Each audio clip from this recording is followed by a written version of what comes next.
Mia, munataka kurudi kwa moto ama munataka kuokoka?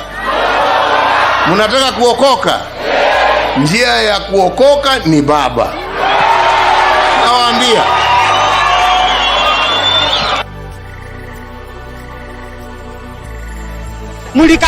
Mlikataa Raila. Raila alikuwa mtu wa kwanza kulilia watu. Raila ndio mwenye kuongoza hii nchi. Mpende.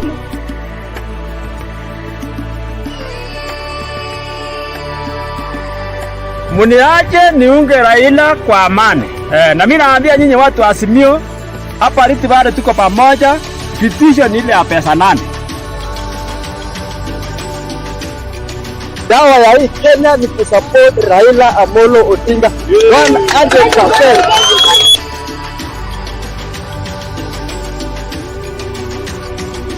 Raila, tega sikio, tuko nawe hadi mwisho. Tuungane tuondoe Ruto, serikali feki ya uongo. Baba regesha maandamano, hawa mafisi tuwaone kando. Ruto ainue mkono, Gachagua afunge mdomo.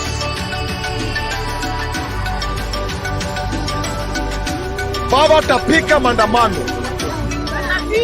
Baba tapika maandamano.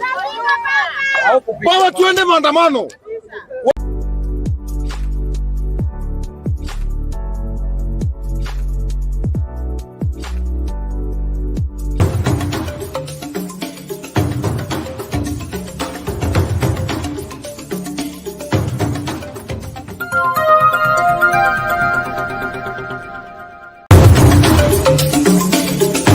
Sisi vile sio wote ambao wanataka ugomvi kwa sababu ya ugomvi. Niwaambia nyinyi ni wajinga mkimpata Ruto. Mkadhani tunawadanganya. Jeti ya Ruto.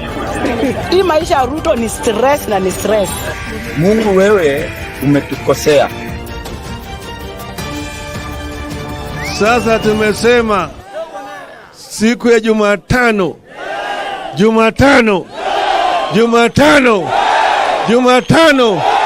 Uko tayari? Uko tayari? Tumesema sisi si majambazi.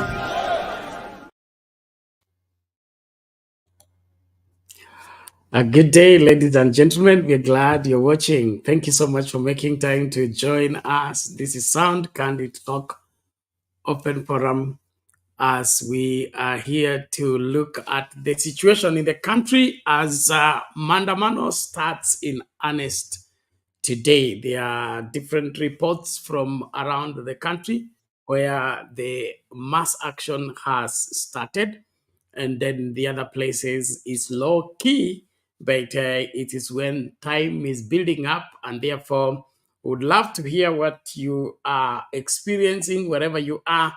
Let us know, are you having a quiet moment, or is there maandamano already at your doorstep? If it's not happening, then you are the reason why it's not happening, because you have not started to happen. Nashukuru tu sana kwa wote ambao mnajiunga nasi. Tunapotupata tu, tafadhali na kuomba fanya nini, karibisha mtu, na of course anza na like video, alafu tukashirikiane kwa pamoja tunapochambua masuala haya kwa kina. And of course tungependa wewe utupatie updates kutoka sehemu ulioko, nini kinachoendelea, ama kama umepata habari ya chochote ambacho kimetukia ambacho hatujapata, basi una uhuru wa kutueleza ni kipi hicho, alafu nasi tutajua la kufanya.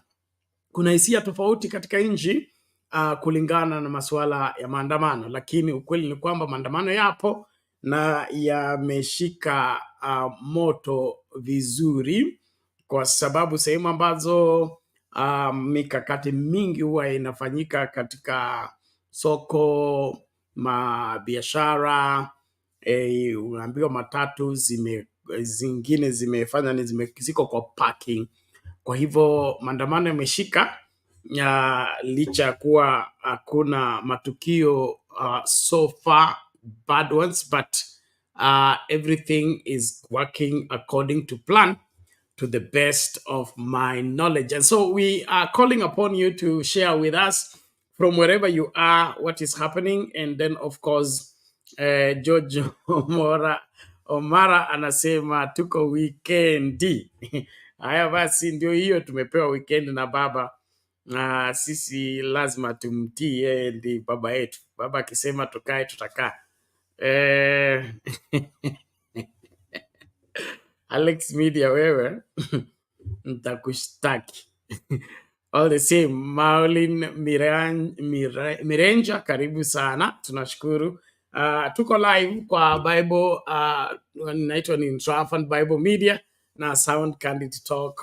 Of course, those are 2 YouTube channels, and then our Twitter handle, Facebook imetukalia ngumu, lakini tutasort tu. Kesi ziko mingi, lakini naamini kwamba tutafaulu kutatua na tutarejelea matangazo yetu ya moja kwa moja kufikia watu wa Facebook. Kwa hivyo mahala pote ulipo, tunakuomba tukashirikiane katika mjadala wa leo tunapoangazia masuala tofauti ambayo yanahusiana na maandamano. Tuambie uko Kilifi kuna kaaje, Mombasa kuna kaaje, Vihiga kuna kaaje. Anderson Neta anasema Vihiga tuko barabarani. Asante sana Anderson, nashukuru tu sana. Tuwe shikilia hapo hapo. Kwanza hapo Vihiga ndio mnapaswa kuvua mtu koti kubwa, mkamvalishe koti size yake kama lipo. Mchukulie moja hapo ya mtumba, umwambie size inakuwa hii. Asante sana, naomba tukamakinike na utupatie update. Anderson, kama inawezekana uchukue ka video alafu urushe kwa WhatsApp hapo, tukashirikishe, ama picha tu ukashirikishe wapendwa tunapoendelea na mjadala. So tunataka updates huko Migori, huko Kisumu, huko Homa Bay, huko wapi, Meru, Kirinyaga, Nyeri, Murang'a, nini kinachoendelea, tungependa kukijua. Kwa hivyo don't keep any information from us. We are here to hear and of course learn, and then of course be able to secure every Kenyan wherever they are. Where I am is still quiet, but of course the quietness means there's no activity taking place, and therefore it means maandamano yapo. So maandamano sio kelele tu, wakati hakuna kelele pia ni maandamano. Asante sana, namuona Reverend Lala ameingia. How are you, Reverend? Oh, good evening. I don't know, good morning, good afternoon. Here is good morning. It's a good morning over there. It's a little dark here, but I've been watching and trying to get to know how things are coming along. And for us here on this end, we are monitoring, we are watching, and we are doing what we can from this side this night. But anything we get out here, we want the relevant institutions to know about what's going on back home. And so we encourage you, please take photos, take videos, and make sure you see and take a picture of someone whom you think is there for no good and there to hurt people, whether it's a policeman, whoever the person is. We can document that. And so we are here to collect that information. We need it. And then we can be able to take it to the right places where the world should know. The world will know what is going on. Our people are peaceful, and it's only some thugs in the police force and some thugs out there hired that are creating a problem. See the demonstrators with their hands raised, and they're walking peacefully. Only the rogue police going against the Constitution and creating chaos because they're directed by this illegitimate government. But our people are motivated. They're walking and doing what is right. what is constitutional, what is godly. They're sacrificing themselves, stepping out because they want a Kenya free of corruption, free of majambazi, a government that cares for the people, a government that is there to serve the interest of the people, not few people that are interested in themselves. They are full of themselves. It's about them, and we see them. And so Bernard and the rest of all of you, out there, we are together. We are behind you. Let's soldier on. Let's keep doing what we are doing. God in heaven is with us. A prayer with you. I know that some people have been injured, and let's try to get them to the hospital. But evil cannot win. Good must win. God must win. And we are on the winning side. And so let us keep moving forward. And let us support our leaders. Let us do what we can. Let's coordinate. We want to hear.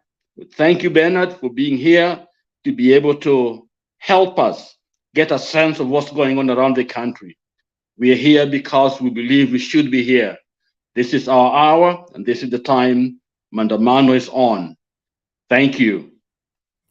Thank you, Reverend Lala. We appreciate that, and let's keep in the fight until we win. Ladies and gentlemen, wherever you are around the world, make sure you stay tuned to Sound Candid Talk. If you're not yet a subscriber, be a subscriber today, and then, of course, help somebody else subscribe. This is where you get the whole story. Nani huyu? Julius Kalinda anasema, I'm listening from Emali, maandamano inaendelea. Yeah, we need those updates. We need those updates from wherever you are. Let us know. Maulin Mirenja anasema, Anderson, really, nimesikia Waluya hatuandamani. Maandamano ni ya Wakenya. Na kama Waluya ni Wakenya, basi pia hawanaandamana. Kwa hivyo tunashukuru, tusonge mbele kila moja. And then, of course, we'll be sharing. Bernard, a lot of cities in the United States will be doing the same. Maandamano is all over the United States. The diaspora, the Kenyans here will be out. And so we are together. Thank you. Excellent. Thank you. And so let the whole world know that Zakayo is unfit to be in that office, and he should be shown the door. Well, there are rumors that they may turn off the internet. I don't know how they plan to do that, but all in all, their scaredness will not mess us up. Let me just share, I think, some clips so that we continue. Ujumbe ya kwanza ni ya kwamba tuna habari ya kwamba kesho serikali iko na nia ya kufunga televisheni na redio kadhaa kesho pamoja na internet, ili Wakenya wasijue ni nini itakachotendeka kesho. Tunatoa ilani ya kwamba iwapo serikali itachukua hatua hiyo, itachukua mwelekeo huo, basi hatutakuwa na nchi. Maanake tunajua kwamba waandishi wa habari wasipokuwa kule ambapo tutakuwa na maandamano, basi kuna mambo kadhaa ambazo zitatendeka na Kenya kama nchi hatutakuwa nayo tena. Pili, tunatuma ujumbe kwa naibu wa rais Rigathi Gachagua na pia kwa Prime Cabinet Secretary Musalia Mudavadi kulingana na matamshi yao jana kuhusu vyombo vya habari. Tunasema ya kwamba ukitishia uhuru wa vyombo vya habari, basi nyinyi kama viongozi huenda hamtakuwa na nchi pia, kwa sababu sisi wote tutazama na tutapoteza nchi. Tatu, tuko na ujumbe kwa yule mkuu wa polisi Bwana Koome, tukisema ya kwamba iwapo waandishi wa habari watashambuliwa kesho na maafisa wa polisi, sisi tutachukua hatua kwako kibinafsi ya kisheria. Wewe kama ambaye anasimamia polisi, iwapo polisi watavunja sheria, watavamia waandishi wa habari, wataharibu mali za waandishi wa habari, watatishia maisha ya waandishi wa habari, basi wewe kama mkuu wa polisi tutachukua hatua ya kisheria. Pia tuna ujumbe kwa DPP ambaye anasimamia masuala ya mashtaka kule kotini, ya kwamba tunakupatia siku 7 utueleze umefanya uchunguzi na wale ambao walishambulia waandishi wa habari siku ya Alhamisi na Jumatatu wiki iliyopita, na iwapo pia kutakuwa na mashambulizi dhidi ya waandishi wa habari kesho, baada ya siku 7 lazima tuambie ni hatua gani umechukua dhidi ya hao watu ambao wameshambulia waandishi wa habari. Mwisho, tunasema ya kwamba iwapo serikali haitafanya kazi yake, kwa sababu tunajua serikali iko na jukumu la kulinda usalama na kulinda mali ya Wakenya. Iwapo serikali itashindwa katika hiyo kazi, basi tutakusuzia kupatia coverage serikali, na tutaanza na polisi na pia ile wizara ya Interior and National Administration. Tutawapatia blackout, hatutaangazia yale mambo ambayo yanaendelea kule.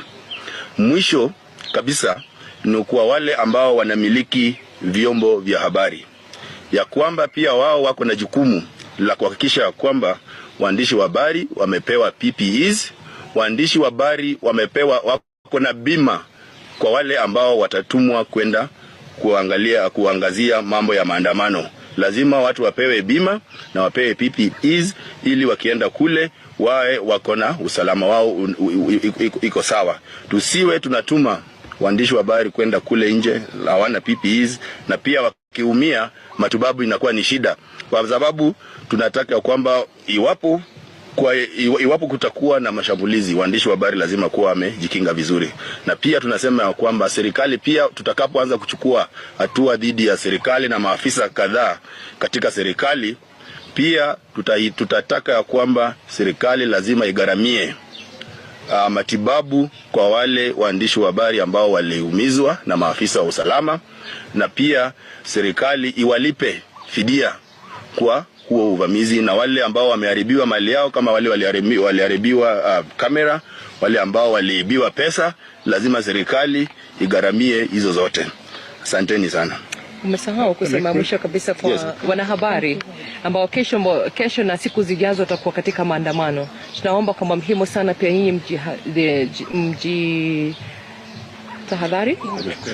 mchukue tahadhari kuhakikisha kwamba unapokuwa pale kwa maandamano pia wewe umejikinga vizuri, umehakikisha kwamba umevaa vilivyo, umeelewa kwamba umeshirikiana na media house yako kwamba kujua wako katika mahali fulani, na katika unapopata hatari yoyote ile, tafadhali kimbia mapema mahali unahitaji kupata usalama, ama jikinge na uweze kuhakikisha kwamba maisha yako wewe yataanza na wewe mwenyewe. Kwa hivyo sisi tunasema mkiwa pale nje, angalieni, mtafute wenzenu, kila mtu ajue mwenzake yako wapi, na katika kila nafasi inapotokezea kwamba ni nafasi ya kujikinga na hatari hiyo, tafadhali jikinge na hatari.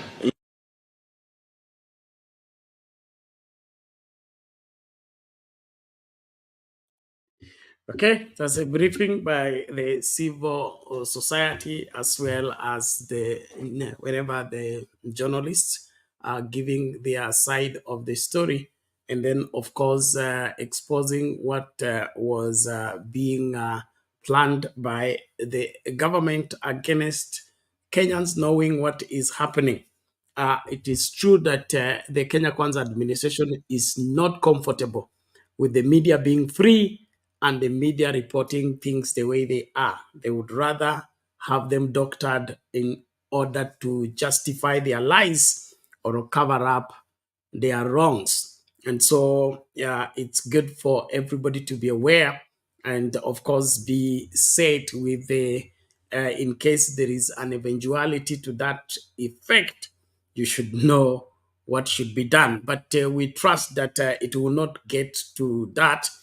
And then, of course, let me just share some few clips about the situation in the country shortly. Then, Reverend Lala, you can weigh on the same as we proceed further. Quick videos. This is Okay, this is Kisii. It started early.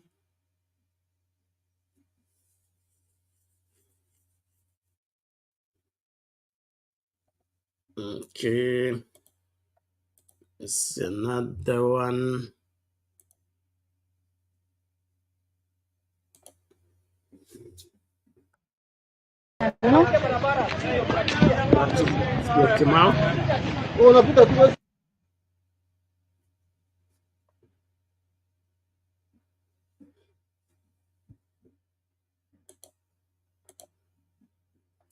Okay, there are other pictures that I'm still working on. I will be sharing. So wherever you are, send us your pictures or your video of the situation. And then, of course, let us be able to inform Kenyans rightly. But we are here to see to it that we come to the conclusion of this successfully, ensuring that Zakayo and team have been shown the door by the Kenyan people. Asante sana. Reverend Lala, what is your take about the internet threat and, of course, the security of journalists? I think we see the pattern, and the pattern is informed by the panic. I think when you run out of ideas, when you feel like you're going nowhere, you go to your worst instinct. And this is exactly what they are doing. Interfering with the internet information so that people don't hear each other, which is actually wrong and illegal. And so this is a panicking moment for the UDA, for Zakayo, as we gain the momentum and the upper hand, because people are coordinating, people are listening, and people are doing the same thing all over the nation, all over the world, interesting enough. And so there is nowhere to hide. And so these are the kicks of a dying horse. And so let Kenyans be emboldened. Let us step out. Let us reclaim that which belongs to us. And so when I hear of what they're doing to the media, and that just shows that they're losing grip on the nation, and they are really they're fleeing. You know, when Idi Amin Dada, was trying to flee, he made people believe that he was still in power. So he got to Soroti there and got the radio station and tell people, stay soft, quiet, everything is fine. But the man was not there. The man was leaving. And so this is exactly what this administration is doing. And I appeal to you police officers, I appeal to you security people, don't hurt fellow Kenyans. These are the people that work so hard to pay the taxes that you and your families use. The money that you spend, the salary that you earn, come from these people that now you're taking your gun and tear gas.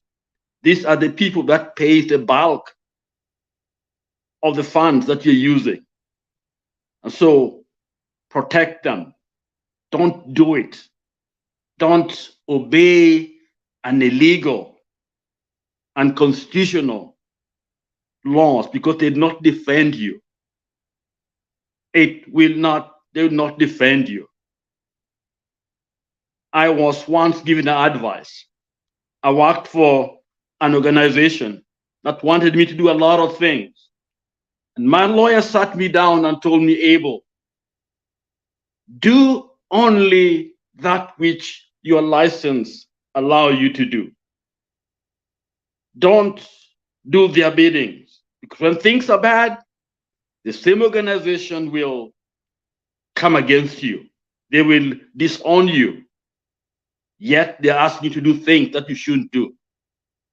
And so you police officers, don't hurt somebody. Not only will they disown you, but your conscience, that heart that you you pride yourself in, you see, it will be contaminated and nothing can clean it. You will die a vagabond. You'll be tortured in your mind. Those who have shot Kenyans who are not doing anything illegal, they are not stealing, they are not killing, they are simply exercising their right as Kenyans to demonstrate, because we the people, on power belong to us, we the people. And your job is to simply, as a police officer, protect them, be available to give them aid when they need it. That is a normal practice around the globe. And I've been to nearly every nation here on earth, and I've seen a lot of demonstrations. The police, in most cases, are there to assist.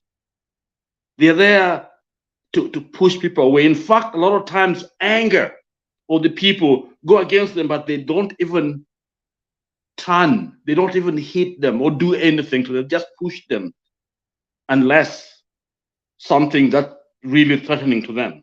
But here are classical cases where people are shot from the back. What is that? That is criminal. So when I watch some of the clip that I'm watching, you guys, police officers, some of you are actually doing crime. That's an act of crime. That's a criminal act. In some cases, you will not go back home tonight. You give up your guns, you give up your munitions, and they take you to sell. And so don't. If you didn't know, I hope you trained you well enough. Please don't. These people that you're trying to hit and beat up, they stay with your family. They're your doctors. They're the people that take care of your children in school. You depend on them. They're the shopkeepers. They're the people that keep you in the community. But they chose to trust you and love you and live with you. And now here you are, somebody is telling you who doesn't even live near you, somebody who has got issues in themselves, telling you to take a gun and shoot your fellow Kenyan, the one who are protecting you. Imagine if people were just acting wild like wild animals, you won't even get back home to your house tonight. But they chose to be Kenyan. They chose to be neighbors. They chose to be friends. They chose to identify themselves as Kenyans. And that's why you're able to go back home. And there you are, carrying a gun, shooting them. People who are taking care of you.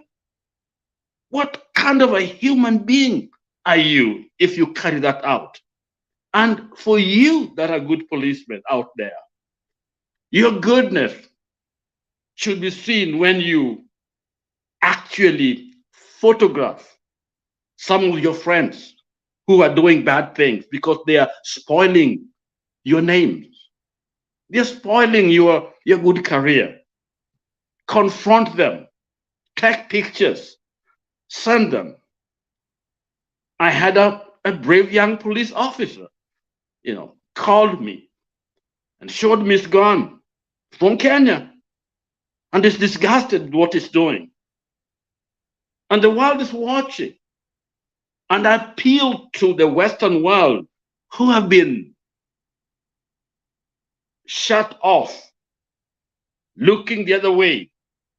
Then all of a sudden now they want to come back. Please be consistent.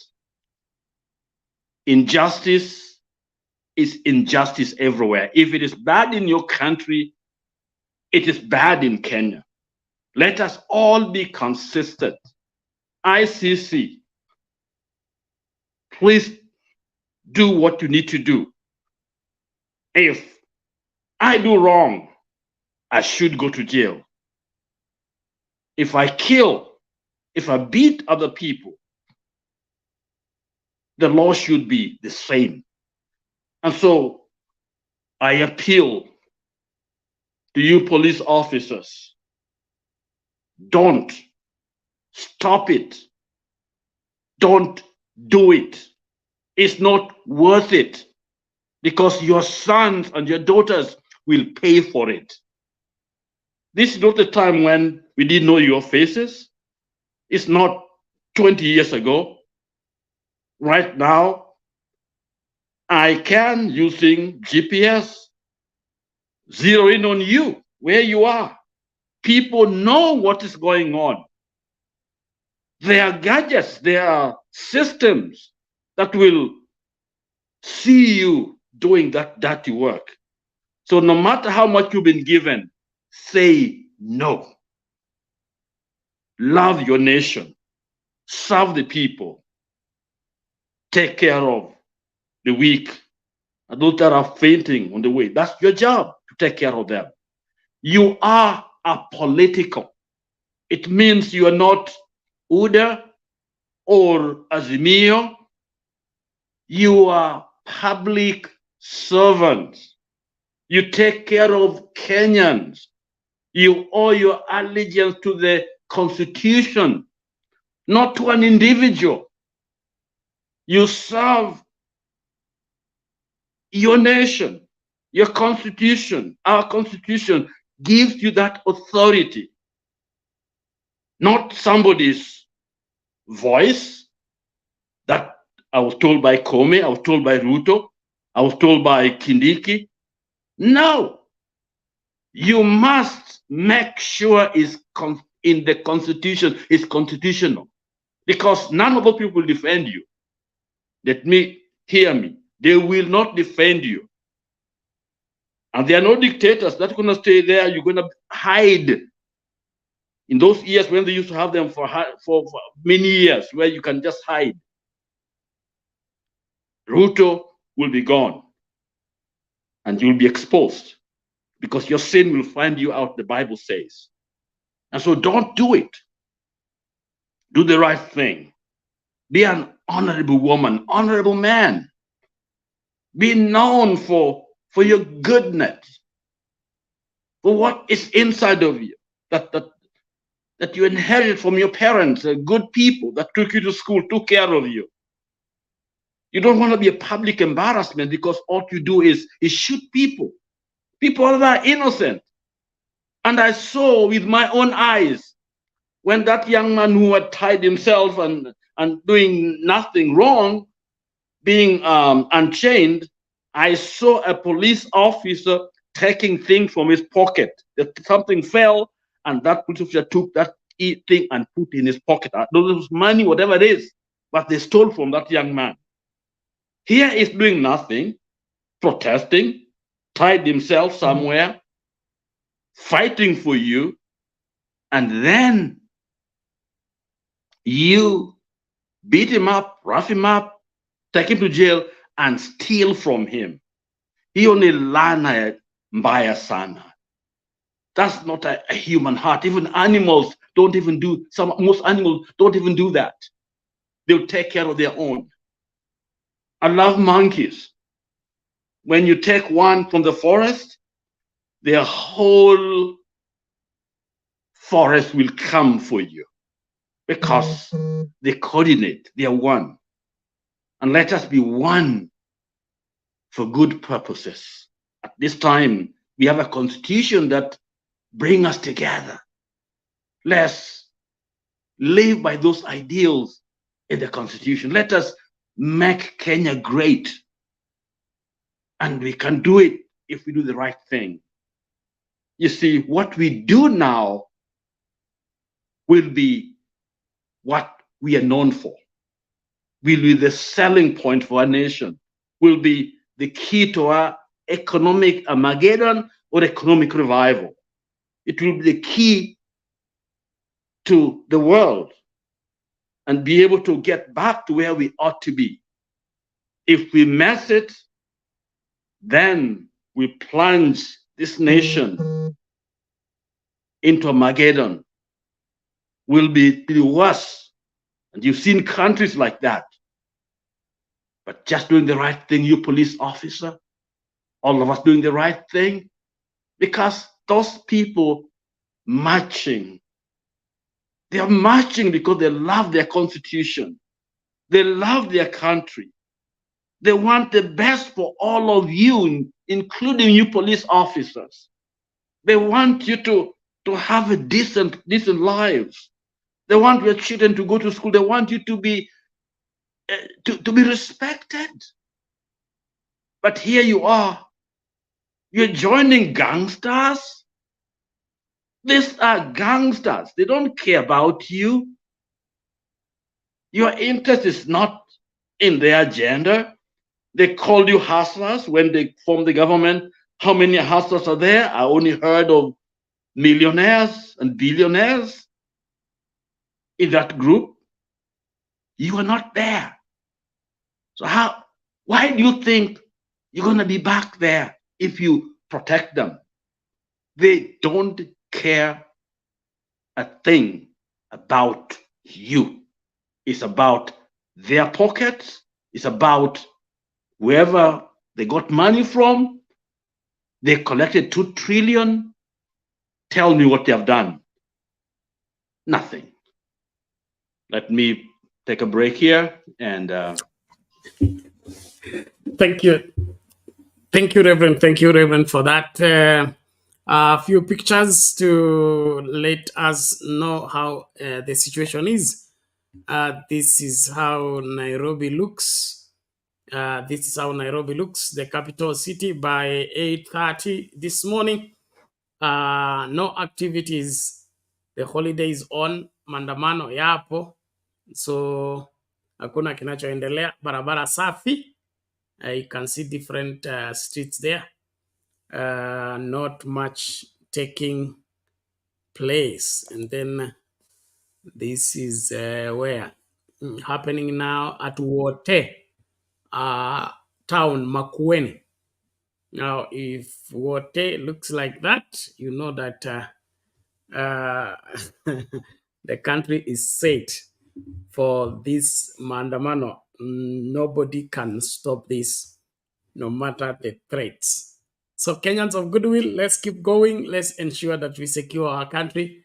And of course, we rescue it from the hands of the bad leadership of William Ruto and team.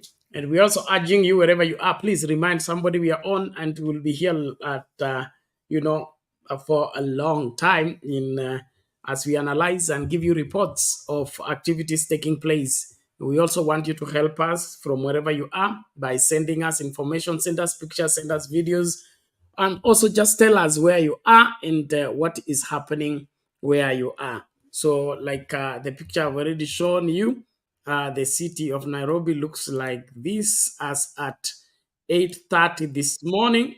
It looks like that.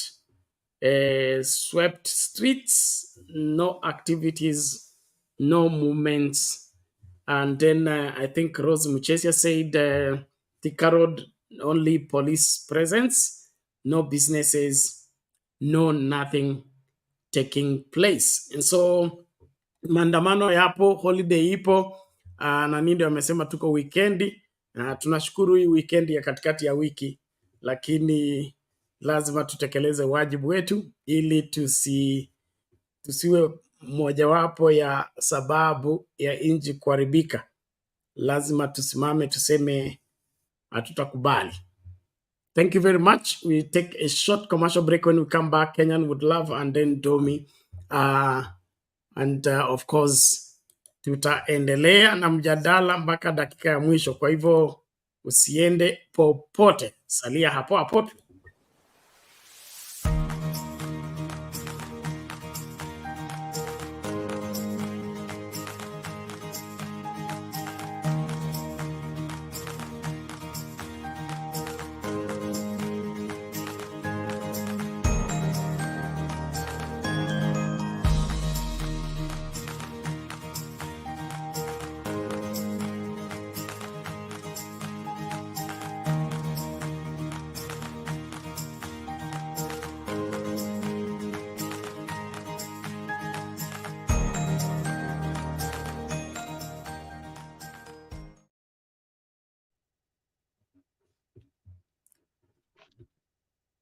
Breaking news tonight, and the government has announced that the indefinite closure of all-day primary and secondary schools in Nairobi and Mombasa cities. In a joint statement to newsrooms tonight, Cabinet Secretaries for Interior and Education say that the government has received credible security intelligence that criminal elements are planning to unleash terror and violence on the public tomorrow, intend to engage in armed skirmishes with security agencies around certain schools within Nairobi and Mombasa cities. The statement further reads, as a precautionary measure to ensure the safety of school children, it has been decided that all-day primary and secondary schools within Nairobi and Mombasa cities shall remain closed tomorrow. The Ministry of Education shall announce the resumption of learning in the Afro-Said schools upon assessment of the security situation in the course of tomorrow.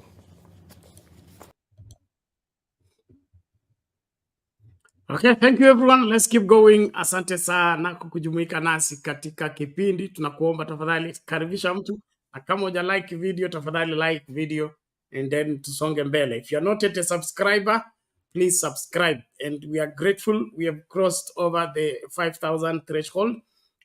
We need now to work on the remaining 5,000 to 10,000 kwa vyovyote vile. Kenyan would love. Bernard, mimi nimekasirika. Wewe nakasirika na nini? Wakisi bwana, wacheni mchezo. Nini tumefanya tena sisi Wakisi? Sasa mulichapa 1 tukarudisha.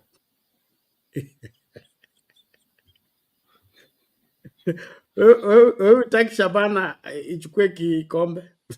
Naona ni kama mnakaa kuchukua pia leo. Sasa ni kujitahidi.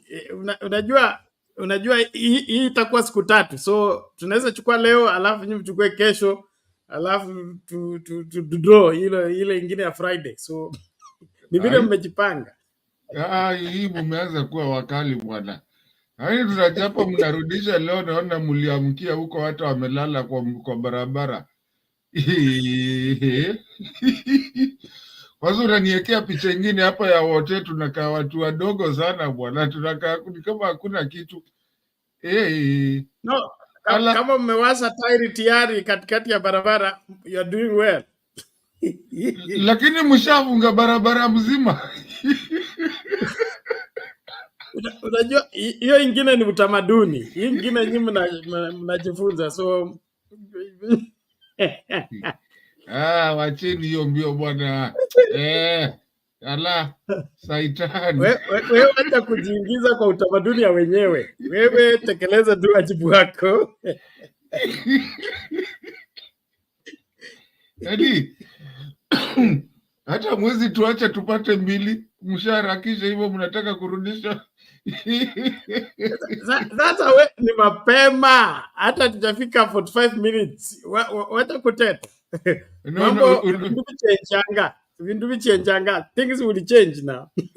Unajua ukienda kwa match na kuna referee kwanza amekataa ile match ikai ni kama inakuonekania vizuri, inabidi uanze kulalamika mapema. Mtu akikugonga unaanguka bure. I like I've seen a lot of videos and some pictures coming in hot and nice. I like what Kisii did. They started mapema sana. I've also seen some cops that slept on the road. I don't understand why, Bernard, we have our cops sleeping on the road. Hiyo sijaelewa. Wakilala chini. I think you've seen that video too.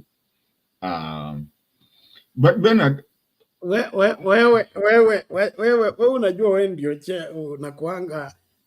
By the way, chairman wa UDA alikuwa mdhama, alikuachia.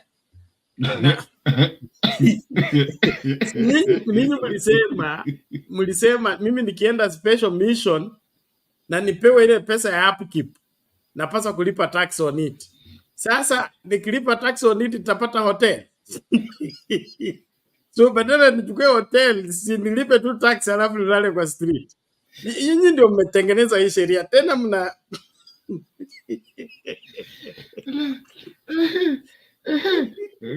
Si mnakuja kutuchapa, mutalala kwa street na masuti zenyu tulishawapatia masuti zenyu za anti-riot na mumekataa tukiingiza nini the rest of the anti-riot gears, tukiingiza leo kutoka Busia. Mmeshikilia lori yetu mpaka Busia. Sasa ni nini mnalalamika? Hiyo tena tunangoja jua likwe kali, tunaichoma kwa sababu hizo gears ziingie hapa. Bernard, I want you to I want to engage you in this something. This is very worrying to me. I want you to tell me what this is, Bernard, and everyone. I want people to tell me what is going on here and why would a policeman be wearing like this?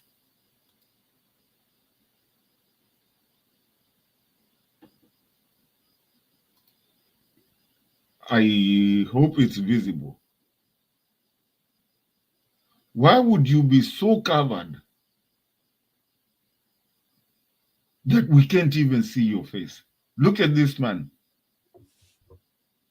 That's a terrorist. Thank you. Yeah. I saw that, and Bernard, it worried me a lot. Why would you be covered like that, Bernard? Where you can't, and even maybe Domi will say something towards that. For me, that worried me so much, because who are you? Are you even a Kenyan? It's in the morning. Umejifunika hata hatuwezi ona macho. No, those are the people in mission. You remember the citizen journalists? They are supposed to take their pictures. So they are looking for how to disguise themselves so that when they are caught on camera, it will be difficult to tell who they are. So it is still Zakayo playing his cunning approach towards breaking the law and without being caught. And that is unacceptable. And that is why that photo made me come here real quick, because I wanted to talk to people. Because all I'm asking our Kenyan people, yes, take a picture like that. Yes, amejificha hivyo, lakini at least kuna mtu mwenye ako pale juu ya lori mwenye hajajificha, atatuambia huyu alikuwa nani. You see what I'm saying? Yes. Huyo mwenye hajajificha hivyo, hajafunga sura hivyo, ndio atakuja kutuambia huyu ni nani. I'm urging people for the next 3 days, take those photos. Don't worry. Take him, even if we can't see him. Take the videos, because it's gonna be the other person that we can see that will tell us who this is. Ndio atatuambia ulikuwa na yeye mumevaa nini moja, what do you call, you're wearing the same uniform. You will tell us who that was, because we are not going to have criminals in Kenya in the name of, I don't know, law enforcement. Law enforcement, my foot. I'm sorry. I came, Bernard, specifically for that, because I know, it's late, Kwetu. But I came specifically to share that photo and to urge you, Bernard, wherever you are, and everyone that is listening to us, tell people to take pictures. People who are hidden like that, we might not see your face, but we see the other person. And that person is the one we are going to go for. Atakutoa wewe, atatoa huyo mwingine. Let me just keep it short and brief like that. Mr. Bernard, thank you so much for allowing me to have that brief or extended contribution. I thank you so much for everything that you do for us, Bernard. I'm still listening. I mean, it's very late, Kwetu, but I'm still listening. In case of anything, I'll jump back in. Niko area too. Usiende mbali, karibu. Reverend Lala, unasemaje? I just want to ask a question. During the press conference, Kalonzo Musyoka stated that majority of our people that were shot from the back. In other words, they were fleeing. And I'm sure the bullets, canisters, and all that are available. Does Kenya do what is a normal practice that every police officer assigned to certain bullets with numbers? So any of those bullets shot, we can know who shot those, you know. Do they keep the record of the numbers they have as police officers? Because that's standard here that we see, you know, we know exactly where those bullets came from. And Kenya never heard of, you know, police officers, you know, going to jail because they've done something and the bullet proved that it was their bullet. But Bernard, maybe you can answer that for us. That is what is normal everywhere, but Kenya is not a normal country in when it comes to dealing with the police. The police will do anything to get out of trouble. And what happens is, because of our corruption, we will have, like for example, the members of parliament were called in State House and were sent to go back to their constituency. And they were told to make sure that there are no demonstrations in that constituency. So Ruto calls them, instructs them to go and do something that is against the constitution, and they go ahead and do that. So what normally happens is that the police will leave the station. It will be given the bullets that is accounting for, and then it's given extra for causing evil. Okay, so these ones for evil have not been written anywhere, or they will disappear. For example, there was, if you can remember, I think it was, I think 2007, the skirmishes in Kisumu, okay, where a police officer was caught on camera and shot a young man dead, okay? And when the investigations went on, it reached a place where the gun disappeared. They said that the bullet that killed the young man did not come from the gun, that the police had it. So it's a matter that is messy, and it's all whatever structured to fail. Systems are structured to fail. They know the right thing, then they do the wrong thing so that the right thing appears right and the police is right, although he has committed the crime and you can't tie him to that crime. So either the gun will disappear, or the whatever the bullets that he left with will now change numbers and say, on that day I did not leave with this number, I left with this other number. And so for us to come from here, that's why we are looking for an overhaul in the country, whereby systems will begin to work. Where we are right now, I don't think we have any system that is working. The education system is not working. The healthcare system is not working. The security system is not working. Everything is just there. And we are, in fact, we have reverted back to survival mode. At least under Uhuru Kenyatta, and we had structures. We had the Huduma Center working.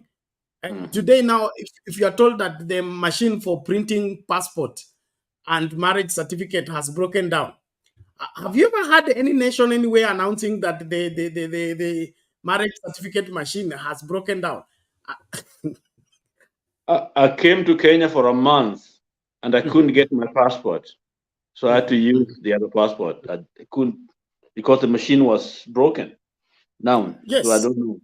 Crazy. So if you are a country, a working government, then you announce to the world that your machine has broken down. Are you okay? Is that a government? I mean, if like I'm using this laptop to do the broadcast and the laptop breaks down and then I stop broadcasting because the laptop has broken down, am I serious about what I am doing? So we have a very strange system here. And therefore, if you're going to get things working right, we needed a change. We needed a change. And like before we bring in Domi, we needed a serious change, like what Mother Karua said. the people that were on the forefront in the struggle have never gotten a chance to lead this country.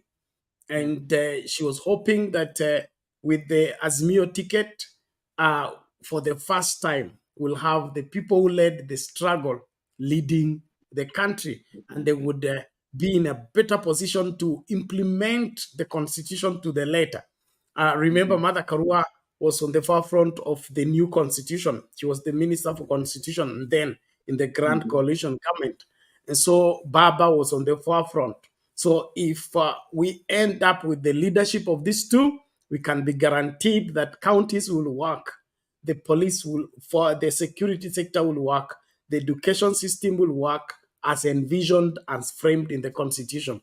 But these other guys, they are stoppers, they are hinderers, they are the ones tapping on the brake and screaming that the vehicle is not moving. We are so much caught up into the mess that some people are not even, their conscience already died. Because they are the ones causing problem and then blaming the other person. Like this Maandamano, they are the ones planning the evil. They are planning to kill people, and then they turn around and say Maandamano ni mbaya. How can Maandamano be mbaya when you're mbaya? So I think with time we'll get to justice. But as at now, let everybody stay safe. Work hard to make sure you stay out of crossfire. But these masked people, Nani Haron here says that is how the Ugandan which group SF for what? Let me see. Let me just find it short. Uganda SFC. Whereas like that, Ruto has copied this nasty example from Museveni. I don't know what SFC means, Haron, utatueleza hiyo. But they mask themselves completely kama buibui. So that they go and commit crimes and they wouldn't be caught. No, our watu wote tuwakamate, okay? We corner them, we unmask them, we take their photograph. Because we will not allow that kind of evil in the land. And those were the masks that were probably held at the border. They were coming to mask everybody. Part of the armory that was held at the border. All the same, can we hear Domi, then we proceed further. Na kama uko sehemu fulani mambo yanatokea, tafadhali tutumie picha ama tueleze uko sehemu gani na nini kinachoendelea. Sasa nimeonyesha picha Nairobi, mambo yako quiet, kila mtu ako kwa nyumba. Tunangoja saa 6, tulisema saa 6 ndio tunatoka na sufuria na kengele, na unapiga nduru ukiwa mahali upo, kuambia Sakayo ni kubaya. Domi, karibu. Yes, jambo. Ati jambo, vipi huko? Salama kabisa. Nimefurahi niko katikati ya wachungaji. Aya, tanguliza sadaka.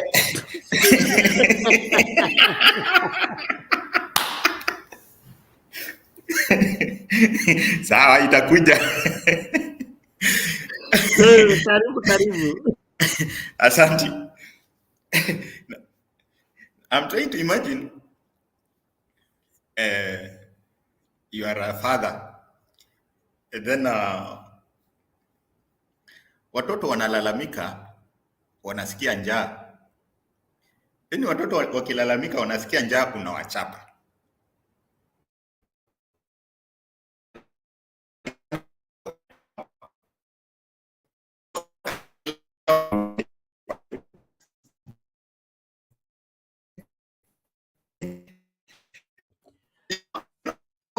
Sorry, Domi, I think you have a challenge with your net. Ama ni kwangu?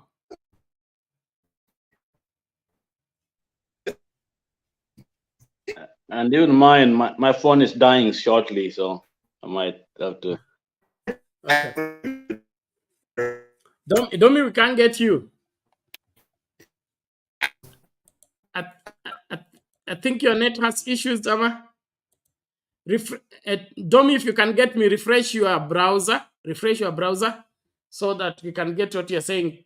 Kuna mahali umekwama. Thank you. Well, ladies and gentlemen, thank you so much. But Domi's illustration was very interesting.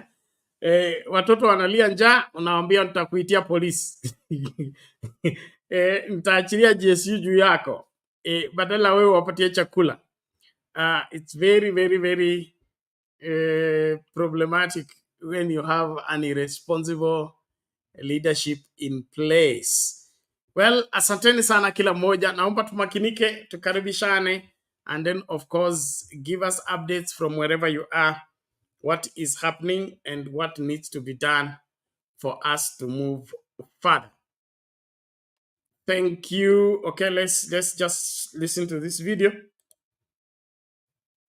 Mji wa Keumbu unaopatikana kaunti ya Kisii. Nimekuja kwako mtazamaji na msikilizaji. Nina ujumbe kwa ajili ya taifa letu tulipendalo, taifa la Kenya. Kwa wananchi wa taifa letu tukufu la Kenya. Kwa serikali ya Kenya ikiongozwa na Mheshimiwa Rais Daktari William Ruto. Na pia nina ujumbe kwenu wanasiasa wote wa milengo yote wa taifa letu la Kenya.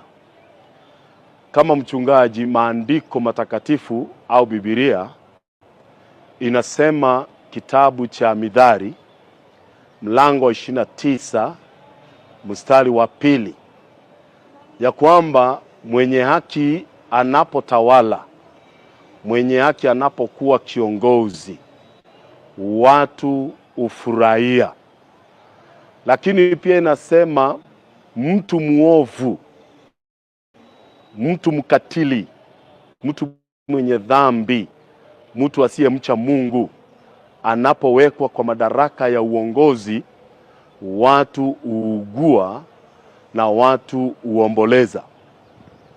Wapenzi watazamaji, vile mnavyoona na vile mnavyojua, taifa letu la Kenya sasa hivi ninavyoongea, wananchi wa tabaka zote wanaugua, wanaomboleza, wanateseka, wamenyanyaswa, na ni kwa sababu ya serikali iliyo madarakani.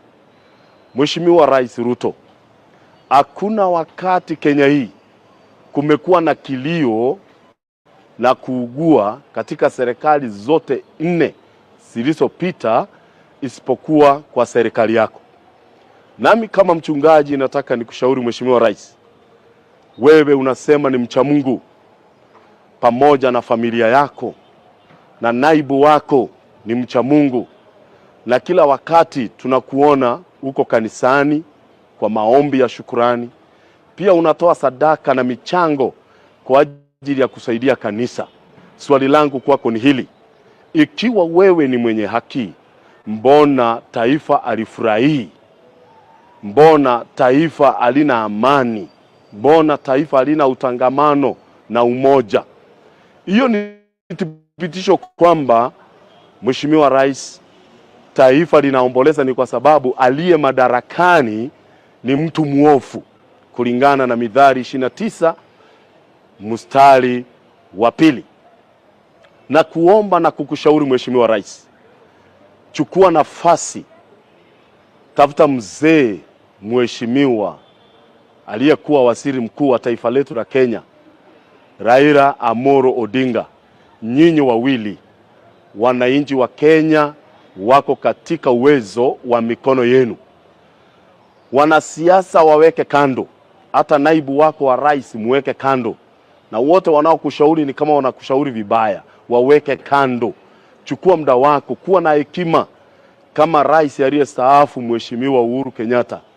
Alipochukua yule mzee wakazungumza, amani na utulivu uliingia katika taifa letu. Nataka nikukumbushe Mheshimiwa Rais, sheria kuu inayotawala taifa letu la Kenya inaitwa katiba ya mwaka 2010. Hiyo katiba katika barua ya 37 inaruhusu Mkenya kuandamana kwa amani na pasipo kujiami na silaha yoyote. Na hiyo ndio Wakenya tumefanya, kwa sababu tumenyanyazika chini ya utawala wako, tumeugua chini ya utawala wako. Kwa mfano, Mheshimiwa Rais, ulipokuwa unatafuta hichi cheo cha kuwa rais wa taifa letu, ulituahidi mambo mengi.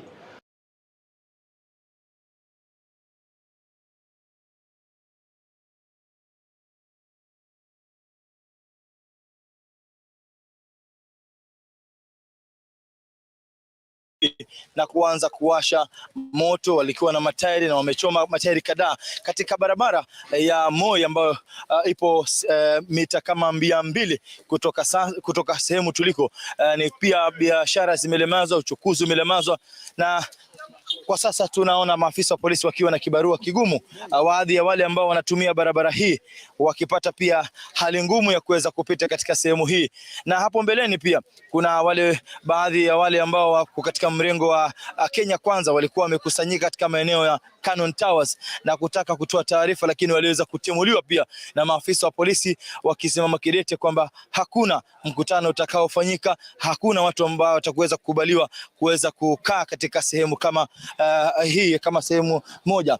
Na tutazidi basi kuwajuza mengi kuhusiana na kile ambacho kinaendelea katika kaunti hii ya Mombasa, ambapo mida ya asubuhi kila kitu kilikuwa kiko shwari, lakini kwa sasa hali ya mshike inaonekana kuzuka katika maeneo haya ya expressway, mojawapo ya maeneo muhimu ya kuendesha biashara, hususan kwa wale ambao wanafanya biashara ndogo ndogo na wanatengeneza magari au kuuza baadhi ya bidhaa kama vile vipuri vya magari. Bwana Hamisi,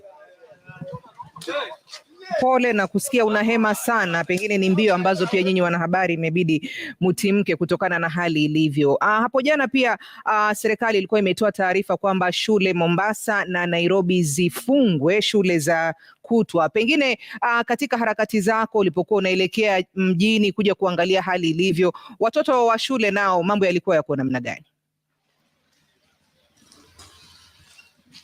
Na Mwanahamisi, kuhusiana na masuala ya shule ni kwamba tumetembea katika shule mbalimbali. Hakuna mwanafunzi ambaye aliweza kufika katika shule ambazo tuliweza kutembelea. Tulitembelea shule ya msingi ya Hadija, tulitembelea shule ya upili ya Coast Girls. Hakuna mwanafunzi aliweza kufika kutokana na ile taarifa ya serikali kupitia waziri wa usalama na waziri wa elimu waliweza kuitoa hapo jana, na tumepitia katika sehemu mbalimbali pia za elimu wakiweza kukosa kufika shuleni. Kwa hivyo pia athari kimasomo ipo, hasa katika shule za umma ambapo hakuna shule ya wanafunzi au walimu waliweza kufika shuleni. Lakini pia Mwanahamisi, hapo baadaye tutaweza kutupia macho baadhi ya shule zingine zaidi katika maeneo bunge yote 6 ili kuweza kuwachorea taswira kamili ya jinsi mambo yalivyo katika sekta ya elimu, maana tunaarifiwa kwamba hakuna shule iliyofunguliwa katika kaunti hii ya Mombasa hii leo kutokana na sintofahamu na vurugu ambazo zilitarajiwa hapo jana kupitia ujumbe wa serikali. Mwanahamisi. Na asante sana Mtalaki kwa kutupa taarifa hizo, na pia tunaomba mkae salama, manake kama wanahabari pia hamsazwi wakati wa shughuli kama hizo. Kwa hivyo usalama wako uje mbele. Mtazamaji, ndivyo mambo yalivyo huko Mombasa. Kizaazaa kimeanza kushuhudiwa katika eneo ambalo linaelekea kule maeneo ya railways, na inajulikana kwamba eneo lile linakuwa na shughuli nyingi za kibiashara, lakini hii leo shughuli hizo zimeathirika, biashara zimefungwa na hali ni kama tulivyo. Na Mtalaki baadaye atakuwa kitupasha pengine kadri siku inavyosonga mambo yatakuwa yako namna gani. Na picha za hapo pembeni hizo unazoziona ni Kisumu. Tulikuwa tumezungumza na mwanahabari wetu Laura Otieno akatupasha kwamba hali ilikuwa iko shwari, lakini picha ambazo zinakuja hivi sasa zinaonyesha kwamba kumeanza kutokea vurugu, hali ya mshike, polisi wakilazimika kushika doria ili kuhakikisha kwamba mambo yako sawa. Tunapumzika kidogo, tukirejea tutakuwa tunaangazia mengine, maanake naarifiwa kwamba mwanahabari wetu Seth Olale yuko katika eneo la Jacaranda,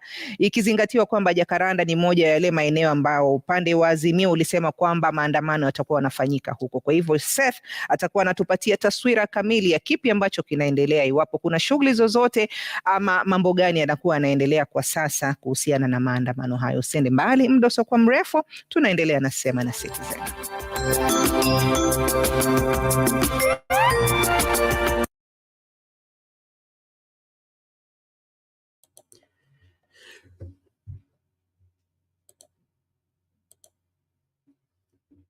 Okay, ladies and gentlemen, mambo ni kama hayo. Moto umeanza kushika, na labda kabla na nini aje, kuna habari nimepewa sasa hivi tu kwamba basi moja basi moja ya shule ilikuwa inabeba silaha, ndio hiyo inachoma hapo. Afuta yote chini. Kana ilikuwa imebeba mashete na panga zimejaa ndani, wananchi wakainasa, ndio hao wanashika yote. Sisi sasa siku za maovu kujificha yameisha.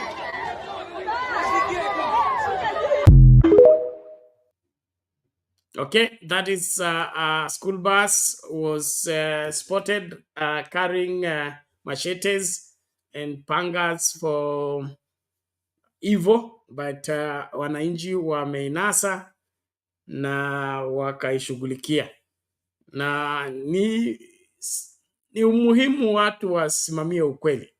Njia ya mwongo ni fupi, na naona uongo wa Zakayo umefupishwa sana. Karibu Domi.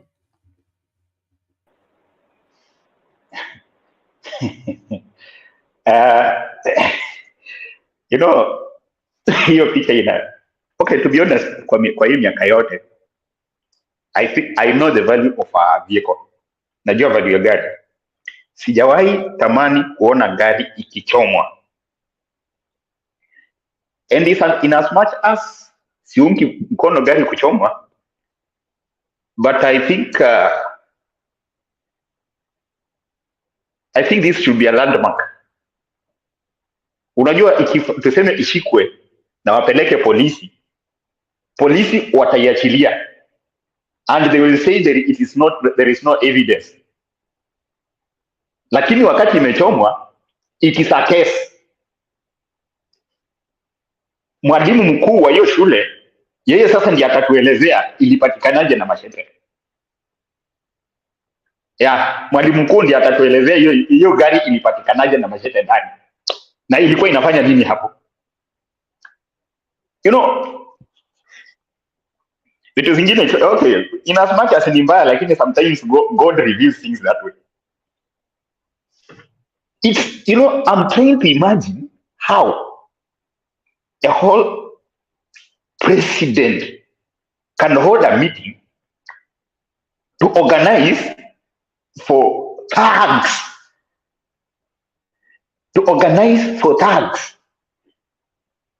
You see, you have the police in your hands. To me, it just, okay, to me it confirms one thing, that the police are not ready to do the dirty work of the big man. And, you know, it's getting to a point whereby the police are like, why should we keep shooting our people? Why? Unajua, wakati inafika whereby your conscience now starts speaking to you. And I believe somehow some police, not every police, but some police officers, wamefika pahali wanasema hapana. Their conscience is speaking to them, and they are refusing the dirty work. So a whole president in the throne with the army on his side, na polisi prefers go to employ thugs distributing machetes. It is a big shame. It is a shame. In fact, I think these are good picture to show the international community. Wale watu wenye wamekuwa wakisupport, okay, the kina US wenye wamekuwa wakisupport the ruling government, the ruling regime now, the regime, they should see, and it should be a shame to them that what they have been supporting, okay, that is how he looks like. Domi, just a moment. I think let's see if we can get a picture from Jacaranda.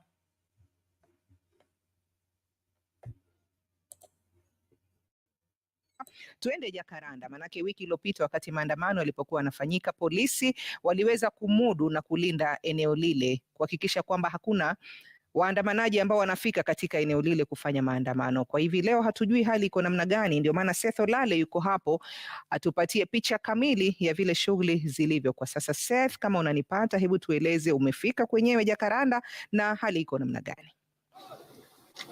Naam, asante na nakupata vyema. Naam, tumekuwa hapa katika uwanja wa Jakaranda kwa takriban wa masaa mawili sasa, na hivi sasa tu ni hali ya vuta ni kuvute kati ya makundi ya vijana na vile maafisa wa usalama ambao wanaendelea tu kukita kambi hapa katika uwanja wa Jakaranda. Nakumbuka kwamba hali kama hii ilianza takriban saa 2 asubuhi ambapo kuna makundi ya vijana yalianza kukusanyika, lakini maafisa wa usalama kutoka vitengo mbalimbali ikiwemo wale wa kuzuia rapsha waliweza tu kuwasongea kwa karibu na kuwatawanya, na kila mara tu wanapokuwa wanatawanywa wale wa makundi ama wale vijana, basi tena wanaenda wanakusanyika pamoja na vile wanaanza sasa ni kama kwamba wanataka sasa kukabiliana na maafisa wa usalama. Kumbuka kwamba kuna vitengo tofauti kama nilivyo kuarifu hapo awali, kwa maana tumeweza kuona kitengo maalum cha regular police, vile kuna kile kikosi cha GSU, na hivi sasa tumeweza kuona vile kuna yale magari ambayo kwa kawaida yanatumiwa na idara ya upelelezi ama jinai DCI. Kwa hivyo tu ni katika hali ama harakati ya kuhakikisha kwamba hali ya utulivu unaendelea kutazamwa hapa katika uwanja wa Jakaranda. Tayari kuna vipuliza machozi ama vitoa machozi kadhaa ambayo vimeweza kupulizwa ama kutolewa na maafisa wa usalama hapa katika uwanja huu wa Jakaranda.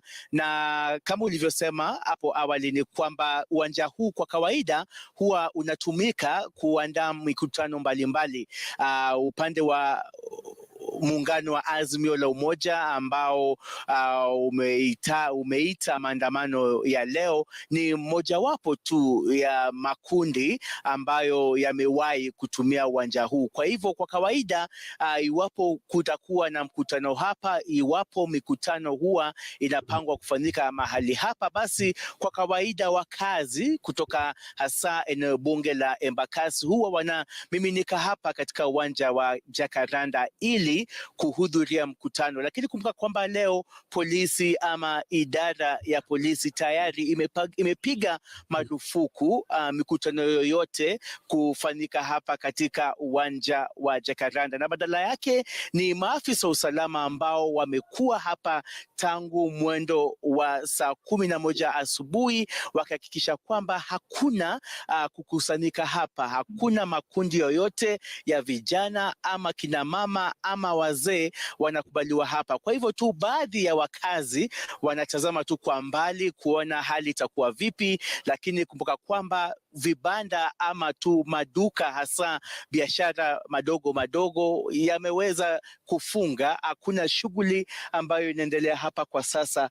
Vile kando yangu kuna shule ambazo vile zimeweza kufunga kutokana na amri kutoka kwa Wizara ya Elimu na vile Wizara ya Usalama. Vile hapa eneo kando yangu vile kuna zile eneo la matibabu ama hospitali hizi ndogo dispensaries vile zimeweza kufunga.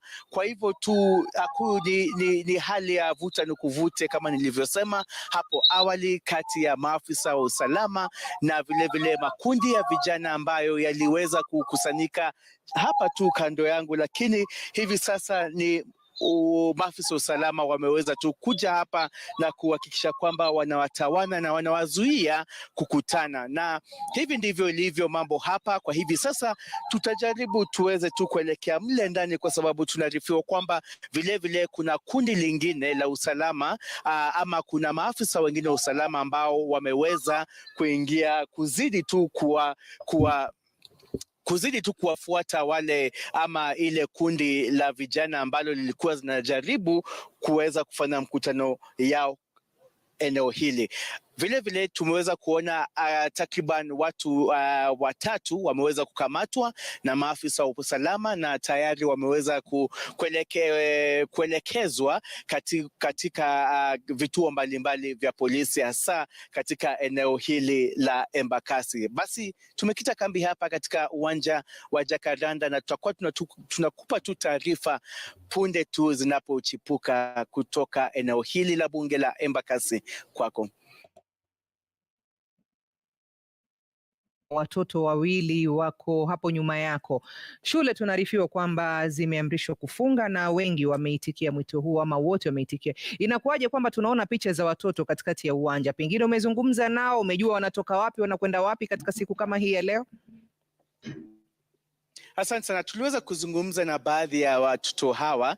Wengine wanasema kwamba kwa kawaida, kumbuka, na nitaweza tu kumwomba mpigaji picha wangu Madhenge akuonyeshe kwa kina. Kwa kawaida, mbali na uwanja wa Jacaranda kuandaa mikutano mbalimbali, hasa mikutano ya kisiasa, uwanja huu vile huwa unatumika na watoto, hasa wale wachezaji kandanda ama wachezaji wa mpira, huwa wanatumia uwanja huu. Kwa sababu gani? Uwanja huu ni kubwa mno. Unaweza uwanja huu wa Jacaranda unaweza kuwa na viwanja vingine takriban kama 4 ama hata zaidi ya 6, maana ni ekari kubwa mno wa ardhi. Na kwa kawaida tu tuseme kama shule wanga zinafungwa, watoto hasa wale wanapenda kandanda huwa wanakuja hapa na kuweza tu kucheza, kwa kawaida kucheza kandanda, lakini hii leo wanalazimika kuja hapa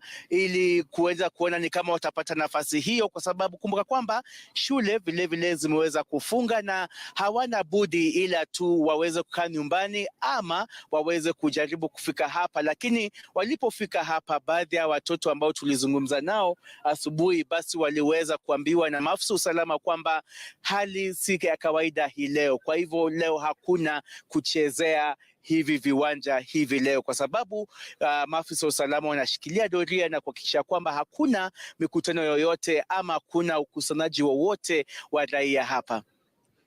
Na asante sana Seth. Na kabla uondoke, pengine kuna taarifa yoyote ambayo mmepata kutoka kwa viongozi wa Azimio kuhusiana na maandamano ambayo yalikuwa yamelengwa kuja kufanyika hapo? Wamezungumza chochote ikizingatiwa hali ilivyo kwa sasa? Hapo awali kwa kawaida tuliweza kuona waandamanaji wakiongozwa na viongozi wa kisiasa, hasa upande huu ambao labda wengi wa wale wakazi waliweza kupiga kura kwa mrengo wa Azimio la Umoja.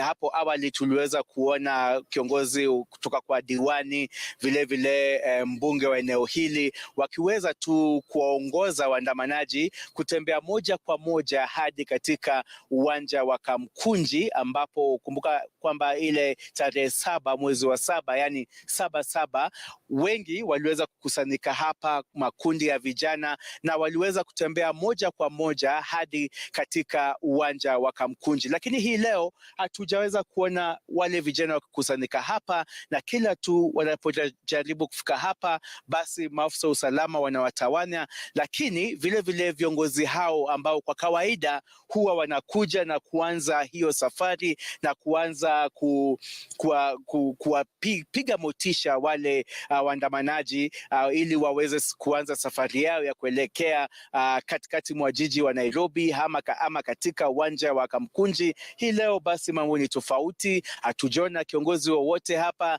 ila hatujaona makundi mengi ya vijana hapa, na kila tu makundi hayo yanajaribu kukusanyika hapa, basi wanatawanywa na maafisa usalama. Naam, asante Seth. Iwapo kuna lolote ambalo litakuwa linajiri tunastahili kulijua, utatuarifu ili tuweze kuungana nawe moja.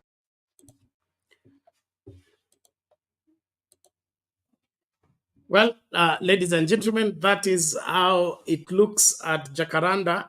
Inaonekana wenye kuzuia mikutano wameshika doria, lakini mambo yako hivyo. Alafu kuna Mkenya halisi ameuliza hiyo basi ilikuwa imebeba mashete ilikuwa wapi? Ni Kiambu, ni Kiambu. Imenaswa na wananchi, sio polisi. Imenaswa na wananchi, wakakuta imebeba mashete na ni ya shule, na wananchi wakaishughulikia, ikachomwa. Kwa hivyo ni Kiambu, si Kisumu, sio Migori na si Kisii, ni Kiambu. Sababu ya hiyo tutaenda kujua tunapoendelea na uchambuzi wetu leo. Back to you, Domi. I hope we didn't lose you completely. That's how it is going today here. Thank you. Wow! Ni Kiambu. Sio Kisii. Okay.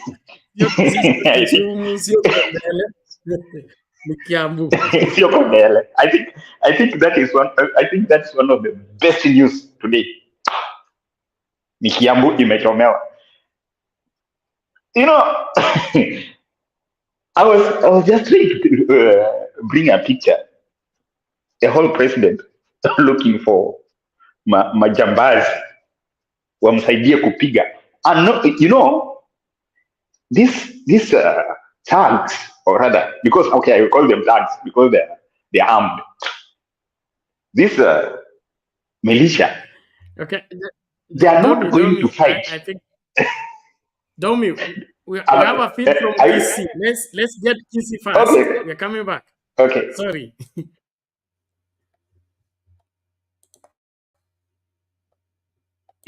Ni tulivu. Kwa hivyo kando na shughuli za barabara kurejea kawaida, pia tumeona shule kadhaa ambazo zinapakana na mji wa Kisii zilisitishwa, shughuli za masomo zilisitishwa kwa siku hii ya leo kama njia mojawapo tu ya kuhakikisha kwamba hali imekuwa shwari, ndio wanafunzi warejeshwe katika shule zao katika mji wa Kisii. Kwa hivyo ni hali ambayo tunaendelea kutazama ama kuendelea kuwa macho kushuhudia yale ambayo matukio yatakuwa yakijiri hapo baadaye. Itakumbuka kwamba wale ambao wanaandamana wanasema kwamba watajitokeza tu kama njia mojawapo tu ya kuhakikisha kwamba wameonyesha ghadhabu yao kuhusiana na maisha. Vilevile maafisa wa polisi wanashikilia kwa na mtazamaji, tuwie radhi kwa itilafu hiyo ya mitambo. Itakapokuwa sawa, tutarejea kwake Crispin na kuelekea maeneo mengine kujua hali iko namna gani. Kwa sasa tupate mapumziko. Okay, Domi, moja kwa moja. Okay. I have a friend who was giving me some a very reliable news from Kisii, and this friend of mine was saying, sisi vita tulianza saa 6, saa 5 usiku. Tumepigana mpaka asubuhi. Now we decided, wacha polisi watembee, wazunguke vile wanataka. Wakishachoka, tutakutana nao kama saa 6, saa 7 hivi. So it is still yeah.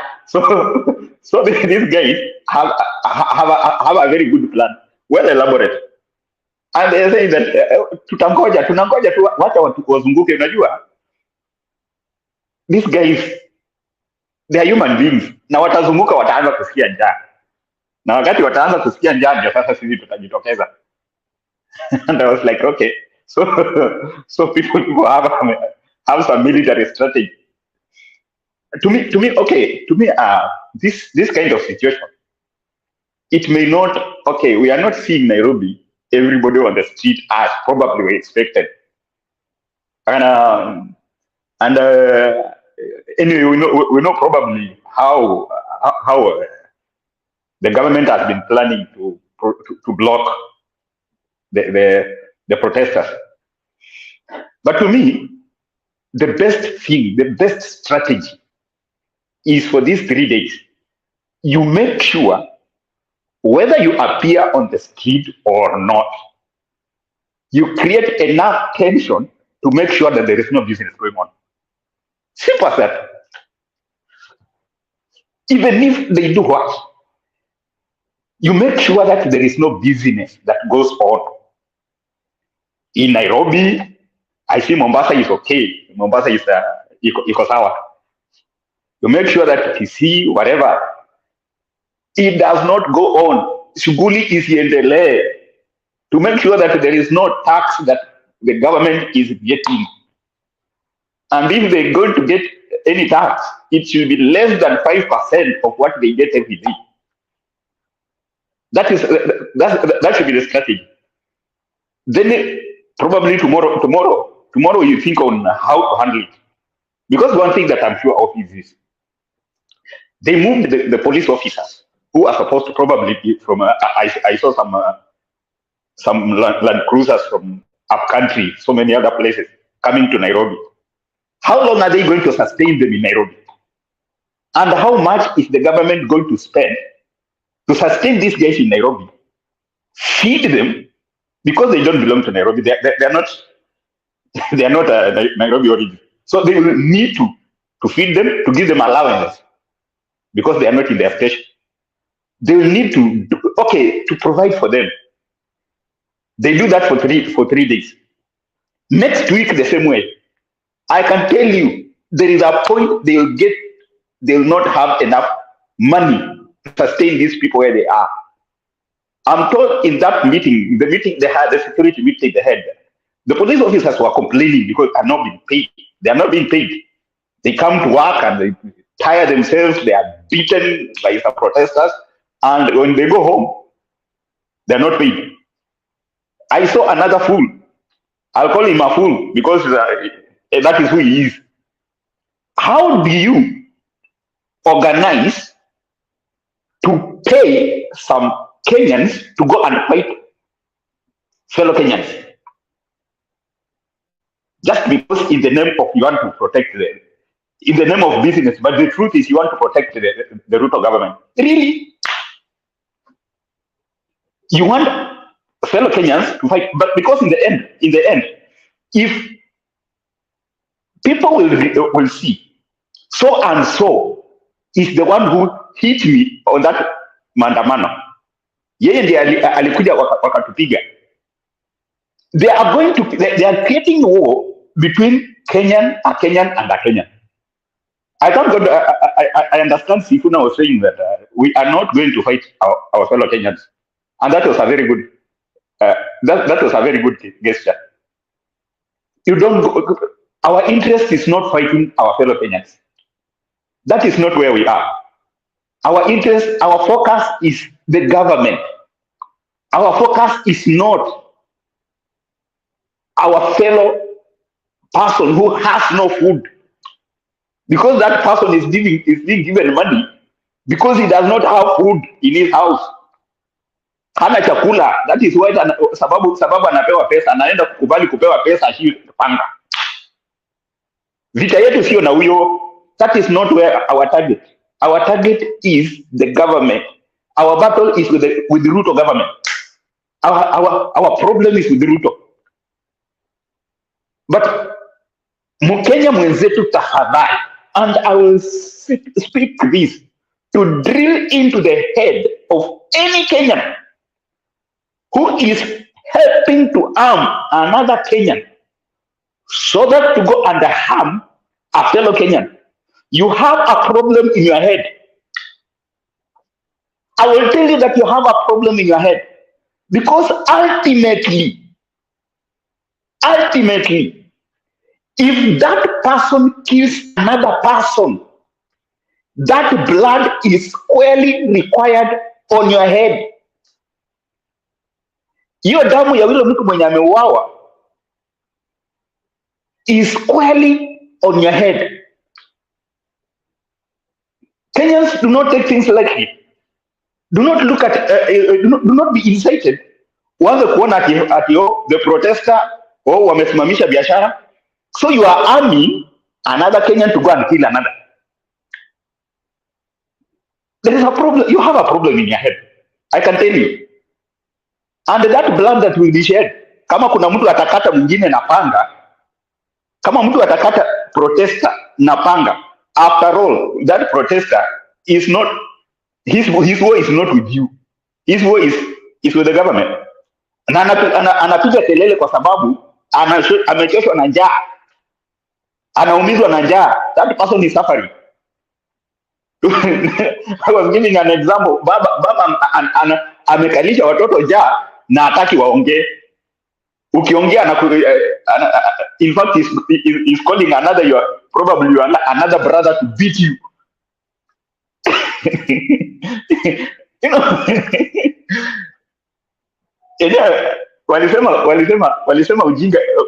Okay, somebody said wajinga waliisha Kenya, but unfortunately what I'm seeing here is wajinga waliongezeka. Because how do you do that? How do you do that? Hapana, that one is not wisdom at all. In fact, it's not, cannot be mentioned katikati ya watu wenye wanatumia akili. So Domi, just a moment. Let's see. I think there's something here.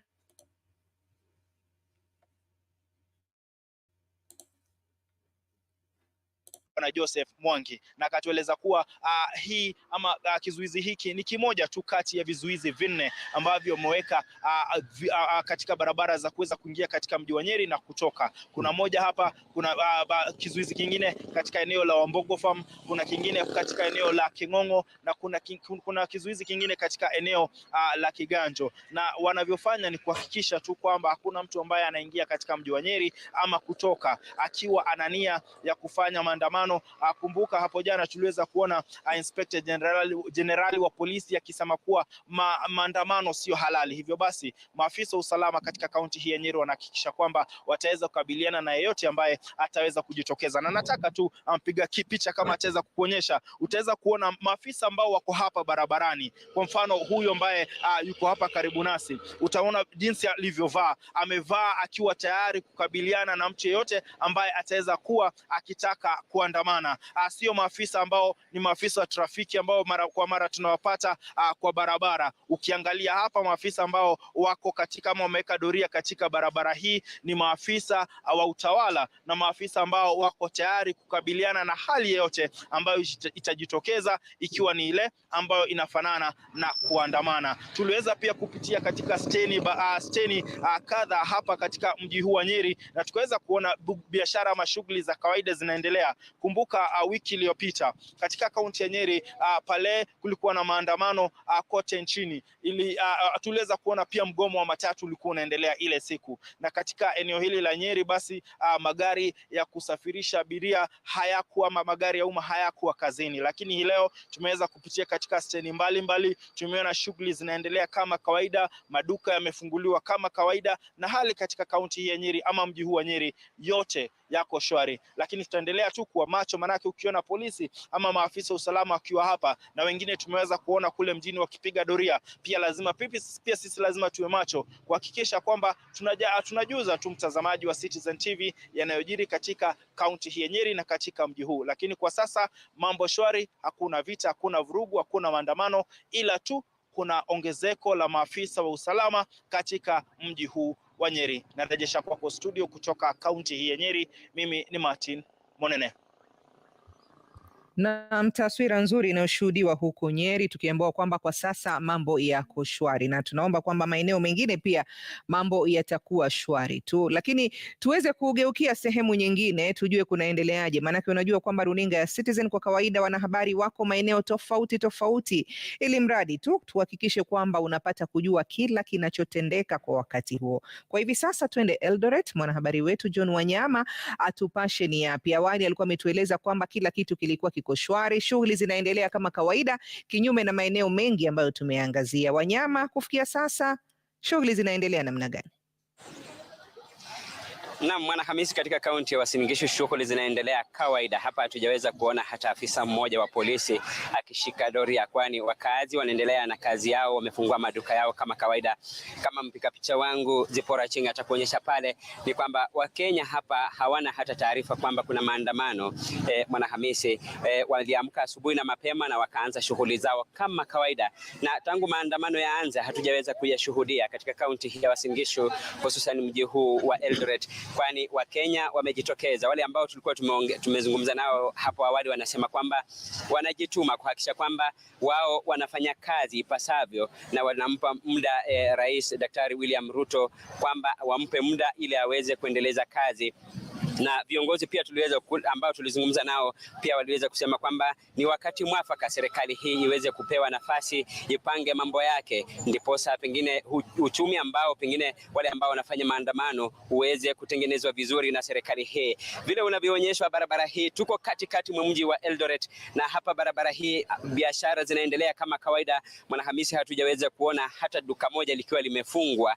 Watu wote wako hapa wanatafuta tonge la siku, wakisema kwamba tuma kuchakarika siku hii ya leo. Wao wanatazama tu runinga kuona yale ambayo yanafanyika katika sehemu zingine. Vile unaonyeshwa pale na mpiga picha wangu, kila mtu ako kwa shughuli zake. Hakuna hata dalili ya kuonyesha kwamba kuna lolote ama kuna mtu anania ama kuna watu ambao wamesimama pamoja wanania tu ya kufikiria kwamba huenda wakawa na nia ya kufanya maandamano. Katika kaunti ya Uasin Gishu ni utulivu ulioje, Mwanahamisi, kama kawaida, kama siku nyingine. Yale mambo mengine ambayo yanashuhudiwa tunayaona tu kule kwenye runinga katika sehemu zingine, lakini wakazi wanasema kwamba licha ya kwamba kule kunaendelea na maandamano, katika kaunti hii ya Uasin Gishu wao wanaendelea kuchapa kazi. Mwanahamisi. Asante Wanyama kwa kutupasha hayo. Wakazi ama wenyeji wa Eldoret wameamua hapo kazi tu, na ndio mambo yalivyo. Je, Nakuru nako kunaendelea namna gani? Marian Nyambura ananiambia yuko tayari kutupasha, manake awali alikuwa ametueleza kwamba kulikuwa kumezuka kizaazaa. Hivi sasa sijui hali iko namna gani upande wako Marian, tueleze zaidi.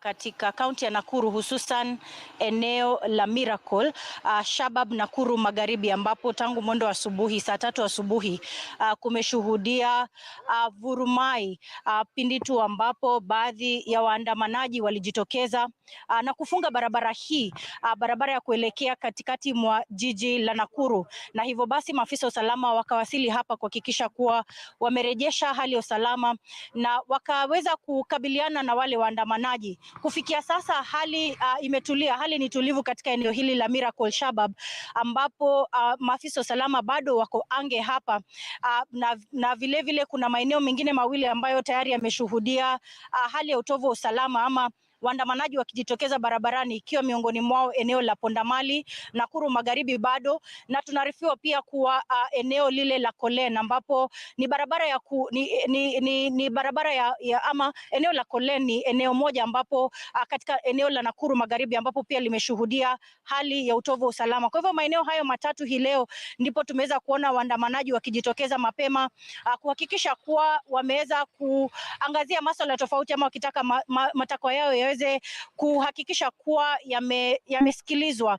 Ni maandamano tu ya upinzani wakisema kuwa gharama ya maisha iko juu, wakitaka kuwa ipunguzwe. Kwa hivyo ni masuala tu ambayo tumeweza kusikia kutoka kwa baadhi ya wale ambao wanaandamana, ila maafisa wa usalama hapa bado wako ange, na tutasalia papa hapa kwa sasa. Tunaweza kuona kuwa baadhi ya maafisa wa usalama bado wamesalia ange pale. Hii barabara ilikuwa imefungwa, ni barabara ile ya Shabab kuelekea Nakuru jijini, lakini maafisa wa usalama wamekuwa hapa tangu mwendo wa asubuhi saa 3 hivi asubuhi kuhakikisha kuwa usalama umerejea hapa. Kwa hivyo ni picha tu ambazo tunaweza kupata moja kwa moja, na vile vile pia upande ule mwingine baadhi ya waandamanaji wakianza kutupa mawe ni eneo hili la Shabab, lakini tutasalia tu papa hapa na kujuza mtazamaji wetu hatua kwa hatua kile ambacho kinazidi kuendelea hapa katika eneo hili la Shabab. Kwako Mwanahamisi.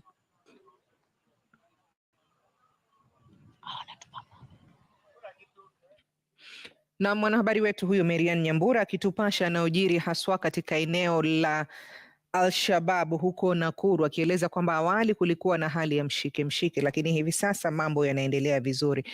Hapo awali ilikuwa tumezungumza na mwanahabari wetu Francis Mtalaki kutoka Mombasa, akatueleza kwamba kulikuwa kumechafuka kiasi katika maeneo ya railways kule, na kwa hivi sasa ametueleza kwamba kuna mtu mmoja ambaye amekamatwa kufuatia hizo ghasia ambazo zimeshuhudiwa hapo. Mtalaki atatupasha mengi tu hapo, lakini hapo ni picha ya awali hiyo. Kijana huyo amekamatwa kufuatia rabsha ambazo zimeshuhudiwa katika maeneo hayo ya railways. Bila shaka yuko katika eneo lingine hivi sasa Mtalaki, ili aweze kutupatia taswira kamili ya yale ambayo yanajiri katika kaunti hiyo ya Mombasa.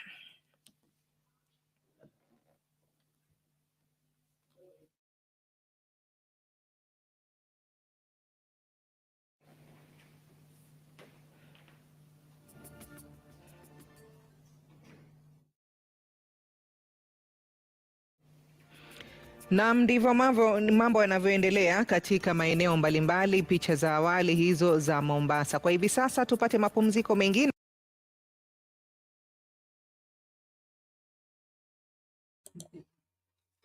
Okay, ladies and gentlemen, that is it, how the thing is looking around the country. Domi, dakika moja maliza tafadhali, tulete Kip naye achangie. I think the greater percentage of what I wanted to say nimesema. There was just one thing yenye nilitaka kuongezea, but ni kama it just flown out of my head. Nikikumbuka nitaisema. Okay. Sawa, asante. Kip, namna gani? Habari ya asubuhi.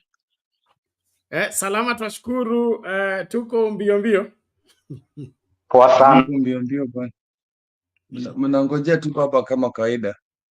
Watu walijitokeza mapema, lakini wanangojea ile wimbo yetu, yani ile jeshi ya baba. Tunataka baba. Nataka baba, you know. It just ukiona hizo mapicha unaona ni kama unaona police state, Bernard. It's a police state. Mnachukuliwa kama mambuzi. Ati amfai kuwa hapa, amfai kuwa hapo. Who says those people are not allowed to be in Jacaranda now? Kama ni ile 1 million jobs Ruto alikuwa amesema analeta. 1 million. Hao watu wa Jacaranda wapate. You know what surprises me? It's not 1 million Kenyans that need jobs. 80% of the population that needs jobs, Bwana Ruto. You know, when I started hearing the amount of money of these cabinet secretaries, which I don't recognize, somebody saying only 800 million, only 4 billion, only 300. Hata ule wa chini alikuwa 200 ama 300. Money I will never see in my life. That one I am very sure. I'll never see that money in my life. But they say only. Ukikuja huku chini au mahasla. I really liked how Kimbi was. Then you realize that this man works really hard. Kimbi does 3 trades. By profession, if Raila angekubalia kukaa kwa kiti, Raila would have given him a certificate. Then he becomes a professional pipe layer. You know, pipes. You know, plumbers in Europe are the most highly paid people.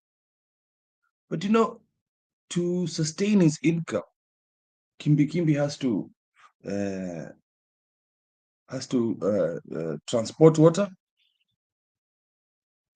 He has to sell goodies on the street. And I just say that is a true hustler. Ya ukweli kabisa, ataki uongo, ataki kitu yote, anataka yake. That is the man Kimbi. So today I'm hoping tutatoka wengi. I was expecting a lot of people today, but inaonekana watu ni kidogo sana ambao wamejitokelezea. But I think everybody's waiting for the Nairobi effect or the Baba effect. Because if this fire needs to be sustained for 3 days, mzee lazima atokeleze. So Kenyans, what is making me very nervous is jatoka wengi sana. I don't see the fire of the last maandamano, and I think it's because you saw those images of the fake monkey kiss coming around. So tusikue hivi hivi wa Kenya, twende maandamano. Let us do it. Let us do it. Let us do it for the next 3 days. There is rumors that the US, UK, and US, UK, and Europe. Europe want us to negotiate ati sasa nusu mkate. For example, anataka sijui either Martha or Kalonzo to be in the Senate as opposition leader, and then for the Senate, and then either or the other one goes to the National Assembly to become the opposition leader there. Alafu Raila apatie kazi ya deputy secretary general for the AU. Sasa hiyo ni nini sasa? Nation, hiyo mambo yenu ya kudanganya wananchi so that you may think that maandamano itaendelea or Raila will be swayed. This train has left the station and there's nothing Raila can do. Hakuna. Hii kitu ni yetu. Let us just hope this thing is sustainable. We hope it's sustained. Phoenix, you cannot smoke. Tafadhali. You cannot smoke on air. It's not viable. Tafadhali. Weka hiyo. Yes, good. Okay, Felix. I'm very sorry, sir. I'm very sorry, sir. Sometimes we forget. Yeah. Yeah. I understand at least umezima. It's okay. No, I don't judge. It's just the audience. Wanastuka. Uko Nairobi ama are you outside the country? I am in Nakuru County. Nakuru, mbona mjatokelezea? Wametokelezea? Don't say your exact location. No, well, guys have come out as maybe Bernard can remember yesterday. I told them about Nakuru. The situation about Nakuru is a bit special. You know, yes. Nakuru, because of the violence we've had historically, ever since multi-party democracy started. I believe that was in 1992. Nakuru County, there's always been violence. It was not just in 2007 that it started. It is just that the 2007 one is the one that was publicized. So after this 2007 violence, people really sat down in Nakuru and we agreed we are going to shun any form of violence or any such things. So this is why you see people are a bit hesitant, because we know how bad it can go. Umeelewa hapo Kip? I think you're muted. Okay. No, I get you, but the question you remember the things that happened in Rift Valley? Okay, kijana mdogo, I'm sure you can remember. No, I do understand. Gema community outside Central have suffered the most. Hata kwanza wale wa Eldoret and Molo and Nakuru are the biggest victims. Kwanza Nakuru ilikuwa mbaya sana. If you're traveling on that highway, because people don't understand that highway has traders and it's a mixture of Kalenjins and Kikuyus.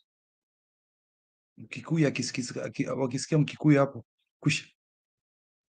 That was how bad it was. I think Phoenix, you know that. It was really bad then. Gari ikikwama hapo tu Nakuru, ikikwama tu, just talk Kale. And I know there are some Kikuyus there who speak Kalenjin, but let's not divert to that area. Yeah. A question So to me. the reason, sorry? Yeah, continue. Yeah, so Nakuru, we are so hesitant to violence, my brother. Sisi yo maneno, we have seen violence. Personally, let me give you a small story, personal experience. I have a grandmother, a sister to my mother's mother. So yes, my grandmother, not my direct grandmother, but still my grandmother. They used to live in Njoro. Her and her husband, my grandfather. They were attacked. My grandfather, in his good wisdom, he told my grandmother to run back into the shamba, the maize shamba. She hid there. She told us she saw them after killing him. They actually drank his blood. They performed some kind of rituals on him. So bad. It was bad. My brother, it was so bad. So, but the situation on the ground, and I don't play partisan politics. My agenda, I'm here because of Kenya. I'm not here because of Ruto. I'm not here because of Raila.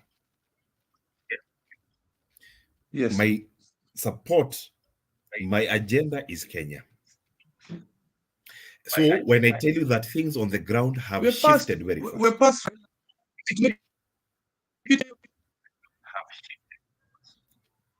Sorry, my brother, you broke off a bit. I don't know if it was on my side. Come again.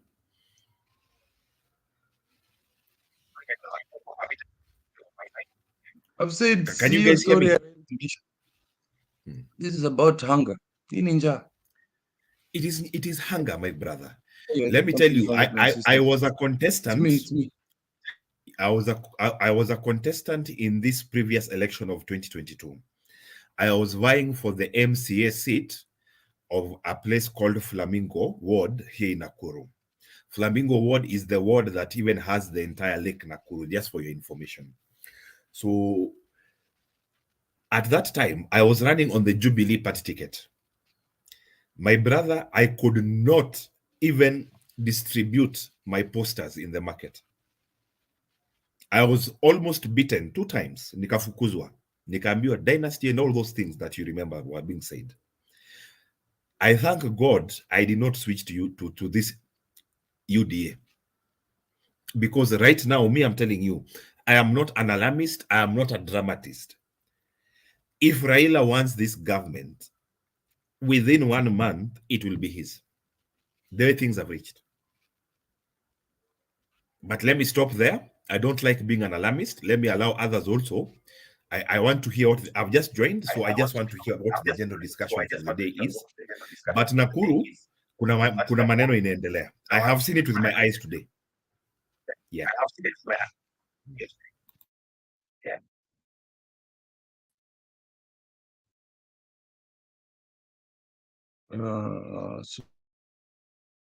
Subiri. Or can I continue? Is there somebody else who wants to contribute? Or can I continue? Yeah, continue because inaonekana system yangu inasumbua kidogo. No problem. What I wanted to ask is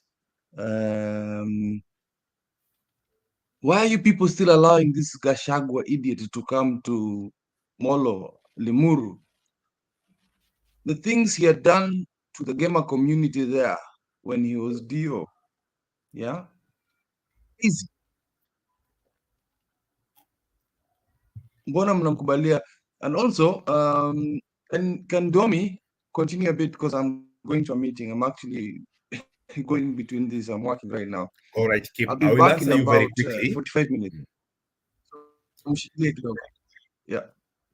Keep, I will answer you very quickly. I have to run. Sorry. Just as I have told you, right? Sorry. I have to come back later. I'm coming All back. right. So Domi shikilia kidogo. I will answer you later. I'll come back.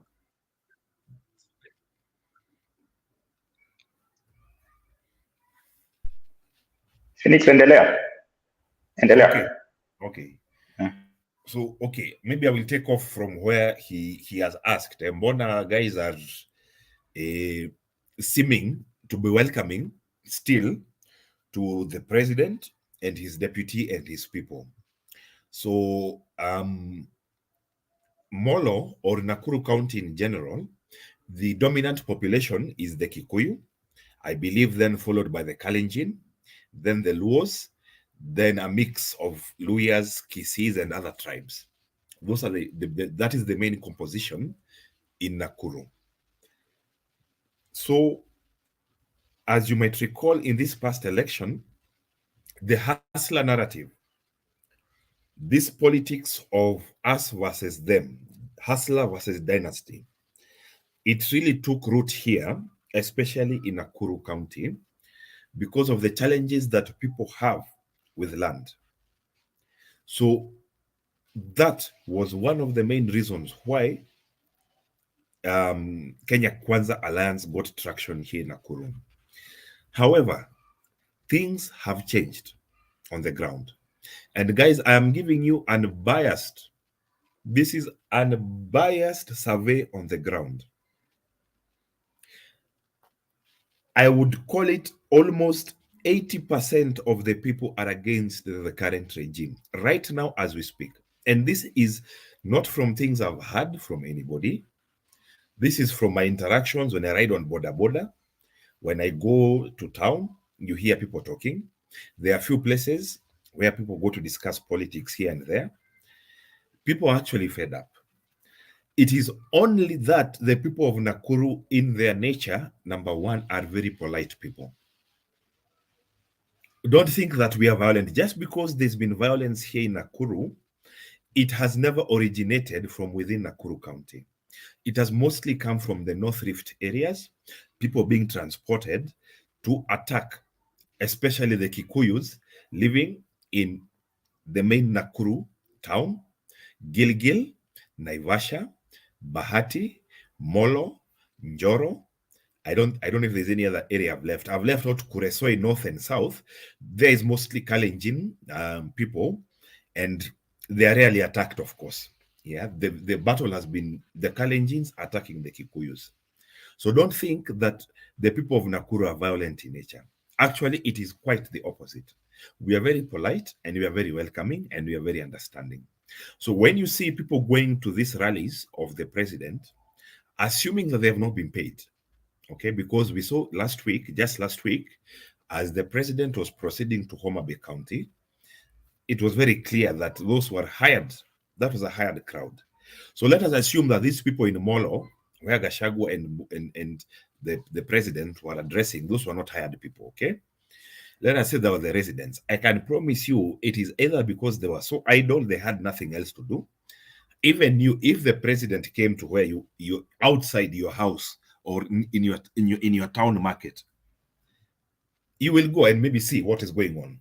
Yeah. What I would want you to do, read the mood of these crowds, guys. I don't know if I'm the only one who's noticing this. Maybe somebody else can come in. Am I the only one who is noticing that the same vigor?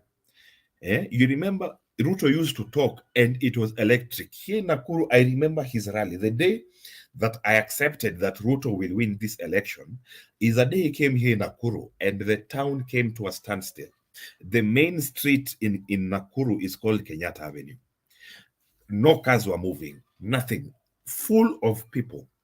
Nowadays, he comes here, it is just a few people. And those few people read the expressions, okay? Now, where are we going in this thing? I like sometimes to sit back and look at things like in the economy. The economists, they say there's the macroeconomics, and then there's the microeconomics. So I'm not an expert in that, but what I'm trying to say here is I like looking at things not just at what is happening here. What is happening here right now? No. Where are we in general? Because this matter that we are in is a serious matter. Schools have closed. Even if nobody will go to protest on Uhuru Highway in Nairobi or in CBD, just the fact that schools have closed, it means the government has failed. That is a failure. Beyond that, there is the losses that will be incurred by so many businesses, not because they'll be burnt or destroyed, but because they're lacking business. Even if you open, there's no foot traffic. Nobody will come to buy your products. That is another big failure. So where are we going with this thing? So now you're telling me, it is so hard to comprehend that Nairobi will come to a standstill Wednesday, Thursday, and Friday. Honestly, I did not imagine that even Baba had such kind of power. Guys, think about it. Nairobi is the capital of East and Central Africa. It is the trade hub of the region. Now it has been brought to a standstill. Where are we going? Now, what is the response by the government? What is the response by the government to this crisis that is affecting Kenya? And so far as we can see, they are making things worse. There is no leadership in this country. How do you wake up every day like a madman, like somebody who has no... I don't like insulting people, especially when I'm talking about somebody who is as distinguished as the head of state of any country. That is somebody that deserves the respect. So let me just say this. President Ruto, you wake up every time and you say, sitakubalia maandamano. Hakuna maandamano ingine itafanyika Kenya. He has been saying that since when? Since the day maandamano began. When was that? I can't even remember. That has been his line. Nataka kuambia majamaa wa handshake, things like that. Then, if you think that is bad, that the president is actually out of touch with the reality on the ground, we have his deputy, I'll call him Honorable Gachagua, out of respect for the presidency of Kenya. Honorable Gachagua, and it is not hard to imagine who he's operating with. Moses Kuria, Ndindi Nyoro, Kimani Ichung'wah, that clique of loudmouths and illiterates. And that is why you are seeing things like youth being armed with pangas and rungus. Yeah? Whether it was staged or it was real, that is the mentality that is there. Let us go and circumcise these laws. Okay, okay. I think do this. I think expound a little bit on that. Arming the youth. Okay. Yeah. So let me take you now to how I have seen it in my own eyes, how it happens, like it has happened to us those days when you used to have violence here in Nakuru. You will just hear rumors. Oh, haya, wamepelekewa mishale, wamepelekewa mapanga, and you think it is a joke. Okay? Then, come election time, people get killed. People get massacred. Then, again, we have another election. We say, no, they cannot dare do this again to us. It cannot happen. Not in Kenya. And then what happens? People die. So, the state has realized that they do not have control of the security agencies of this country. That is the crisis. That is why the president called a parliamentary group meeting to State House to discuss this maandamano. And I can tell you for a fact, I do not want to mention any names, but this was precipitated by a very critical report from the intelligence services. Not just the NIS, but even the military has become involved in this matter. So the president was told things are not good. Do not think that you can say there'll be no maandamano and you think that your word is a command that will stop things. So let me ask you, why do you think the government is becoming desperate and is going the political route as a response to the opposition and what is happening in the country. It is because President Ruto has realized that it takes time to change a government. The intelligence people that Uhuru still has, I would tell you right now for a fact, I know he has almost 50% of the intelligence, 50%, even more of the police, and the military is almost at 90%. Remember, Uhuru was the closest president ever to the military of Kenya. I do not lie, my brother. I do not lie. I have a friend.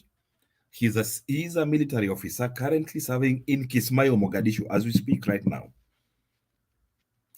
And every time that Uhuru is attacked, he breaks protocol on chat. We chat on WhatsApp. He breaks protocol. As a military officer, it is very dangerous for him to remark on political events. But he usually tells me, you guys, if you want to joke with Uhuru Kenyatta. The military is still his. So what am I saying here? The government is now desperate. And I am not being dramatic, guys. Ruto has realized he cannot command the police to go out there and kill Kenyans. This is why there is this group that has been formed, again, allegedly by the Honorable Deputy President. Teams of 5 units. They are given an unmarked vehicle and weapons, live bullets. They are the ones who are being deployed in these hotspots. They shoot people to kill people and to cause panic, to be a deterrent. And it is also alleged that this group is all people from one ethnic community. You do not have to be a genius in Kenya to guess which ethnic community this police would be from, okay? So, guys, the situation is not good. I am somebody who has traveled to Somalia for my work. I have gone to Sudan, north and south. I've been to Congo, Nigeria, Chad, Cameroon, and many other countries. But I'm mentioning this one specifically because I have seen how quickly things go bad. Sorry. How quickly things go bad. It takes one small spark. One small spark. Like if these youth that are being armed, they go and kill or do whatever they are saying, circumcising the Luos, whatever that means. Okay? Do you think the Luos will sit down and watch? No. There'll be retaliation. And that is how it goes. It becomes a vicious cycle. And in the end, nobody even remembers why we are fighting. We are just fighting. Don't think that what has happened to Sudan and is happening to Sudan today cannot happen to us as Kenyans. Why do you think we are so special that that cannot happen to our country? So my prayer is this. If there's anybody who has access to our president, tell him, for the sake of the country, you need to calm down, humble yourself before Raila Amolo Odinga. If Moi humbled himself before Raila, Moi Kibaki humbled himself before Raila, Uhuru Kenyatta humbled himself before Raila Odinga. Who are you, William Ruto? That you cannot say, guys, I stand guided as per the submissions given by you and by the leader of opposition. We are going back to the drawing board. First of all, we are recalling this entire Finance Act that is bringing so much problems in our country. We will come back to you with a better plan on how to manage things. But nothing like that is happening. We are seeing chest thumping and things like that. So, this arming that you are seeing, it sends to me a very clear, undoubtable signal that the government has finally realized that it does not have control of the country. William Ruto would have been wise to bid his time, to wait until such a time that he has cleaned up the intelligence service, the police service, the military, put in your people. Who is the head of the defense forces right now? General Ogola. And I had our beloved President William Ruto the other day saying, do you people know that I could have chosen anyone I wanted to be head of our military, but I decided to choose this Ogola, even though this Ogola went to bombers to try and stop Chebukati from announcing me as president, but I've still given him a chance. No. Ever since the days of Tonje, General Tonje, the head of the Kenya Defense Forces rotates among the different services. If it was Air Force, it goes to Navy, then Army, back to Air Force. And there are other rules that state it is the senior most officer. For example, our current commander is from the Air Force, General Ogola, if I'm not wrong. I usually see him wearing a blue uniform, so that means Air Force. He was appointed by Uhuru Kenyatta and Raila Odinga. Okay, of course, this is a rumor, but of course it was Uhuru who appointed him as the vice chair of the KDF, vice chief of defense forces. And he was appointed to the rank of lieutenant general. So after the former Kibicho, General Kibicho, it was General Ogola who was the most senior ranking officer in the military. And so unless he committed a very gross misconduct or showed to be incompetent in his work, that is the only circumstance under which he would not have been appointed as the head of the military. But it was not President William Ruto's prerogative to appoint General Ogola. What am I saying with all these long stories? Ruto does not have the military. And if anybody wants to dispute this fact, I will tell you who I am and what I do so that I tell you how I know these things. And I am here speaking for the first time in a public forum in my life about politics. It is because things have reached that point. We are at the line. Okay? We are literally towing the line. Anyway, I don't talk too much. Maybe others can also come in and I'll come back in later. Yeah. Okay. We appreciate Phoenix. I think you have given us some good amount of what we need to get. I think I see Mr. G. Karibu sana. Yeah, thank you. Don't know Thank whether you, you have Mr. a question Gomi. of. Yeah, there is a question to Phoenix. How are you, Phoenix? I greet you guys na wale ambao wako kwa comment section. Phoenix, listening to you guys, I can see leadership in you, the way you talk and how you are eloquent. But there is something Thank you you, spoke sir. earlier before you started this other issues ambao unaongelea sahi. There is that thing ambao ulisema kuwa you came here to speak on behalf of people, not behalf of Raila or not on behalf of UDA, but you came in just because of on behalf of people. Now, my question comes to you because I believe with the way umeongea, we all know that the situation under this regime is, and it has reached a stalemate. Now, for you saying that you are here because of the people, we know that people are on the street kwa sababu ya unga and cost of living is high. And I see leadership in you. Now the question comes in. Tuseme sahi unga imerudi chini, life imekuwa sawa.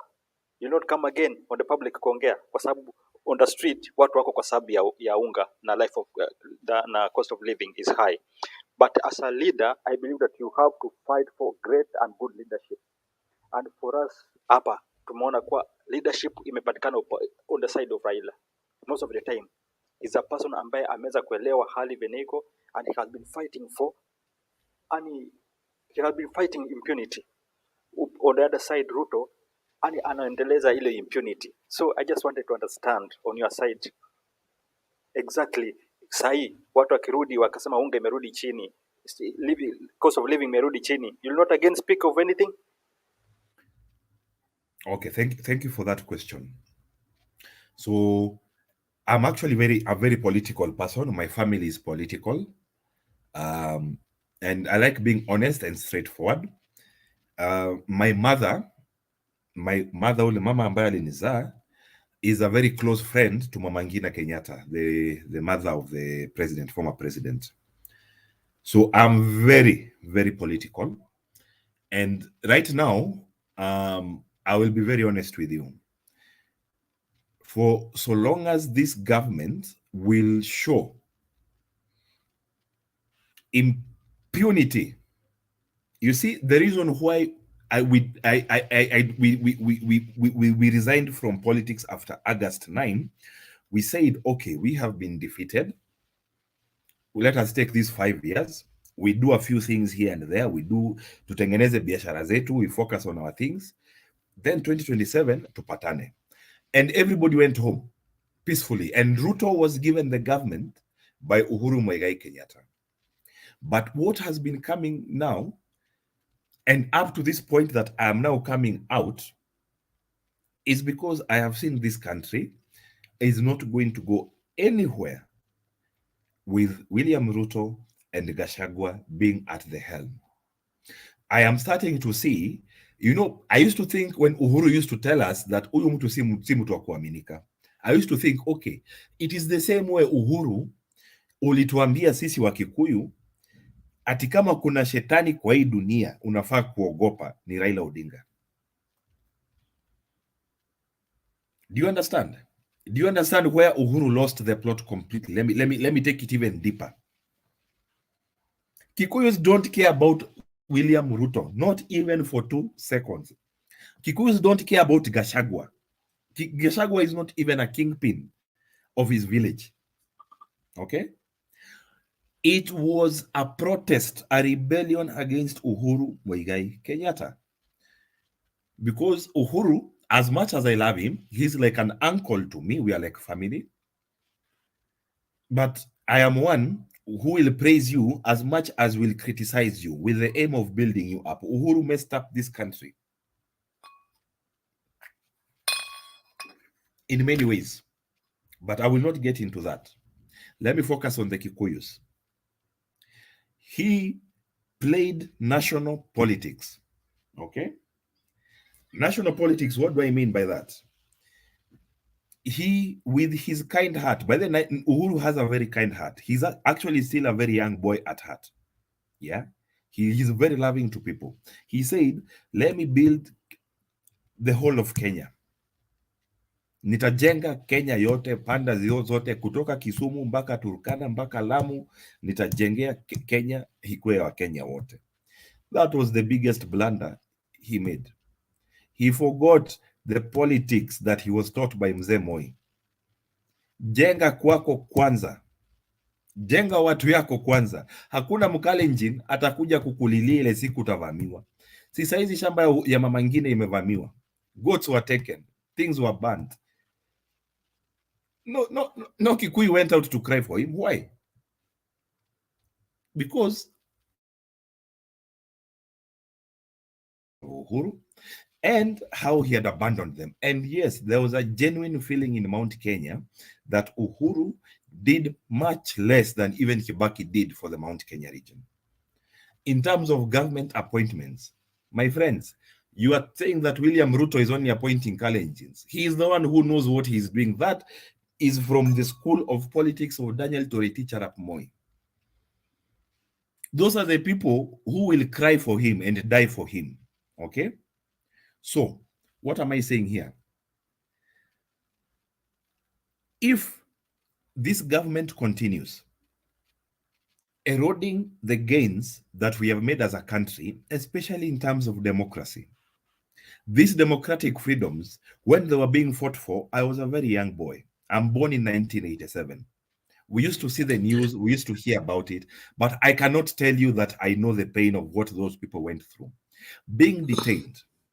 How many years was just a moment, Phonics, just a moment. I think there is some new development. Let me look at it. Yes, and we expect them also not to be partisan in any way. LSK pia imekashifu kile inachotaja kama polisi kutumia nguvu kupitia kiasi dhidi ya waandamanaji, wakitaka halmashauri ya utendakazi wa polisi ya IPOA kufanya uchunguzi wa kina. The policing of protest must seek to facilitate peaceful assembly, and any use of force must be guided by the principles of legality, necessity, proportionality, and professionalism to avert heightening tensions and provoke violence from the protesters. Na japo walisema kuwa ni haki kisheria kuandamana, kuna umuhimu mkubwa wa kudumisha amani. It is crucial to note that the right to protest peacefully does not permit individuals the right to engage in violent or destructive behavior. Violence, vandalism, looting, or any form of aggression undermines the purpose and legitimacy of peaceful protest. Huku Rais Theuri akishutumu hatua ya serikali kuwapokonya viongozi wa mrengo wa Azimio walinzi, pia alikiri kuwa ni sharti upande wa serikali utafute jinsi ya kutatua masuala yaliyoibuliwa, hasa yale ambayo yanawagusa wananchi. Chemutai Goin, runinga ya Citizen, Nairobi. Namna taarifa zinazotufikia hivi sasa zinaarifu kwamba watu wawili wamepigwa risasi na kujeruhiwa baada ya polisi kukabiliana na waandamanaji katika kaunti ya Migori. Tunaarifiwa kwamba biashara, shughuli za usafiri zimetatizika katika eneo hilo wakati wa purukushani hii. Tutakupasha mengi kuhusiana na hayo. Kwa sasa turudi hapa jijini Nairobi katika eneo la Kamukunji. Mwanahabari wetu Ayub Abdikader anasema yuko tayari kuweza kutupasha ni yapi ambayo yanaendelea kwa sasa. Kwako Ayub. Good morning, Mwanahamisi. We are live from the Kamukunji grounds, listed as one of the meeting points for the supporters of the Azimio la Umoja One Kenya coalition political party in a statement they issued yesterday. And what we are witnessing here at the moment is a standoff between the police and the protesters. No engagement yet.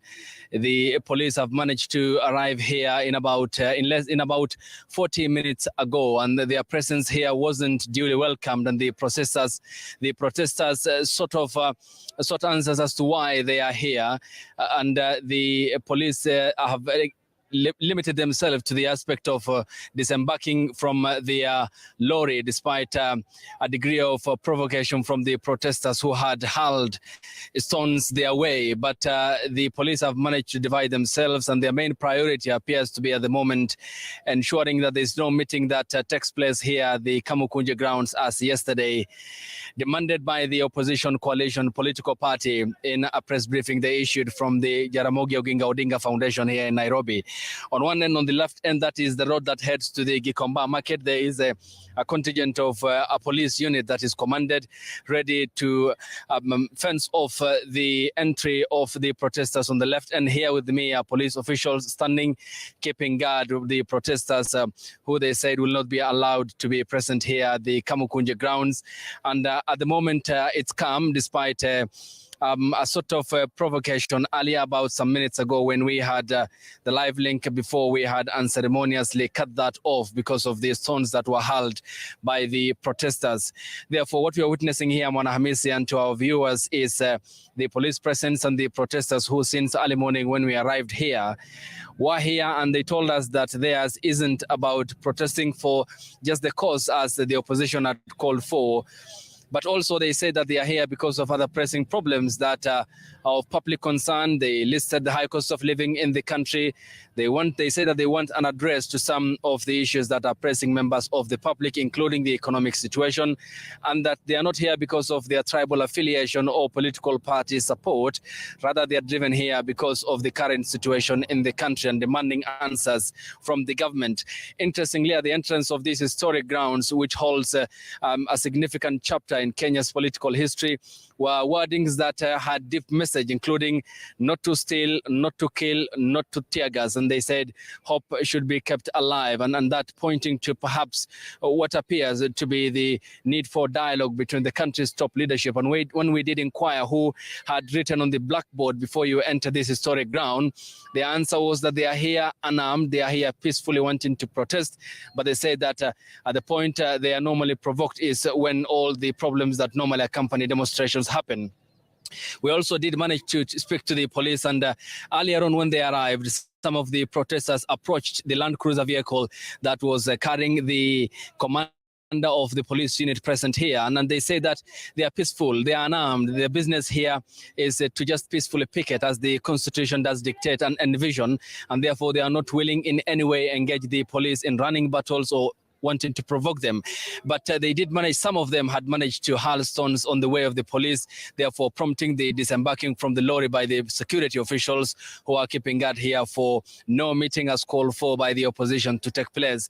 This, of course, and the other listed area, which is Jacaranda, where our team is equally covering, one of the some of the areas that the opposition yesterday listed in their news conference here in the county of Nairobi as part of the protest that they have said is meant to keep the government on toes in terms of addressing what they said are pertinent problems that are affecting the Kenyan people, and them doubling down on the rhetoric saying that it is the responsibility of the government. On the other end, the government saying that it is its responsibility to save lives, to ensure that the Kenyan people go about their businesses as required in the statement issued by the Interior Cabinet Secretary, Professor Kithure Kindiki, and saying that there's no point of the opposition hiding behind the constitutional provision to cause chaos, deaths, and destruction as witnessed last week, and therefore saying that despite the freedom to picket as guaranteed by the constitution, that ought to come with a degree of responsibility. Therefore, we are here to keep an eye on the development and the spillover effects of the standoff here,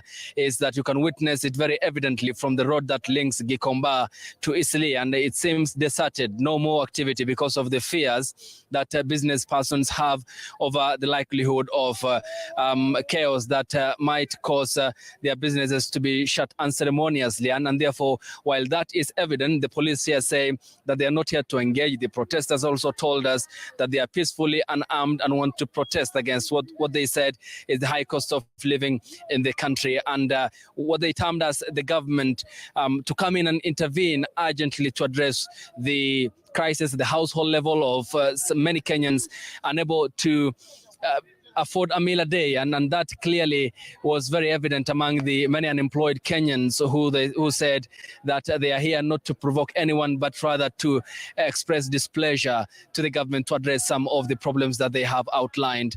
And so did the opposition, and a government that says it's its responsibility to ensure that lives are protected, property is not destroyed, and they are here and will be keeping an eye on further developments here at the historic Kamukunji grounds. Naam, Ayub huyu akitueleza ambayo anajiri katika maeneo hayo ya Kamukunji. Picha unazoziona hewani kwa sasa ni eneo la Woodley hapa jijini Nairobi. Kunaonekana kumekuwa na patashika kiasi. Waandamanaji pale wanaonekana walikuwa wamechoma matairi na kufunga barabara, lakini maafisa wa usalama tayari wamefika katika eneo hilo ili kuweza kudhibiti hali. Mwanahabari wetu Hassan Mugambi yuko katika maeneo hayo kama sijakosea, na muda usiokuwa mrefu tutakuwa tunaungana naye atueleze kwa kina haswa yanayojiri.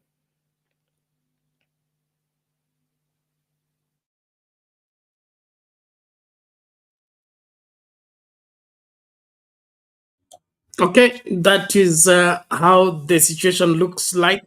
I want us to just a moment.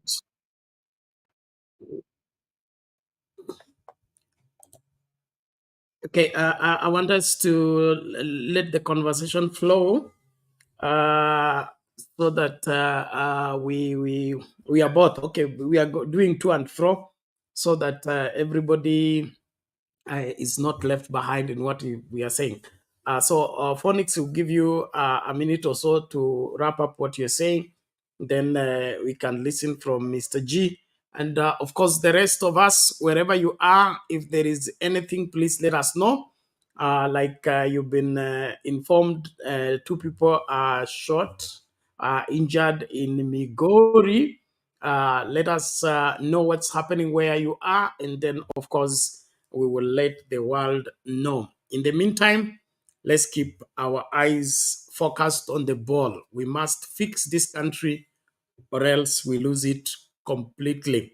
The determination and the excuse that the opposition is hiding behind the constitution.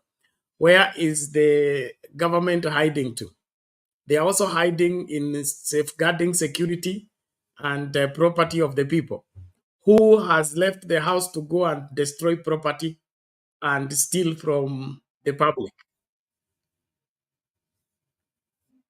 That's for you to tell me. Thank you. Phoenix. Thank you, Chair. I'll be very brief. So, Mr. G, so yes, first, the reason I said I'm here because of Kenya and not because of Ruto or Raila is because of where things have reached, my brother. I did a lot of campaign for Raila with a very heavy heart. I was not happy doing campaign for Raila. I only do it because my leader, Uhuru Kenyatta, told us to do it.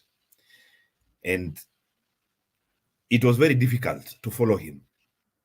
That was a test that we actually are loyal to him. And the reason why it was difficult to support Raila is because Uhuru himself used to tell us, I cannot even repeat the things that he used to call Raila and Kikuyu here. The same Raila, he's telling us now is good. And this is the problem that he has in Mount Kenya, among many other problems. You tell us Raila is bad. So all along, it was because of your interests. Now you tell us this Ruto that you are telling us is good, now is bad again. Okay? And one thing I can tell you about Kikuyus, I don't know what your tribe is, it doesn't matter. As a Kikuyu, I can tell you, the one thing I hate the most ni kunibeba ujinga. Kunigeuza kama samaki hivi kwa makaa. Leo bendera tunapeperuka hivi. Kesho bendera tunapeperuka hivi. Problem number 2, he did not seal his base in Mount Kenya. He played national politics. He was a very kind leader, national leader. There's no Luo who will come to cry for Uhuru today because his land was invaded. There's no Kalenjin. Those Kalenjins he helped. Those Kisis he helped. They will not help him. The reality of our politics is very different. Okay? So where do I stand right now? Right now, my priority, and I don't speak, Mr. Bernard, Chair, this is the first forum I've ever spoke publicly politics. Last night was my first time. You see me here, my brother, as I've told you, I've been to Somalia, Sudan, Chad, Nigeria, Djibouti, Eritrea, everywhere, Afghanistan. I have seen war. You people do not know what war is. Munalipuliangwa seska na AK-47 hapa munajificha chini ya kitanda. I have seen bullets in South Sudan. Zile artillery zinakonga juu Land Cruiser. Inapita na ukuta yako. Guys, that is where things could go. Now, what is the solution? Right now, wherever I look, Raila is the only solution. Wacha niachie hapo. Thank you so much.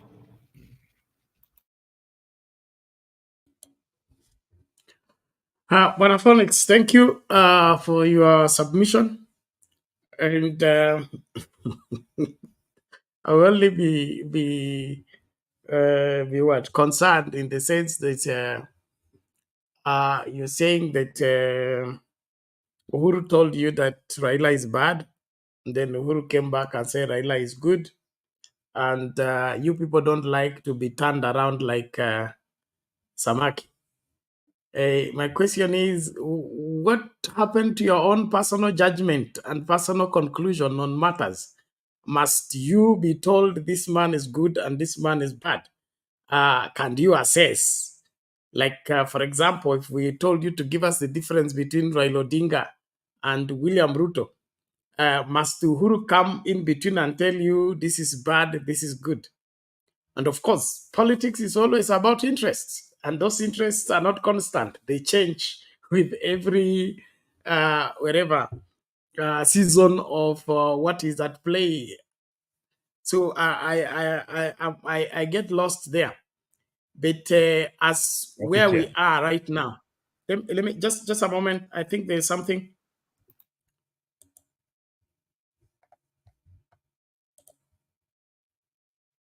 His Citizen. Na mnaarifiwa kwa sasa, turudi Woodley tuangalie hali ilivyo, manake Mugambi ametudokezea kwamba kuna patashika ambayo inaendelea. Picha unazoziona hapo ni Woodley, lakini hapa naona kwamba watu wametawanywa na maafisa wa polisi. Kwa hivyo ndivyo hali ambavyo inashuhudiwa kwa sasa katika eneo la Woodley hapa jijini Nairobi.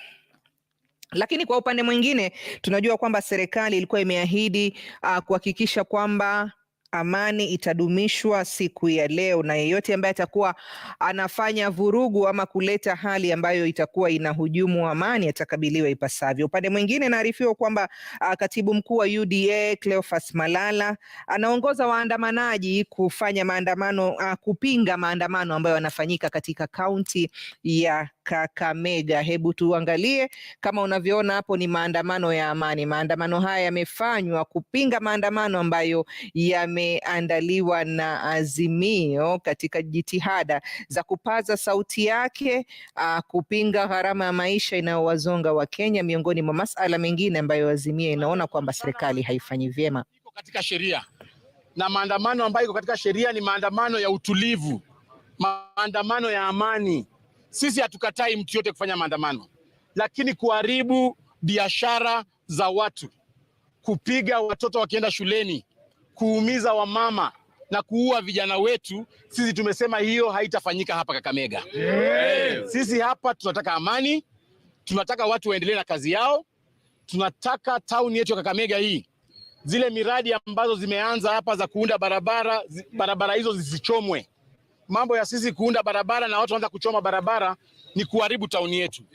Jambo la pili, mimi ningependa kuomba viongozi wa upinzani, tafadhali wapatie rais nafasi afanye kazi yake. Yeye ameingia juzi katika ofisi, apewe nafasi afanye kazi yake kama rais wa Jamhuri ya Kenya. Mambo ya kumtisha kwamba mnataka kuleta maandamano ndio mpate handshake. Watu wa Kakamega wamesema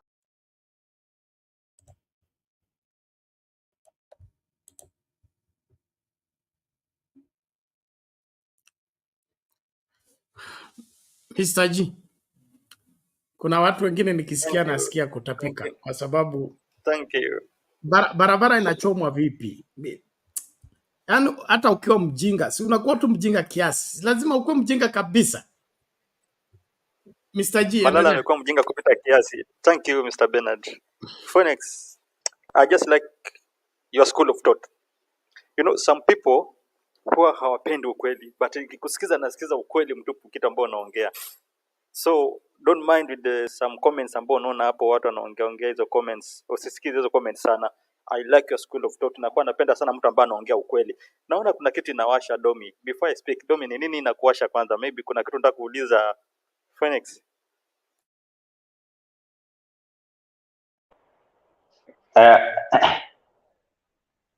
Okay,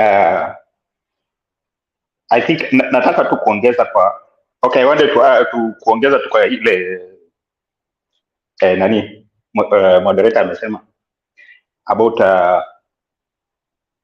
yeah, it's true that Uhuru hivyo ndiye aliwaambia before, and I think it's not just Uhuru, because that's a statement that has been said now several other leaders from the mountain.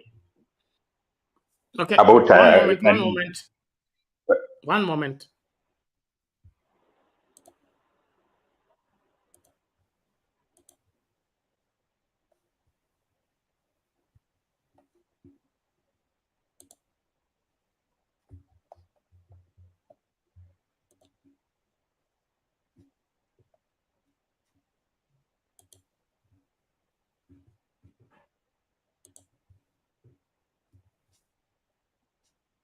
That's an exchange in Kisumu, and they have lost the audio. That engagement of the youth and the police in that is awali Kisumu. Okay, it was earlier in the day. Okay, thank you. We can proceed. Okay. Even you had been told before. We have lost him. Before I forgot my question. But I think to comment on Malala, your story Malala, I think there is a very big contradiction hapa. Walisema hakuna maandamano. That is a statement. Now, how do you allow maandamano ya Malala na upinge maandamano hii ingine. What is it? Uliona, okay, well, what is it that makes the difference? Because according to nani walisema hakuna maandamano.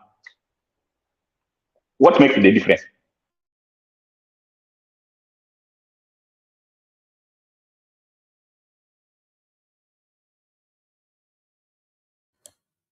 Maandamano halali ni ile imeruhusiwa na Ruto. Ile haijaruhusiwa na Ruto sio halali. Inamaanisha Ruto anataka kuwa katiba. Yeye kila anachoruhusu ndio halali. Kila asichoruhusu, hata kama katiba imeruhusu, tupilia mbali. Yeye anataka akili yake itawale, sio katiba na sio sheria ya Kenya. Hapo ndio shida ipo. I think we go back to Mr. G, and then of course I also want us to restrain ourselves from drifting back into our whatever political history that is not bearing fruit. Okay? Kwa sababu hiyo chapter ya Uhuru Kenyatta na Mount Kenya, it was closed. According to the genuine results that was given by the whistleblower, the mountain followed Uhuru Kenyatta and voted for Raila Odinga with over 2.6 million votes. Going back to redig that up and begin to look for another excuse why this did not work, in my opinion, it's falling back into the trap of the lies of William Ruto, Jebkati, and team. If we want to stand for the truth, let's stand for the truth. Secondly, I don't appreciate when somebody said he was told. The moment you become an adult, it's no longer what your mother told you. It's no longer what your father told you. What did you decide after you are told? And what made you decide what you decided? Because I'm a pastor. And when I advise you, I don't decide for you. I only give you counsel. It is upon you to do with my counsel what you choose to do. And so the excuse of Uhuru told us, Uhuru did not tell us. Mimi mtanisamee tu mapema na asubuhi. I don't take it. And that's why voting is for over 18, not for everybody who is being decided for by their mother and their father. I rest my case. Okay, thank you, Mr. Bernard. Add 5 phonics, I think, is on the background. I had a question for him. Mr. G. You know, yeah. Sorry to interrupt you. Maybe I can respond to Bernard because he asked me that question and then he was interrupted by the live updates that were coming in. Bernard, you see, now you're asking me to explain to you the Kikuyu culture and the Kikuyu history. And I'll be very brief in less than a minute. In Kikuyu, I'm sure you've all heard of something called Mudhamaki. So this Mudhamaki, what does it mean? And why is it so contentious? That to the extent that even Uhuru will get angry with you if you call him Mudhamaki. So Mudhamaki was basically a king who used to rule the Kikuyus in the ancient times. So the Kikuyu had a monarchy kind of system. The king ruled all, collected the taxes, made the laws, everything, just like we have the British monarchy. Then unfortunately, after some generations, one of the kings, I think, had some mental illness or some challenges, and he was basically a mad king, like those mad kings of Europe that you used to hear about. And so now you see, now the problem with a mad king is that he has absolute authority over the tribe. You cannot go against the king. So long story short, that generation refused Uzamaki, kingship and monarchy. Uzamaki is monarchy in Kikuyu. So, and that generation was called Iregi. Iregi means refusal, rejection. Okay? So since then, Kikuyu have rejected domination by any one person. So it is only until Uhuru Kenyatta came that the term Mudhamaki came about.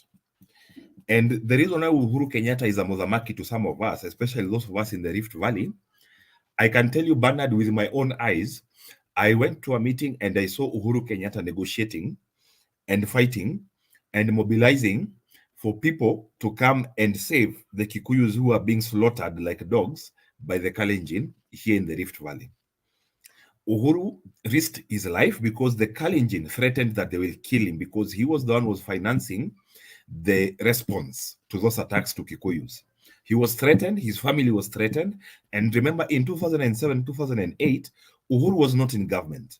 He was doing this in his own personal capacity. Even Mwai Kibaki, and he had the police, was unable to tame the country. If it was not for Uhuru, and the most important thing that Uhuru ever did, and there are videos of him doing this, he went around the entire Mount Kenya region switching off fires. He was talking to youths, telling them, do not revenge, do not revenge, do not revenge, do not revenge, do not revenge. Leave this matter to me. We do not want it to go out of control. Yeah? So long story short, Uhuru has become a Mothamaki to some of us. In fact, to all Kikuyus, he became a Mothamaki. Now, a Mothamaki is a king. When a king gives you a command, that is a direct instruction from God. Do you understand me, Bernard? Well, Phonics, I get where you're coming from. Thank you. But I'm losing you. I'm losing you in the sense that if Muthamaki commands you and you should do the way he has commanded you, then on the other hand, you tell us Muthamaki told you Raila is bad and you did not feel good about it. I mean, Raila is good and you do not feel good about it. So hii Muthamaki yenu ni ya aina gani? Ni ya nyinyi mnachagua kile mfalme amesema ama? No. You see, this is the thing. Yes. When Uhuru told us Raila is bad, we trusted him with our hearts and our minds 100%. Do you understand me? Why? Because he was the Mothamaki. I did not even want to research about Raila. Personally, I knew that Raila ni mchawi. Mimi sisi tulikuwa tunajua hata ukiguza Raila unaweza rogwa. Okay? Unaweza kufa uanguke akisema. Akitamka. Okay. Do you understand? Naomba hivi. I think we are drifting from the subject of the day and we are beginning to confuse our viewers. Let's do this. Okay. We'll look into that later. But what I want us to balance is our country is where it is right now, partly because of our failure to judge matters individually. And that is take responsibility. I agree with you 100%. What we said about the 2010 constitution. Sema kama baba amesoma akasema ni nzawa, iko sawa. 2005 baba alisoma akasema ni mbaya, tukasema ni mbaya. But I think we have come of age. We can judge matters individually, take full responsibility, and that is one of the things that I would say 2022 elections has brought to our table as Kenyans. We played around by the decision. We allowed the boys to play games. We fell into the trap of the boys. Look at the way the boys are messing up the country, and we are watching helplessly. Elders don't do that. Elders don't sit in the house when the animal is giving birth outside. It was an error for the elders to fold their hands and see the country being handed over to novice. We are suffering from William Ruto because he's a novice, and he's surrounded by novices who have no idea on what it means to navigate the country. And of course, the complexity of the country called Kenya is such that if you don't have good brains, you don't have good heart and good intention towards every Kenyan, you will not be able to govern it. And so I would want us to focus on the Maandamano, lest we drift so much into history until we lose our audience and then, of course, the purpose for our gathering today. So naomba tafadhali, let's restrain ourselves. On the other hand, let's also avoid sharing sensitive information. Nimepewa warning tu sahi. Sensitive information. There is how you speak and you lead the enemy to where it ought not to know. So let's be careful with the information we give, because we have detectives here, we have DCI here, We have everybody here, NIS, everyone. And then, of course, Zakayo's special branch. He's trying to revive a special branch. They are also here. So let's be careful so that we don't lose the cause in the course of helping Kenyans make sense of where we are. Naomba hivi, twende kwa Mr. G moja kwa moja tafadhali. And let's be brief kwa sababu tunafuata live feed. Tunafuata live feed. So don't talk forever because we will interrupt you. So make your points concise, precise, so that you make sense within the shortest time possible. Thank you, Mr. Bernard. You know, for me, I agree with the school of thought on Phoenix. Na sijaona akienda makosa mahali popote. Phoenix, you are okay. Because I love it because you are talking and una express yourself. You are speaking what is in your mind. You are not painting pictures. When watu wanapenda kuja hapa, they like to paint pictures, kuongea vitu. You are talking exactly what was happening. And I like that way. Okay, my question was to you, Phoenix, about that issue. You said that this is the right time ambao baba akitaka anaweza chukua uongozi. Okay, on my side, I don't encourage people to give solution to this regime ambayo imefail. I don't like giving solution, and I don't always like even our Azimio leaders to give them solutions. Although wamekuja kwa media wakisema tunafaa tuwapatie solution, tunafaa tuwaambie, tunafaa tufanye nini ndio cost of living kuja down, and they are using some strategy ili waweze kupata what we can offer to deliver this nation. I disagree with that. But now on this side ambao ulisema kwa you believe when baba wants to get his victory right now ataweza ipata. So I wanted you to share with us what have you seen ambao unaona tukifanya baba will take the victory. Kwa sababu sisi yetu tunataka baba achukue uongozi wake ambao aliibiwa. What is it ambao umeona sahi ambao baba akifanya atachukua kwa sababu ni kitu ambao umeongelea? Okay. Now coming to the matter at hand, and because we have been guided by the chair that we stick to the topic of maandamano. So maandamano is where we are today. Maandamano is where we are tomorrow. And maandamano is where we are on Friday. There's only two people in this country who right now can call off this maandamano. The first one, of course, is Baba. That one is obvious. I don't have to get into that. And the second one is, of course, William Samoei Arap Ruto, the President of the Republic of Kenya. So I know you might ask me, how can William Ruto stop this? By simply, as I said, going back, retreating, going back to the drawing board. Okay? Yes, I know it is not easy politically. You are a sitting president and you have to climb down, literally, because of pressure from the opposition. It makes you look weak. It makes you look wrong. It will hurt you politically, definitely. But what I would advise our beloved president, please swallow this bitter pill right now. Concede defeat. And nobody will come out to the streets tomorrow. Am I right, wrong? Let me just ask that question. Can William Ruto, by acceding to the demands that have been placed by Baba, just by doing that, temperatures finished. All these things I'm telling you, there could be violence, forget about it. Inaweza kuisha, hiyo moto iishe mara moja. Sijui kama Mr. G nimekujibu.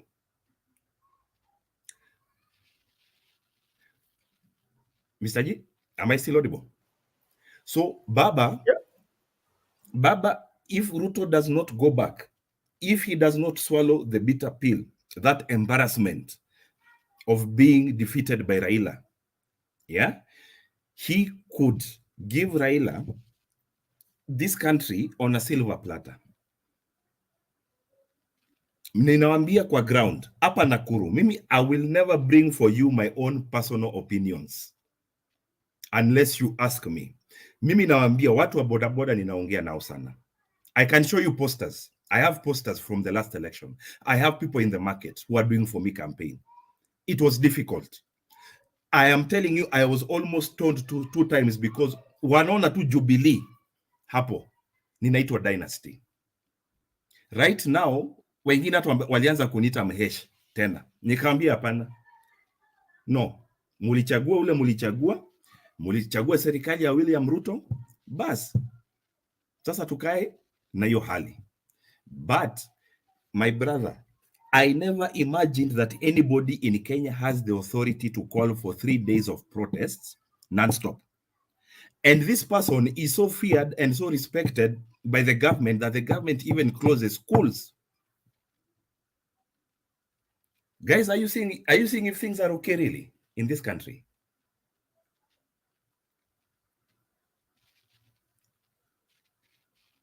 Sitaki kuongea sana. Najua okay, this is a very diverse forum I want ninaachia mtu mwingine pia nafasi anaongea ndio nisiende too much off the track like before. Okay? So I will stop there. Yeah, thank you, Forex. You know, I believe democracy demands that we are able also to get inside the reality of people who are of different views na sisi. Kuna watu ambao wanalalamika sana kwa comment section. I don't know mnalalamika nini. Because this is a democracy. We are democrat. Na obvious lazima tupate views ya kila mtu. And we try to gauge kama tutaweza kukubaliana nayo ama tuweze kubaliana nayo. In democracy tunajua always inapigania mwananchi wa chini, inapigania minority. This government has always stepped into a fit. Angalia kama Jubilee. Baba aliwaambia watu waachane na chama Jubilee. Wameingilia ndani, wametukanyaga mpaka wametuvuruga kweli kweli. Yet tulikuwa tumwambia mkiendelea kukanyaga Jubilee mtafanya tuingie kwa street. Sasa hii tumeingia kwa street, there are the people ambao wanalalamika. Wanatuambia twende tena tuongee. That is the things ambao wanaanza kuongea sasa hivi. Wanatuita ati tukuje tuketi chini tuanze kuongea. Tutaongea nao nini? There's nothing we can talk now watu. And that's why jana Wamalwa alisema tu vizuri kabisa, sisi sasa hii hatuna hiyo time. Tutakuja baadaye. Wakati tunajisikia tunakuja kuongea tutakuja kuongea, but for right now wacha tufanye mambo yetu vile tunafanya. Sasa hii maandamano kwa kila mahali. Mombasa watu wanasema kumetulia sana. Mombasa kumekuwa pia na maandamano imeshaanza tayari. Sasa hata mnasikia mapolisi wanakimbizana na watu huko. Hiyo ni gari ambayo inapita. Maandamano iko kila mahali. Why? Watu wamechoka. The government ilidanganya watu. The government iliambia watu nini? Iliambia watu kwa inakuja kuwasaidia. Kumbe ilikuwa ni uongo. This guy hajajua anything ambao mwananchi wa China anapitia. Ile uchungu ambao mwananchi wa China anapitia. The government ni kama haijui. That's why unapata mtu kama Malala anasimama anaanza kuchukua watu. Anakuonesha watu anasema wanaandamana kwa sababu wapinge this hii maandamano.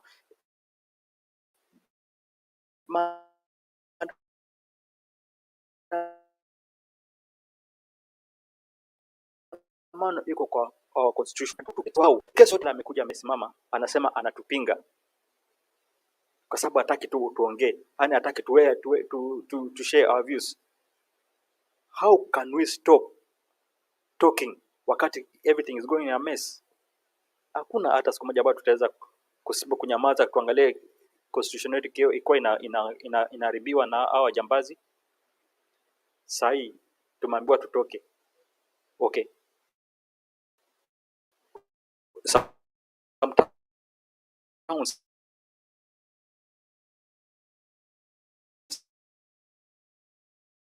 Sorry, I don't know if the problem is on my side. Mr. Jesse kusikia vizuri. Okay. Sasa unanisikia? Mr. amegwama. Unanisikia vizuri sasa? Yes, night is better. Continue. Yeah. Maandamano ilianza jana usiku. Odo tuliambiwa kwa inafaa ianze leo, but yesterday usiku watu walikuwa shaanza tayari. Ukienda kama Kisii paka nini zimefungwa kabisa, barabara zimefungwa kabisa na nini wameweka zile ma blocks na wamepigilia kabisa mpaka gari hata iwezi vuka. Leo usiku tumeona Kondele, wamama, wasichana na watoto wametoka nje. Wanaimba, wanaandamana. Barabara pale katikati ya Kisumu ukija Eldoret kumefungwa na mawe kwa sababu watu wamechoka na this government. Alafu Malala anasimama anakuja anatuambia kuwa what we are doing is wrong. Sasa anaitisha timu ikuje itupinge. These are the things ambazo alikuwa anafanya jana. That's why alikuwa na zile pictures ambazo zilikuwa zinatumwa kwa media. Watu wameshika mapanga, usijua wanaongea nini, wanaongea ile lugha ambayo kila mtu walikuwa wanaongea lugha mamao, ile ambayo huwezi sikia. You see, na kuna vitu ambavyo wanapanga. The government has planned kuleta chaos. But for us hatuna any chaos. For us tunaandamana tu kikawaida. this time round, kama kuna watu ambao wanatusikiza, hii hatuachilii, na wanafaa wajue kuwa for us hatuna shida kukiwa kuna njaa, kukiwa hakuna njaa, sisi hata hiyo haitusumbui. Sisi kitu ambacho tunataka ni good leadership, na good leadership ni baba awe safe. Ikiwa baba atakuwa sawa, sisi tuko sawa, lakini ikiwa baba anasumbuliwa, hakuna peace. Okay, kuna kitu ambacho Domi alikuwa anaongea alafu ukawa na issue kidogo. Domi, sijui nini hiyo kwenda kusema.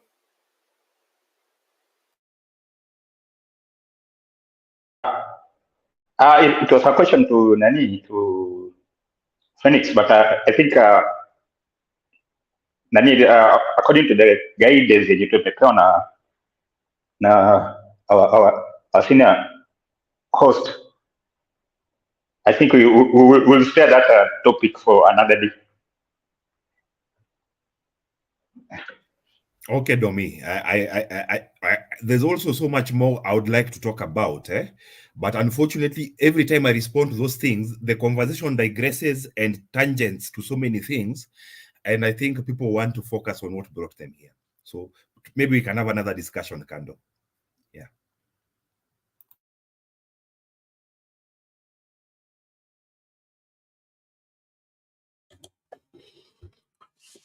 Okay, thank you, everyone. Let's, at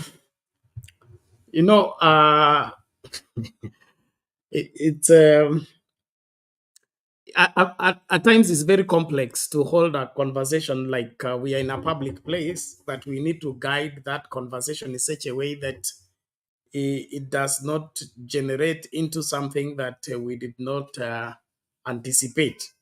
So our ability to navigate right at the middle of the road and avoiding the extremes is what makes the conversation profitable. That means we may have enormous information, but now we select what is relevant where, then we share it because we want people to get this understanding, which will help them make a particular decision that will cause them to be part and parcel of what will help out. Just like we say in the church, as much as you are a preacher, you've been not sent to preach the whole Bible in one sermon. So you pick one direction and teach that, then thereafter you will teach another one later. But the complexity of our country is just that. The people want to use the constitution when it favors them and to stop the constitution when it looks not favorable to them.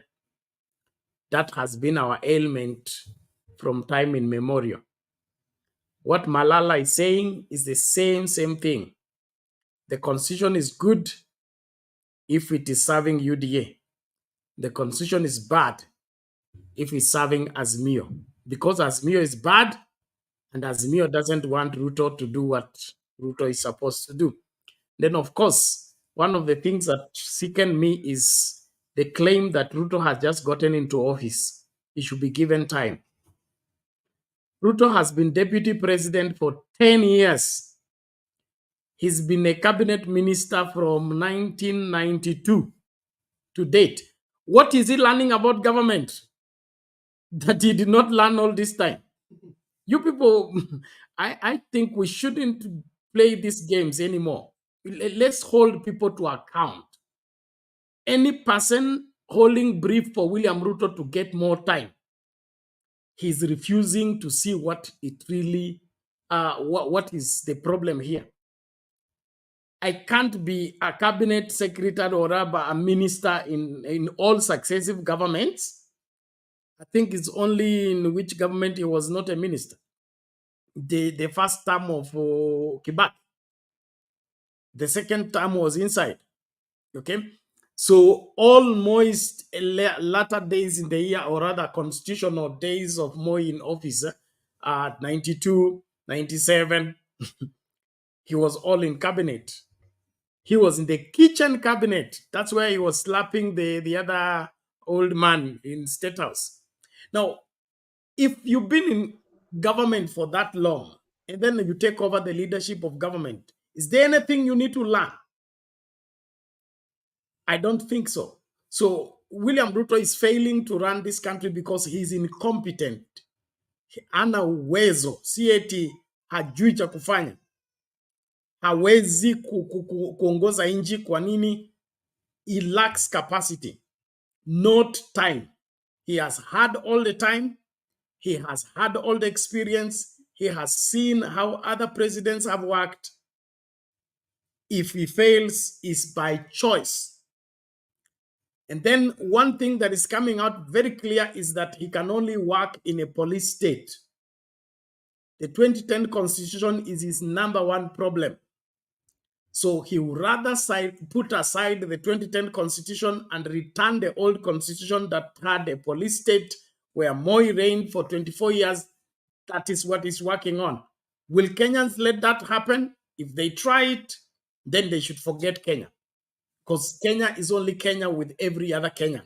When Kenya becomes a property of William Ruto, and William Ruto decides for us when to breathe in and when to breathe out, that is a Kenya I don't want to be party to. And so let's remain focused. Maandamano yanaendelea sehemu zote. Let me see, there is, there was a feed from Mathare. There is engagement between the police and the protesters in Mathare. And other part, I have a video of one person who was shot in Migori. Amekuwa shot kwa mguu. Tena amepigwa risasi akiwa nyumbani kwake. Polisi wameingia, wamevamia huko, wakampiga risasi. So he was not even among the protesters, according to the information there. Amepigwa risasi kwa mguu. Sijui kama anaweza cheza hiyo ama italeta kizaazaa. Bloody videos zinakuanga na shida. But it's not badly off. Let me see kama mbaya ni mbaya.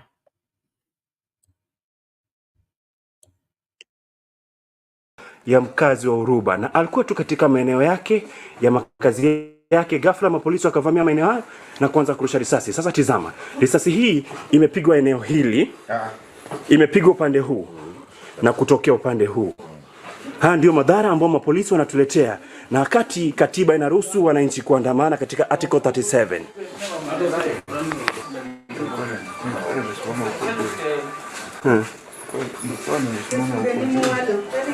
Haya maeneo ya Uruba. Ndipo nini katokea? Nikasikia tuta nguka chini.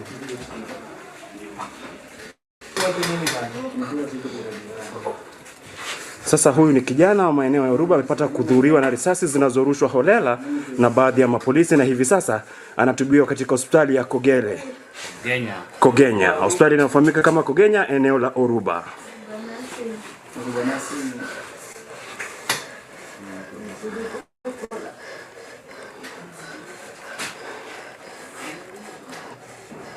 Swali dogo tu la kujiuliza. Wanalinda raia na mali zao ama wanadhuru raia kwa mali zao?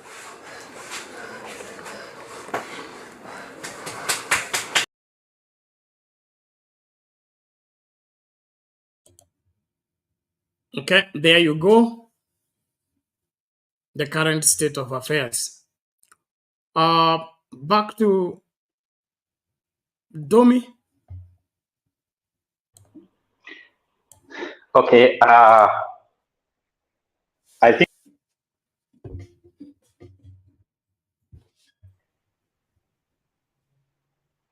Halo, mnanisikia? Haya, umerejea. Endelea. Nashambuliwa kweli, nashambuliwa. Yeah, okay, you need to clear your browser when you are done. You clear your browser when you are done. Futa historia mpaka jana. Oh, okay. Now you see, I think vitu zingine me, according to me, I see like sometimes God bring these guys to some confusion in a way. You know, a good number. In fact, let me say, most of these people that are being shot, they are being shot not because they are in the demonstration. Most of them are being shot away. Those people are not in the demonstration. Somebody is shot, some young man from wherever, some university. student who was supposed to be preparing to go to college is being accused when he's just leaving home to go and prepare for whatever. It's not in the demonstration. It only just tells you that what you are doing is wrong. If you keep on getting things, errors in everything that you are doing, then it should just be clear to you that what you are doing is wrong. Now you see, and you know what I'll say, Mr. Coordinator, Mr. Host. I think to me, pahali sitakubaliana na wewe is that Ruto is not incompetent. Ruto is selfish. You know, it's not, you know, somebody who is incompetent, he's trying his best. You will see the trying, that he's trying his best. He's not getting it, but he's trying his best. Ruto is not trying his best. He's sabotaging himself. He's doing, you know, because I can see what he's doing is just really, you know, you know very well that you need money to run the government. You know, the wage bill of the government, the wage bill of the government is so heavy. Then you come to add more illegal posts in the name of CAS. Kwani hauoni kwa, excuse me, that is not incompetence. It's just this somebody who is selfish. You want to please those people who supported you, so that what happens? So that they see you as a good person. And what about the ordinary citizen who is suffering? You don't care about it. Okay, bring what you're bringing first. Tishwa na aliporejea hususan baada ya yale maandamano yaliyofanyika wakati wa Sabasaba, tumeona akichukua mkondo tofauti kabisa. Lakini sasa hivi vinywa vya viongozi wa Azimio vinafunguka na kuzungumzia swala moja ambalo ni gharama ya maisha, na ndio inaweza kuwa ndio swala ambalo limewaleta watu wengi kujitokeza, na pia kwa upande wao ni swala la kimikakati ya kisiasa au ni swala gani ambalo limewasukuma kufanya hivyo? Ni ule uwezo wa kupambanua nyakati. Wakati huu swala ambalo lina uzito wa kiasi cha haja ni swala la gharama ya maisha. Na ukizungumzia swala la gharama ya maisha, jinsi nilivyosema hapo awali, ni swala ambalo linamguza Mkenya yoyote yule, awe anaunga serikali mkono, awe anaunga Azimio mkono. Ni swala ambalo Azimio imedadisi na kuona kwamba tukisonga na swala hili litatupatia umaarufu wa kiasi cha haja, na Wakenya wengi wataweza kuunga mkono, kwa sababu ni nia ya Wakenya wengi gharama ya maisha iweze kushughulikiwa na serikali ambayo ni tawala, na ila wakati ambapo Azimio sasa wanazingatia swala la gharama ya maisha, wanataka serikali ikuje katika meza ya mazungumzo, waweze kuzungumza na kupata mwafaka na kusonga mbele kama taifa kuhusiana na haya mambo ya gharama ya maisha. Na jinsi mwenzangu alivyosema, katika fursa hiyo watatumia kuweza kupata zile alama zao ambazo wanataka, kama vile mambo ya sava, mambo ya electoral reforms, kwa sababu hauwezi anza kuzungumzia mambo ya electoral reforms wakati ambapo taifa lina njaa. Yule Mkenya ambaye ana njaa hata weka muda wake kwenda kupiga kura. Lakini ukiweza kutatua masuala ya kiuchumi, uwezeshe Wakenya wengi, vijana kwa wamama, utapata kwamba kuna ile hali ya demokrasia inaimarika kivyake, unaona? So wakati ambapo taifa lina njaa, hata kusukuma gurudumu la demokrasia inakuwa ni vigumu, kwa sababu watu wanafikiria jinsi ambavyo watakavyokimu kimaisha, watakavyotafuta chakula kwa watoto wao na familia zao. Wakati ambapo taifa linakumbana na janga la njaa, janga la umaskini, unapata kupiga hatua inakuwa vigumu, kwa sababu watu ukiwaita katika matukio kama haya wanajitokeza kwa wingi, kwa sababu hawana pa kwenda, hakuna ajira, hakuna kile ambacho kitaweka kwa nyumba kama chakula. So unapata mtu anasema ni heri mimi nitoke niende kule nje, huenda nikapata anything ama nikakumbana na wenzangu na tukasahau yale machungu ambayo yanatufinya katika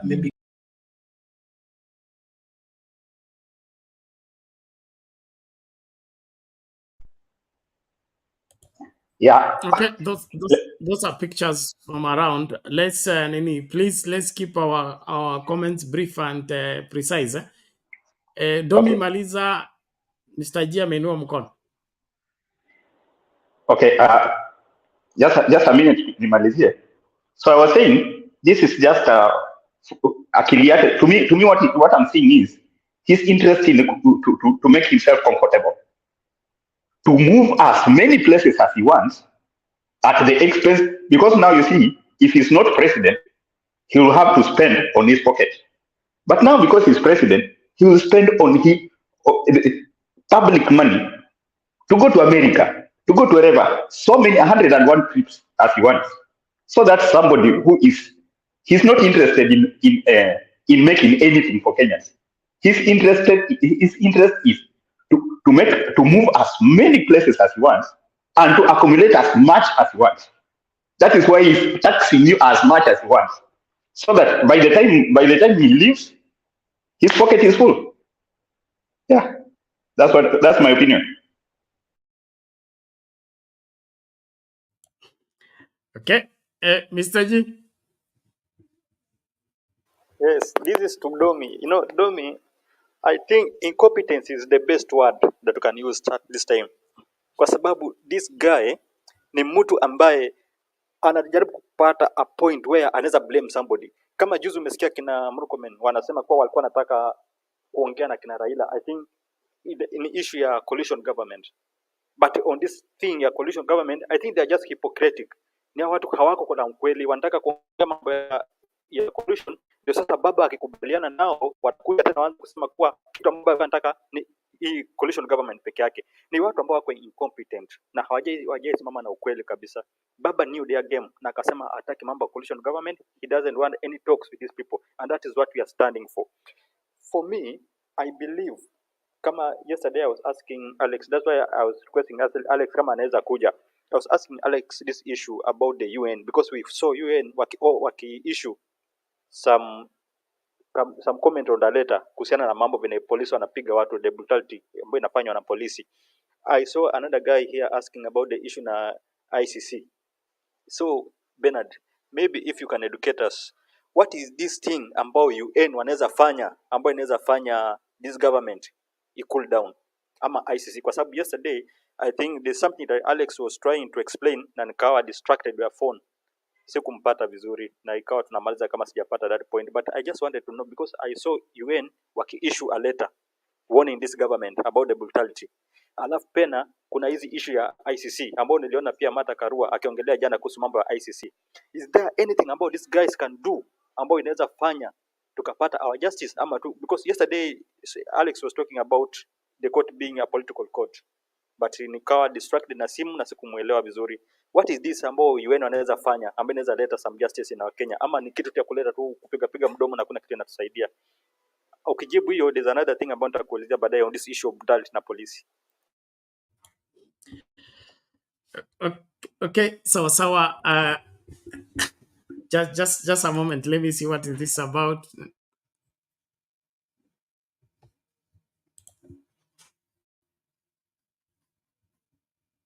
Wamesimama tu kwa kando wakiwa wanaonekana wakiendeleza hamsini zao. Hivyo hatukuona makabiliano yoyote pale kwa wakati huo, lakini sasa hivi picha hizo zinaonyesha mbunge wa Nakuru Town West ambaye yuko pale na nafikiri amezungukwa na vijana na vile vile pia maafisa wa usalama wakiwa kwenye upande mwingine. Tutakuwa tunajaribu kupata vile vile kwa muktasari ni yapi ambayo yanajiri kwenye kaunti hiyo ya Nakuru na ni sababu zipi zinazopelekea mbunge huyo kuweza kuwa pale na labda vile vile kuwepo na makabiliano aidha ya majibizano au kivinginevyo na wale maafisa wa usalama au hata wale vijana ambao pale kuweza kuwa wamejitokeza kuandamana au hata kupinga maandamano kwa sababu hatukuwa.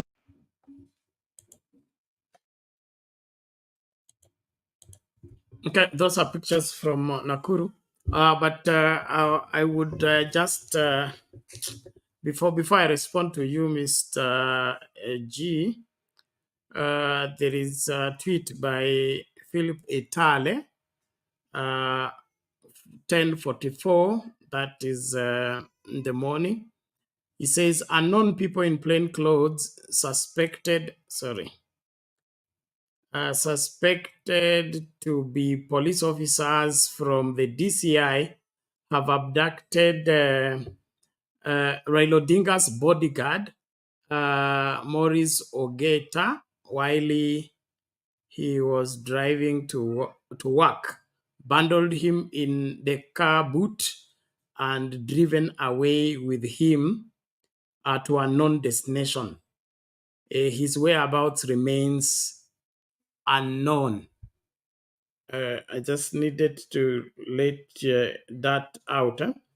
That is Philip Etale. Philip Etale is a communication person at Raila Odinga's office. He says unknown people in plain clothes suspected to be police officers from the DCI have abducted Raila Odinga's bodyguard, Maurice Ogeta, while he was driving to work, bundled him in a car boot and drove away with him to an unknown destination. His whereabouts remains unknown. So we are dealing with people that are going to any limit to do whatever they want to do in terms of intimidating everyone that stands against them. Now, UN is to Mr. G. We dropped out with Mr. G. UN is it's an international body that is concerned with the governance of the whole world. And of course, you know that the headquarters of UN is in Kenya. And so what happens to Kenya will affect them directly or indirectly in a big way. Somebody was saying on the comment section that one of the reasons why William Ruto cannot switch off the internet the way Museveni does is because the UN is here and it has to use the internet. So you can't switch it off just like that. you will have to obtain permission, or rather inconvenience the whole world in the process of switching off the internet here. And so the UN, it has a Department for Human Rights, and they wrote a letter in the pretext of ensuring that Zakayo and team are warned about the use of live bullets against protesters, because according to them, they understand the Kenyan Constitution, that the Kenyan Constitution has a role the police should play in the protest, and it is not to shoot at the protesters. And then he says, according to the UN rules of protesting, he says live, wherever, guns are not supposed to be used anywhere to disperse the crowds. So the police should use a different method to disperse the crowd, not to shoot at them wherever. Use the gun to disperse them. And so the concern of the world with Kenya is in that, of course, in that respect, where they are talking of human rights and then, of course, safeguarding their interest. About ICC is the same thing. When you violate human rights, like those killings, you are subject to be tried. Okay, and so what Mother Karua was talking about is that the ICC case for William Ruto was just paused. It was not called off.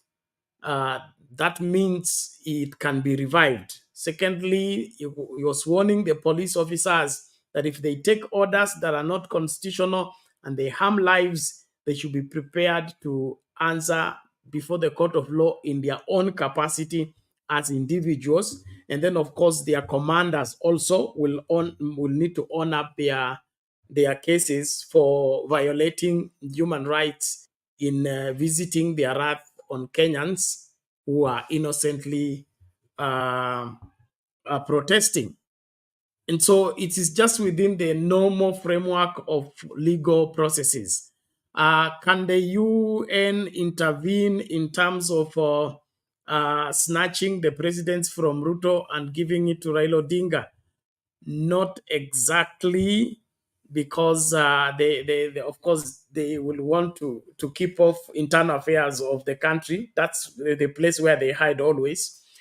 But what can happen is, if the crisis in the country is degenerates to a level whereby it cannot be contained, and then because we have mistrust among ourselves, right now we don't have the IEBC, and so what would happen is, if the crisis is too much, I understand the constitution provides that the army can take for 90 days, and within those 90 days there can be an impromptu arranged of a repeat election, whereby we can go to the ballot and decide who becomes president, and then the army can hand over to the civilian administration.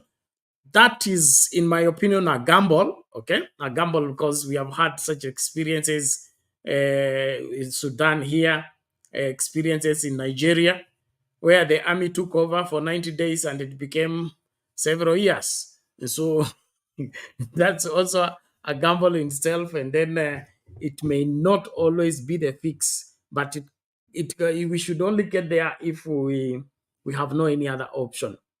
The easiest thing, like Phonics says, the best way to deal with this thing is one, William Ruto to allow the server to be opened. When the server gets opened and the results are coming out and everybody's satisfied, history nation.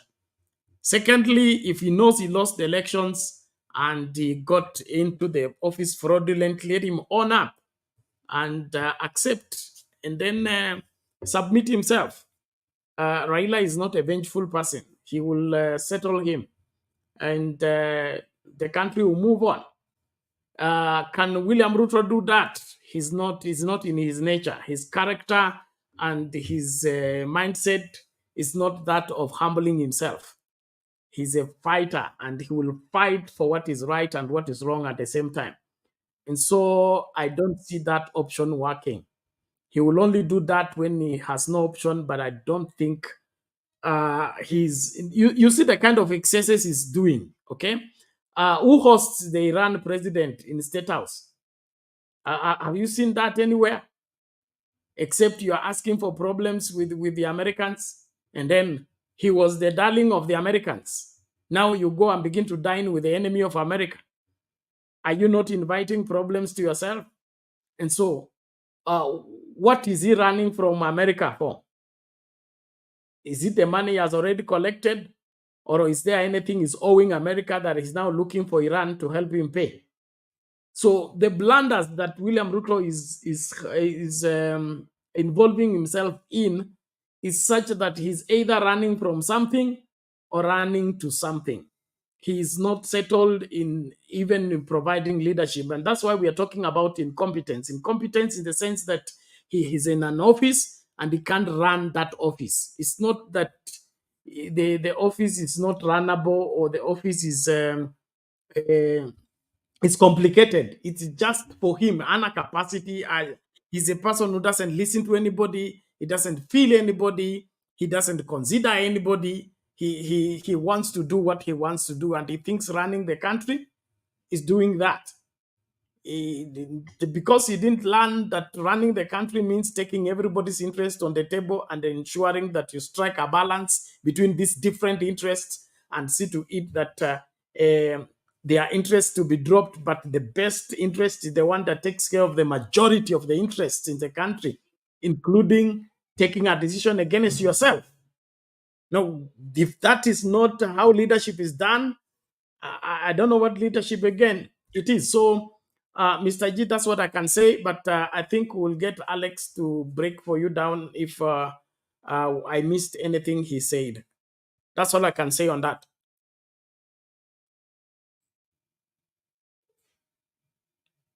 Mr. G, are you still there? Yeah, I'm around.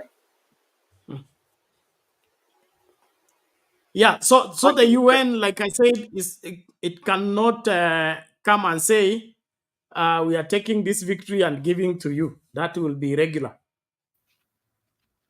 but they can mediate.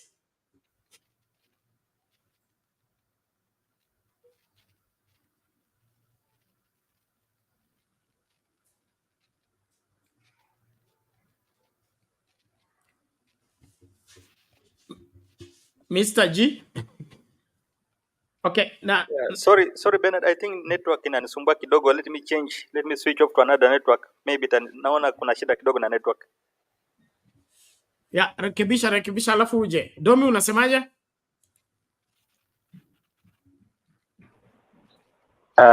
According to what I'm getting from what you're saying is that going the UN direction is not of any much of a solution.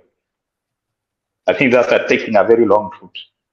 And that is where I think, to me, that is where now, because according to me, the best way UN could take Kenya is to the way of probably some negotiation of some half-half. Most likely that's the direction they would want us to go. Of which I don't think there is anybody who is interested in half-half. Okay, rumor has it that it has already been offered and rejected because it has not solved anything. Because we accepted half-half 2007, 2008. Did it solve our problem? It did not. We decided to let go 2013. They got the whole bread. Nobody disturbed another. 2017, things got bad, but later on there was a handshake. You can run government, will not disturb you, but we are not part of that government. It did not solve the problem. We still had the problem in 2022. So for us to get a permanent solution to this matter once and for all, it's overhaul.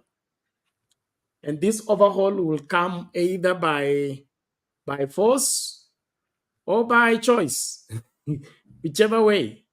But dealing with a person like William Ruto, it will not be easy. It has to be forced on him. Sharing government between you and Ruto, I don't think that will work. It will not even survive for 2 months.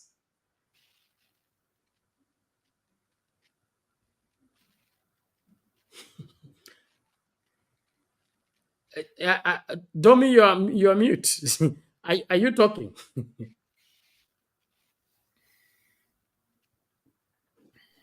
But I don't know. You're very right. You know, this dealing with the Ruto is a mess. Okay, I don't know whether this is true. There's some communication I saw somewhere. Some like is it US that refused to talk to Moses Kuri. I don't know whether it's confirmed or I don't know. What was it? Yes, I have a video to that effect. The trade representative. Okay, I have a video to that effect, but even if it were you, Domi, would you want to go and meet Moses Kuria? There are some things we should not just, blame anybody, because what will he say? You can have a communication, then when you are going to report to the press, he begins his mouth diarrhea there. Where will you hide your face? All the same, wacha tufanye hivi. I think we need to take a short break and then come back to proceed. Wale ambao mnaingia studio, tuingie studio, alafu keep sijui mmetorokea wapi. Mato, mrejee sasa. I think I've done my 3 hours. Mniache mimi niende kutafuta motura. Keep alisema kwa mkutano. Na hii mkutano wanakuanga pamoja na nani na Mato, so sijui kama wako pamoja ama wako vingine, but all the same, let's take a short commercial break, then we will be back shortly. Stay tuned. That if you attempt to root on the life of Raila, I tell you that Kenya will be worse than Rwanda. I must warn you that Kenya will be worse than Rwanda. I want to tell Ruto. And Ruto, I have information that you and your deputy,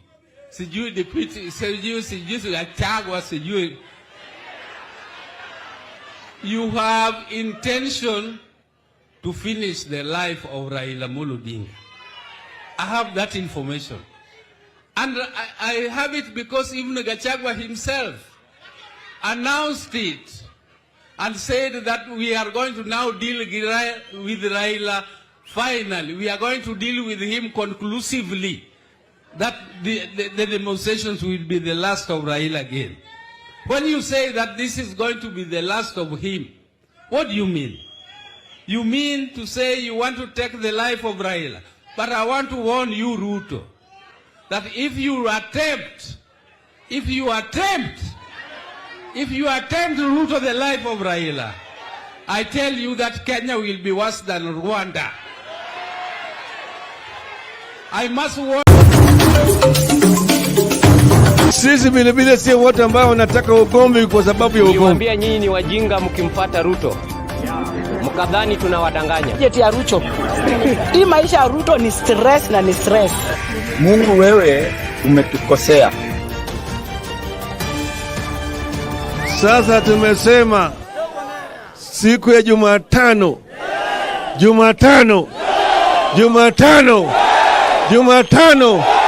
Uko tayari?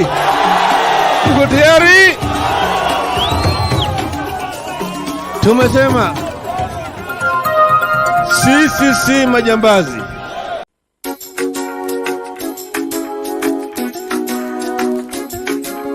Jumapili ya tarehe 23 Julai mwaka wa 2023 tunakutana kwenye kanisa la Pentecostal Assemblies of God Kenya, Kabete District. Tunakutana, tunazungumza na kujadiliana. Ni mjadala mahususi kuhusu overcoming 21st century youth challenges, jinsi inavyoashiriwa kwenye Timotheo wa pili mlango wa 3:1 hadi 5.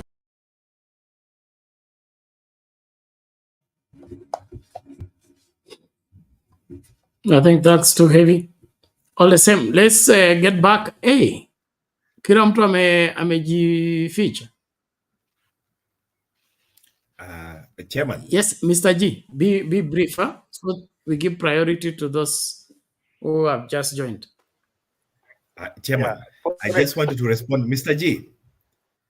Okay. Nakuomba tu dakika moja. I just wanted to add something on top of what Chairman was talking about the UN. Is that okay, Chairman? Ama umefunga kabisa?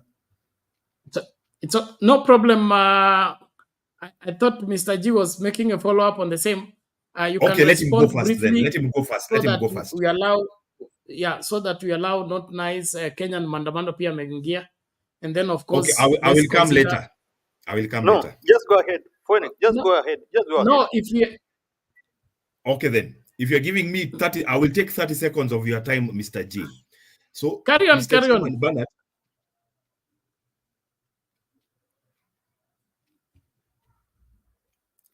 were you speaking? Are you speaking, Bernard?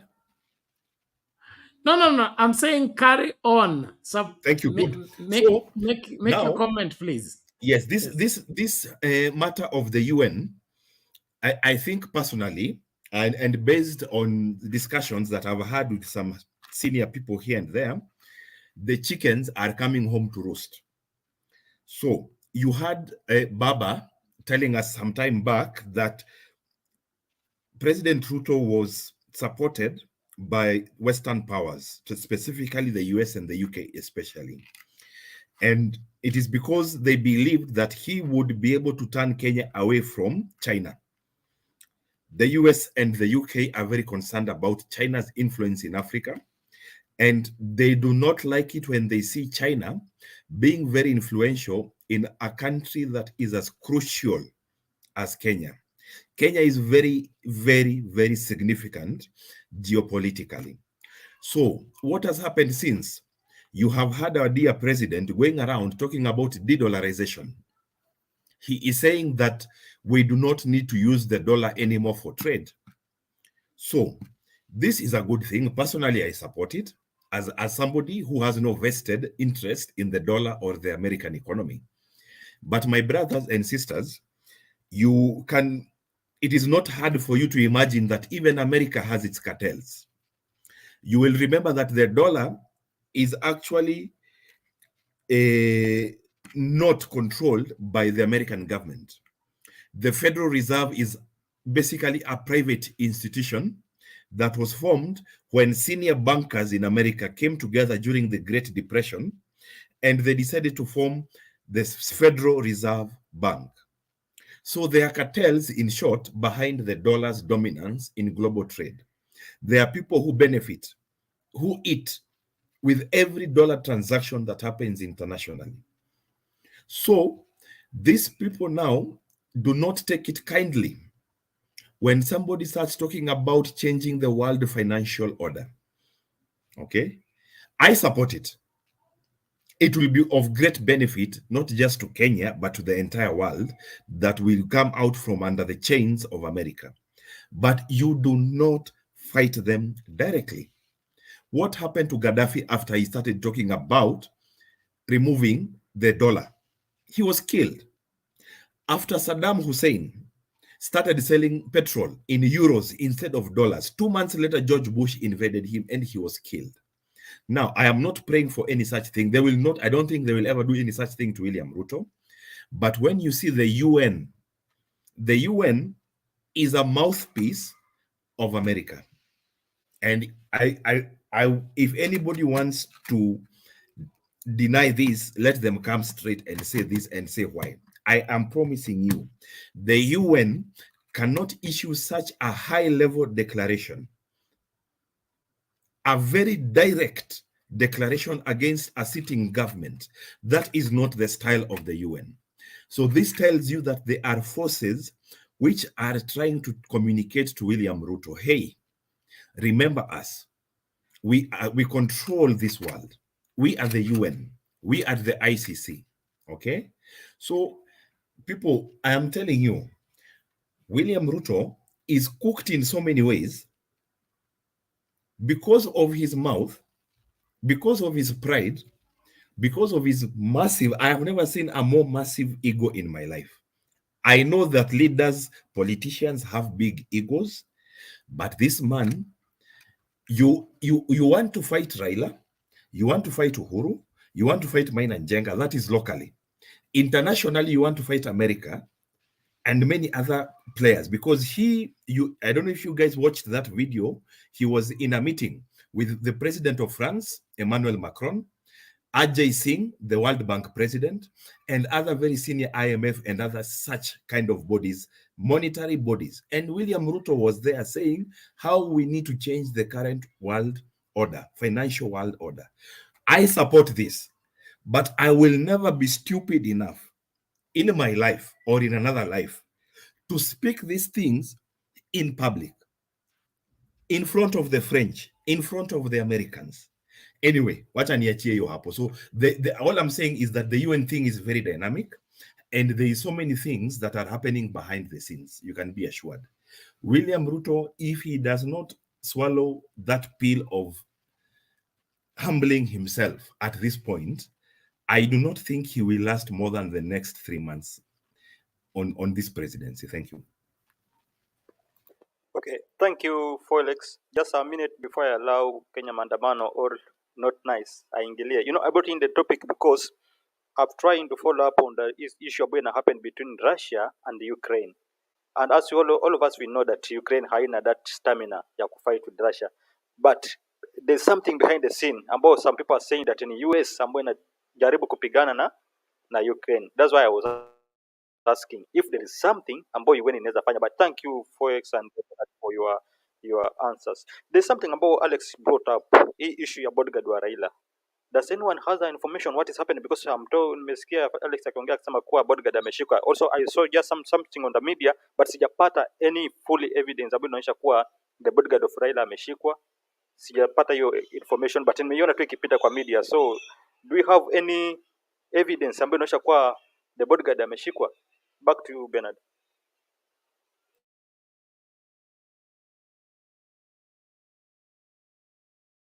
Like I said, the tweet I was reading is a screenshot from Etale. Philip Etale is the communication. Is it the person in charge of communication for Raila Odinga? So he will not be lying about something like that. That's why I even shared it, because it's Philip Etale. He's the spokesman. So that's more credible. Thank you. Not nice. Come in, please. I think thanks, Bina. I think Kenya Maandamano was here before me. But if she's allowed, she's all right for me to go ahead, then I'll just go ahead. I'm not sure if that's okay with her. Go ahead, nice. Hello, can you hear me? Anasema endelea. All right, thank you.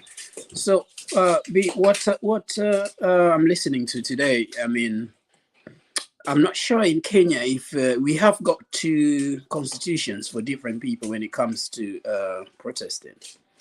Because I can see that Malala has got some people on the street. So how does that work?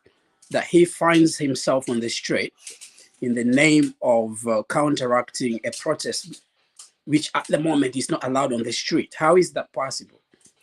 These are the kind of stupidity that we got to stop.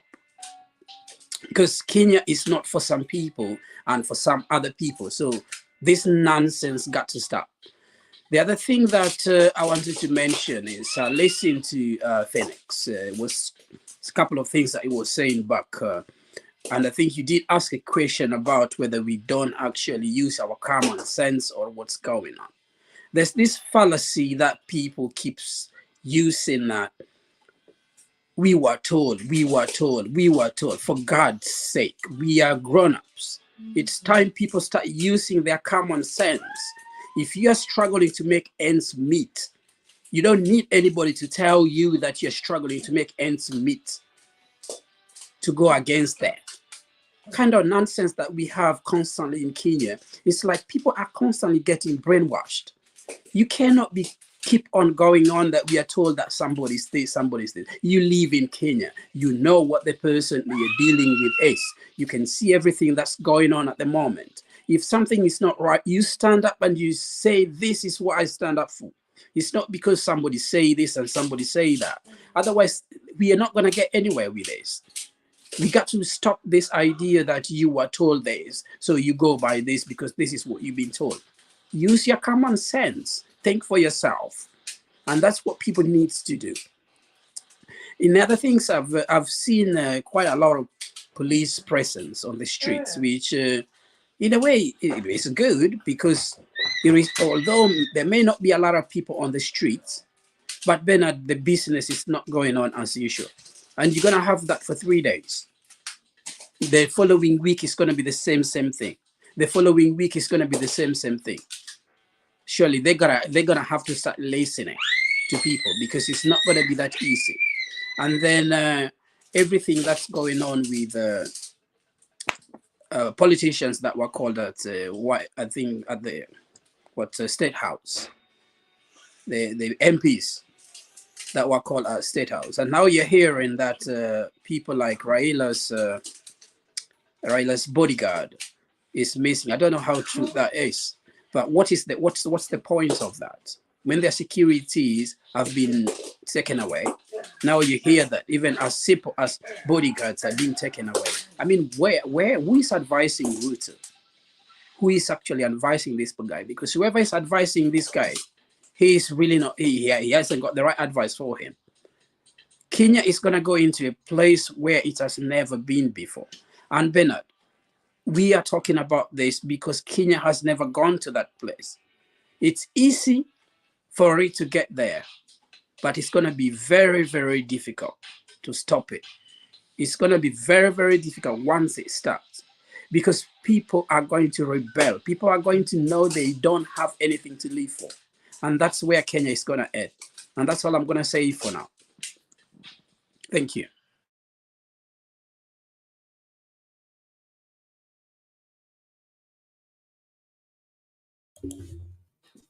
Okay, thank you. I think they're just trying to do their scaremongering to demonstrate that they have access to Baba, and they can do with him whatever they wish.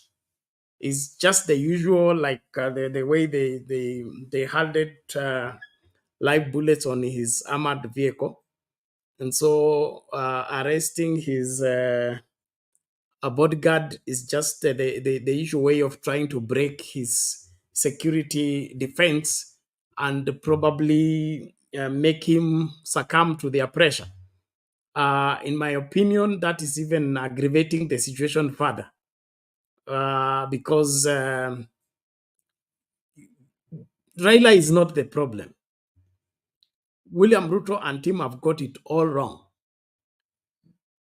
Raila is not the problem of William Ruto. William Ruto's problem is Kenyans.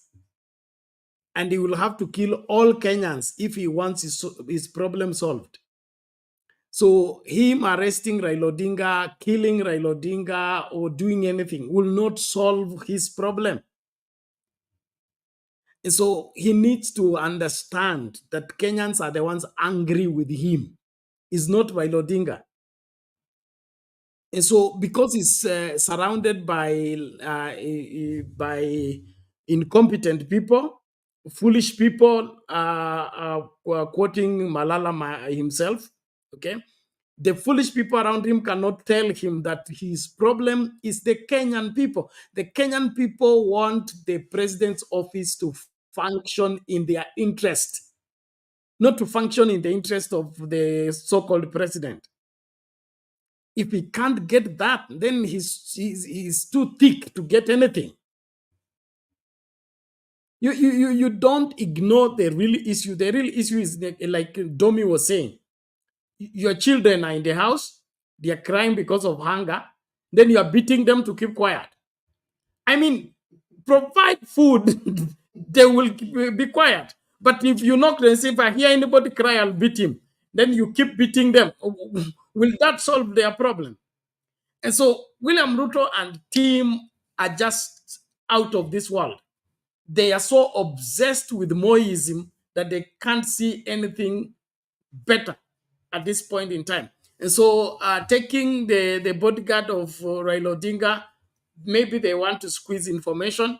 And of course, they must be looking for Raila Odinga. But Raila Odinga, like Herman Manyora said, is a spirit. You can't get him anywhere. So they will just see him emerge in the city center from nowhere. So they should leave the bodyguard alone. Even the bodyguard is like Elijah said. It was not Elijah. It was this guy who was sent to tell Ahab that Elijah has come back.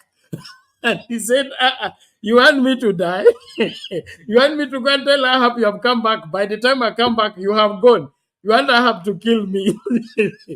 So they are trying to get the bodyguard so that the bodyguard can lead them to where Raila is.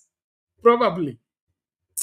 I've never seen anything like this all my life. And I pity William Ruto. I pity all his people. They are in a mess, and they are making the mess even worse. Thank you. Yes, not nice. Now, I just want to ask a question, Binat. You see the people that we see in Kakamega, are they people that actually, do they suffer as well? Do they have this difficulty that other people are having with Malala though? Or is it just that people are so brainwashed to a point where... Ignore Malala. Those are the 1,000 people. The 1,000 shilling people. That's a crowd. Malala, Alex was here reminding us. Malala was on national television. He said the only politician in this country who has organic following is Raila Odinga. The only politician in this country who is surrounded by smart, clever people, wise people, is Raila Odinga. Okay, he is selling his boss that is surrounded by fools. And then he says every following his boss has is bought followership. So alipewa change kidogo ya chama ya UDA. He has gone to Kakamega, paid some mulgans to follow him on the street. Those were the same people who were following Oparanya last week. So it's not that they don't suffer. They went to get money for buying unga. That's all. They collect the 1,000, they will buy unga. But that William Ruto and UDA have a following in Kakamega, was born and raised in Kakamega. Where Malala would have become governor then.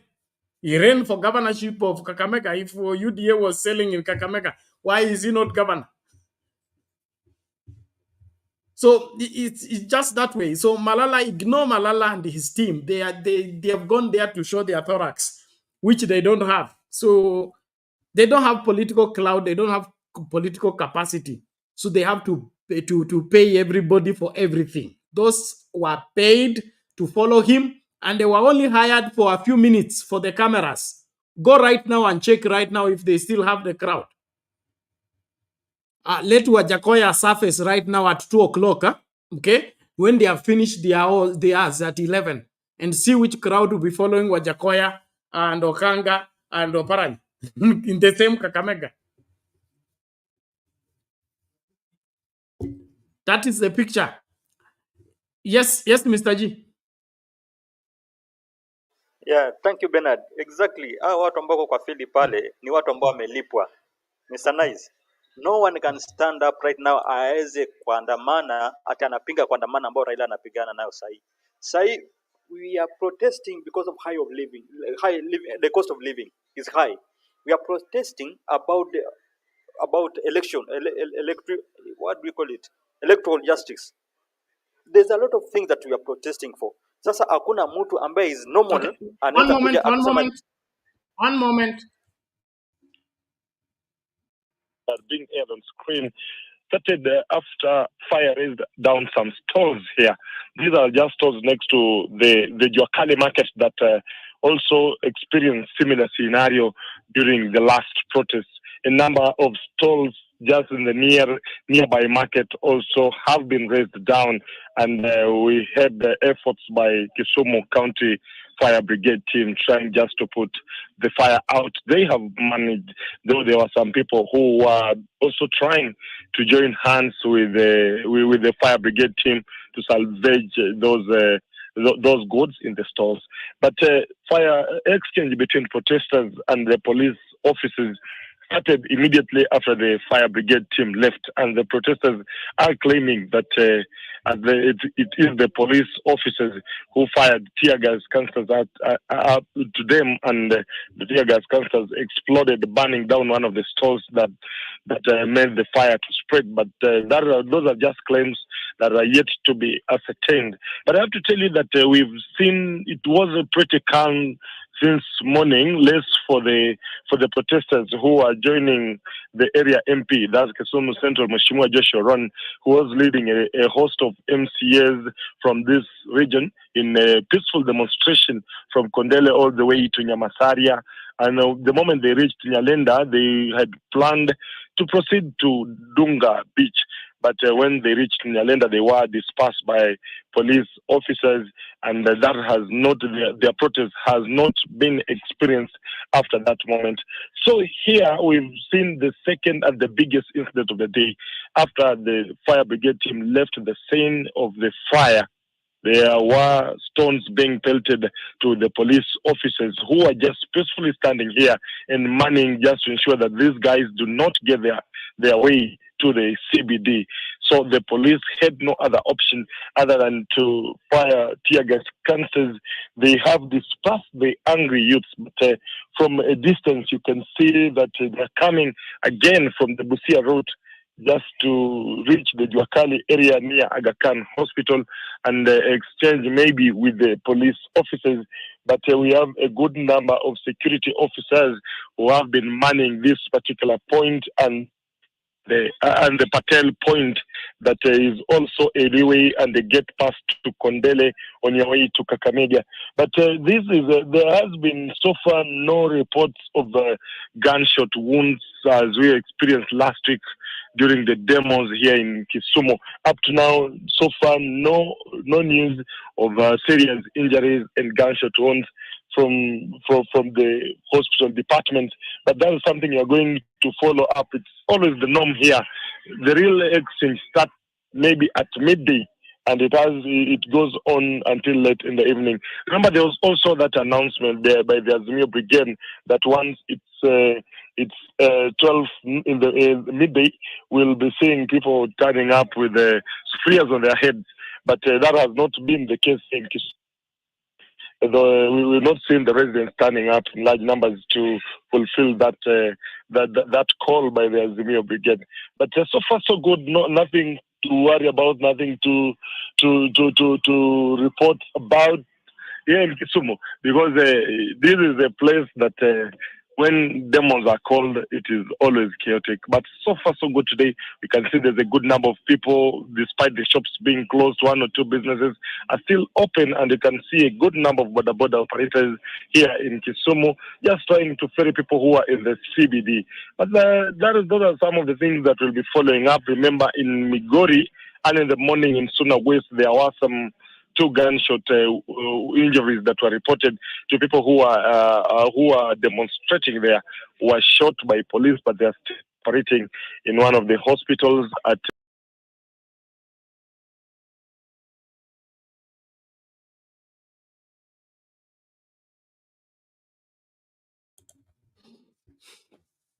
Okay, Mr. G, you're saying? Ilikuwa Mr. G ama alikuwa nani? What I was trying to say ni kuwa, Mr. Nice, there's something that we have commented on, ambao I think we need to be democratic. Now, ukweli, okay, I don't know where you come from, but I know you're outside Kenya. But I believe that you understand kuwa in central Kenya, most of our people walikuwa brainwashed with those leaders. Na hata nani alijitokeza, huyu ambaye anaitwa Murade, alijitokeza akasema we are one of these people ambao tulikuwa tunaleta propaganda about Raila. So when somebody comes and say kuwa aliambiwa tusimake kuwa is an issue, because these guys waliambiwa it was a propaganda, and some of them believed. Okay, there's an echo, sijui echo inatoka wapi, but there's an echo somewhere. Yeah, some of them believed him, na wengine wakakosa kumwamini. Look at what's happened right now. A lot of people from Central Kenya wamejitokeza, wanakataa kabisa mambo ya Gachagua. Most of them wamejitokeza kabisa, wanasema no, this is not right, even though wanajaribu kusema sijui Raila nini sijui Azimio, but the guys stand on their ground. So to see make kwa ni issue sana. These people were told, na pia some of us kwa tunaambiwa, watu wetu pia kwa naambiwa kwa mtu fulani utumvotea mbaya. Kuna some issue ambao imetokezea ambao ni propaganda between our guys from Central Kenya na our guys from Kisumu, ambao si ukweli. So tusifanye ikawa kama an issue sana. That was just by the way. But what I was trying to say also ni kuwa, I think nimesikia somebody commenting akisema kuwa polisi wanachoma mabiashara za watu. Ni ukweli kabisa, ama polisi tumekuwa na clips. Wanaenda wanapiga hata pikipiki, watu wamesimamisha pikipiki zao kando, jamaa mapolisi wanaenda wanapiga pikipiki. Polisi wanarusha mawe kwa madirisha, wanavunja madirisha za nyumba za watu. So these guys are the problem in Kenya. Although watu wanaleta propaganda kuwa problem ni Raila. No. Watu wote ambao wametuletea shida are these policemen. I don't know which school they always go. Kwa sababu I remember in the old constitution, I think the old constitution allowed them to issue, to deny and to revoke some permits about this issue ya maandamano. But the current constitution iliwanyima. They have no right to issue or to revoke any permit. But they are told to wanafaa watu protect. Wakati tunaenda issue some tukiwa na maandamano inaenda kufanyika mahali fulani, we just have to inform them kuwa tutakuwa na maandamano mahali fulani, and they have to give us that protection, kwa sababu ya some things ambazo zinaweza happen ambazo zinakuwa ni wrong. But these guys, I wanted this question goes to Bernard direct. Bernard, I believe that we always have a rubber bullet. What is it happening ambao siku hizi hata sijasikia kitu kama rubber bullet tena, nasikia tu live bullet, and yet I'm told in our constitution kuwa no one, kukuwa na protest, no one is allowed to die kwa sababu ya protest, kupigwa live bullet. No, they have to use rubber bullets. They have to use water cannon. They have to use their rungos, but although sometimes they wanaenda kwa stream. So what really happened to these rubber bullets?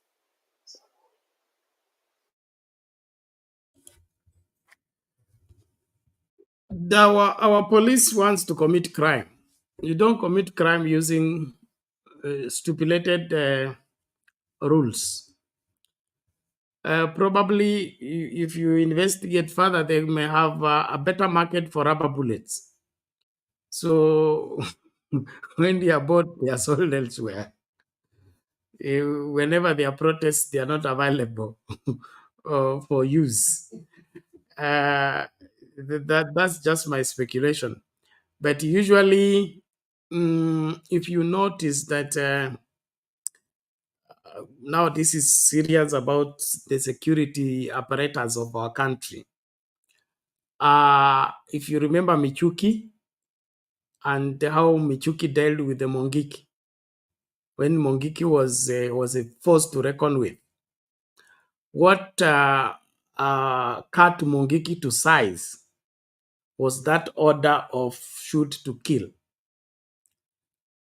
Shoot to kill was is the only deterrent from crime in this country. Because being arrested and being taken to court or in a police cell, that one is normal, like drinking water, because people have got how to get out anytime. So the only thing that scares people is being shot and they are dead. The fear of death, the only thing that keeps people from crime in this country. And people committing crime also, when I'm saying that you get in and get out means the police are involved. We have had cases of police who hire out their gun to the criminals, and then they bring back with interest in the evening. And so the aspect of using rubber bullets to them is a waste of time. They want to scare people away, and the only way to scare people away is to make a few of them fall so that they will be afraid to come out. It's against the law. It is inhuman. It is problematic, but that is what they want to do. And of course, it has worked for them. It's just like, you have found a way of making your people do what you want them to do. And so when it comes for you following due process, you look at it as an inconvenience. That's what Zakayo is suffering from, okay? Zakayo knows that if you want to get your way, force people into that way. Now he gets the 2010 constitution that says these people have a right to insult you, have a right to picket, have a right to participate in civil disobedience, and they have not broken the law. He does not compute that. They must have broken something. And so he looks for an excuse to get that done. So rubber bullets, I'm sure they are around, but they don't want to use it because to them it's not effective. What is effective is gun down a few people to make others go away.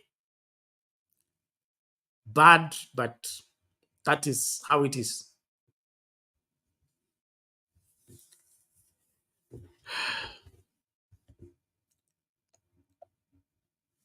Okay, okay, thank you.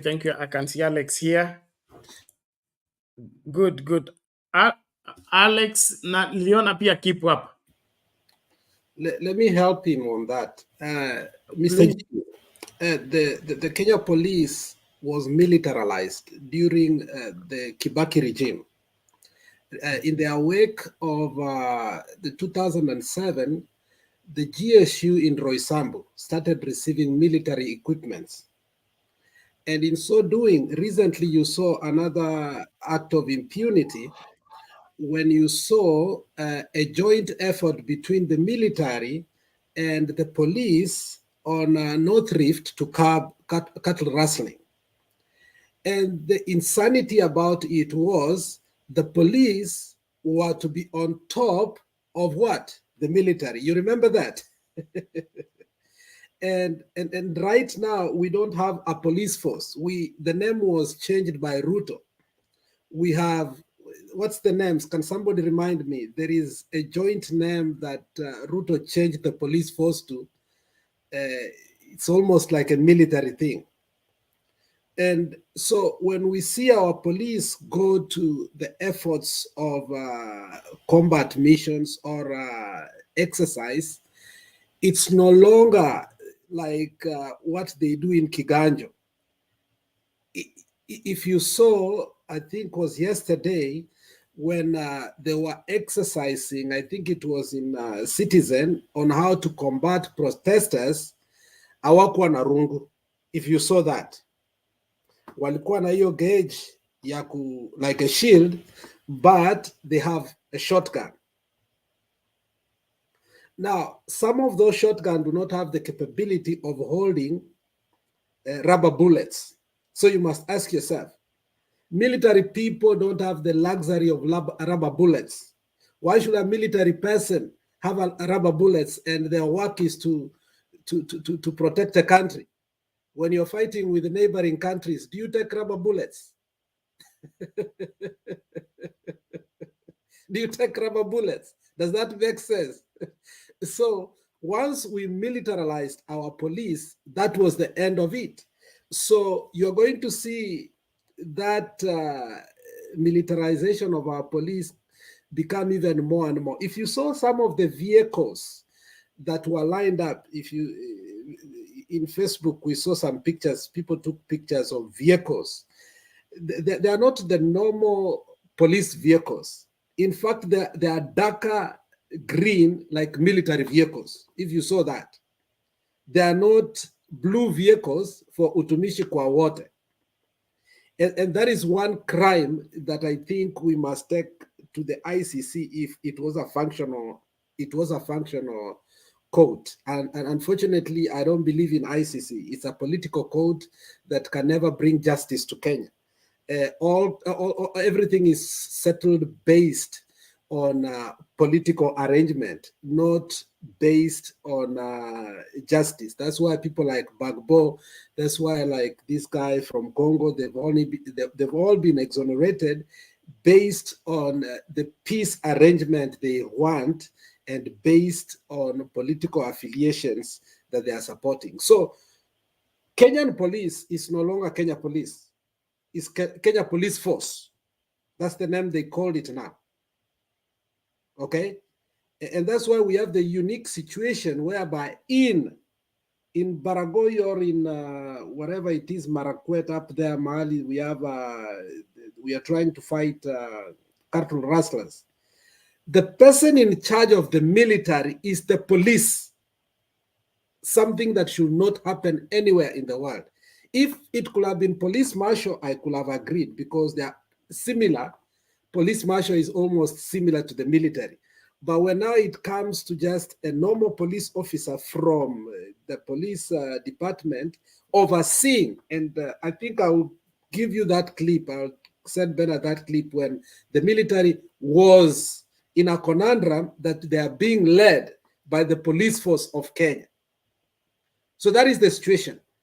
You cannot get any more rubber bullets because it's a police force that is joined with the military. Thank you.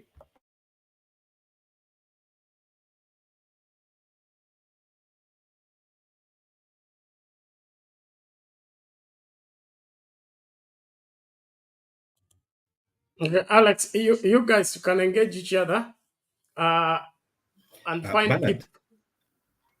can I share my screen? I'm seeing a video here of Nakuru West MP Samuel Arama holding a gun and threatening protesters. Okay. You But can it's share. okay. Later it can come later. It's not urgent. No, we can. I think I have a clip. I have the clip. Let me see. But if you share, you can't share directly. That's what I'm saying. Okay. Because you are not an admin. If you share, I have to authorize it before it goes It's on okay. the screen. Just okay. That's You play it. Let me see if it can come out. But this is terrible. This country is falling apart.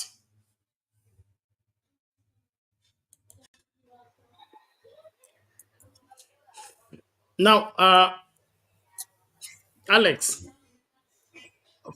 find for me keep. Okay, I need to get out of here. Although we are in the final hour, I would want to cut that tukaanza ingine mpya, kwa sababu nikiwacha hapa mtakaa hapa 12 hours Mniachie mimi matatizo na YouTube. Okay, Bernard, just one thing as you search for the clip, just something Yeah. that I wanted some elaboration from you guys. This issue ya ile lori ya Malaba, I don't know if you heard of the lori. Ile lori ambayo ilitoka Uganda with the police from Uganda na ikapitishwa direct from the border without passing through the procedure ambayo inafaa iwe. You know, we have been declaring for a very long time and we always know that any truck ikipita border, like tuseme kama gari inatoka kama port, always you have to follow the procedure ambayo inafuatisha pale, na that truck kuenda lazima iwe na documentation, but we are told that the lorry had no documentation, lakini ililetwa na mapolisi na ilikuwa inataka pia ikuje Kenya ichukuliwe na mapolisi iende, and yet last week we were told that some nini zilikuwa zimeisha, some equipment ambayo alikuwa anatumia kwa raio kwa protesters zilikuwa zimeisha. So can it be that the weapons ambao alikuwa anatumia na Uganda, because we know Museveni and Ruto they are one people, inaweza kuwa alikuwa anatumia that route kuleta weapons in Kenya ndio waweze kuhamu watu wetu, kwa sababu tumeona ni kama impunity imekuwa mingi sana in Kenya. How can you try to pass some goods ambao tuelewi ni which goods without any proper documentation? Na the same government wakati tulikuwa na protest mwanzo the same people ambao walitumia ambulance kuferi some goons wakienda kupiga nini ya Raila, kampuni ya Raila. Sijui if you heard of the story, somebody anaweza tuambia what is happening?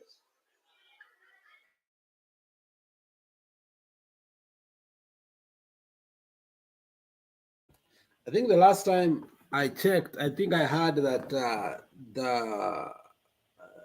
the clearance officers, you see, since it was under the signatory to force some of the clerical officers to sign, I think 2 of them came forward and said that they have not authorized it. I think it had a problem. So what I heard is the vehicle is still there. It hasn't moved, but then you never know what already had come to Kenya. I don't think it was a single vehicle. If that was the case, it can't be a single vehicle. So that's my take. But then I think it was setting an alarm that probably some illegalities are happening. However, the one they singled, I think up to late yesterday evening, there were still pictures saying that it hasn't been cleared. So I think for the sake of international or border control, I think they may have left it because it was under radar. The question is, did we have other vehicles earlier, or now did they use a different, mobility? So you never know. But this one vehicle that was censored, I think up to late yesterday, it was still at the border. That's right. It's still at the border. It's because an alarm was raised. Did we have other vehicles that passed? Probably, but that's still just speculative. What happened is that remember, this is the time we have 3 days consecutive maandamanos. So they were looking for more reinforcement. Since the 1 day maandamano in our changa were exhausted with everything finished. So they must have ordered more ammunition, which now is trapped there. And of course, they may pull a bomber's move at night and get the truck in. You know the criminals we are dealing with. So is get to that border place, take charge of the place, and move the vehicle, and leave the officers there helplessly. The kind of impunity that these people are acting with, only God knows. It is bad for the country. It's bad for the Kenyan people. Just look at this member of parliament.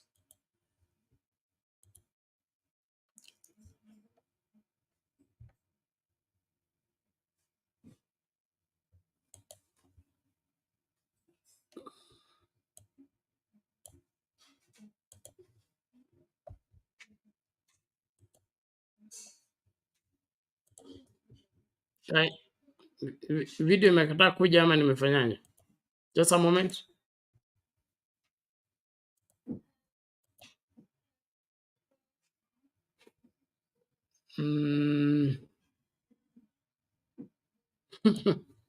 Sorry, ni kama nimetumiwa baga. What do we do? It's not playing. I'm told my browser cannot is being prohibited from playing video. Itumbi may be after us again. Let me see if I can play it on this other side because it's a small one. Just a minute. One moment. Hii ni kunifanyisha overtime. Okay, let me see if itakubali huku.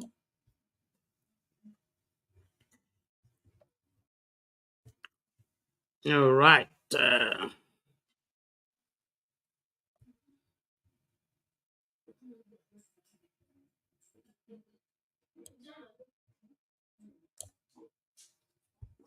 Okay, here we go. Let me see if it plays. I play this. Kwani hatukupigia Raila kura? Si hata mimi nilimpigia akashindwa na William Ruto, alafu anakuja kutuambia upuzi hapa. Hao watu hata nikasema hiyo watu wapigwe marisasi. Kwa nini hawezi kupigwa? Mimi nitapiga mtu risasi. Wewe ndio kama wewe unaanza kuanza fanya kazi. Toka hapa muende. Sasa mnakuja kukamatwa na polisi hapa.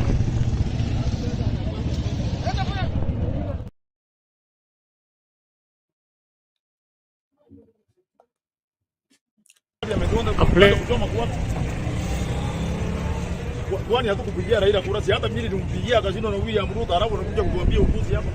Hao watu hata nikasema hiyo watu wapigwe marisasi. Kwa nini hawezi kupigwa? Mimi nitapiga mtu risasi. Wewe ndio kama wewe unaanza kuanza fanya kazi. Toka hapa muende. Sasa mnakuja kukamatwa na polisi hapa.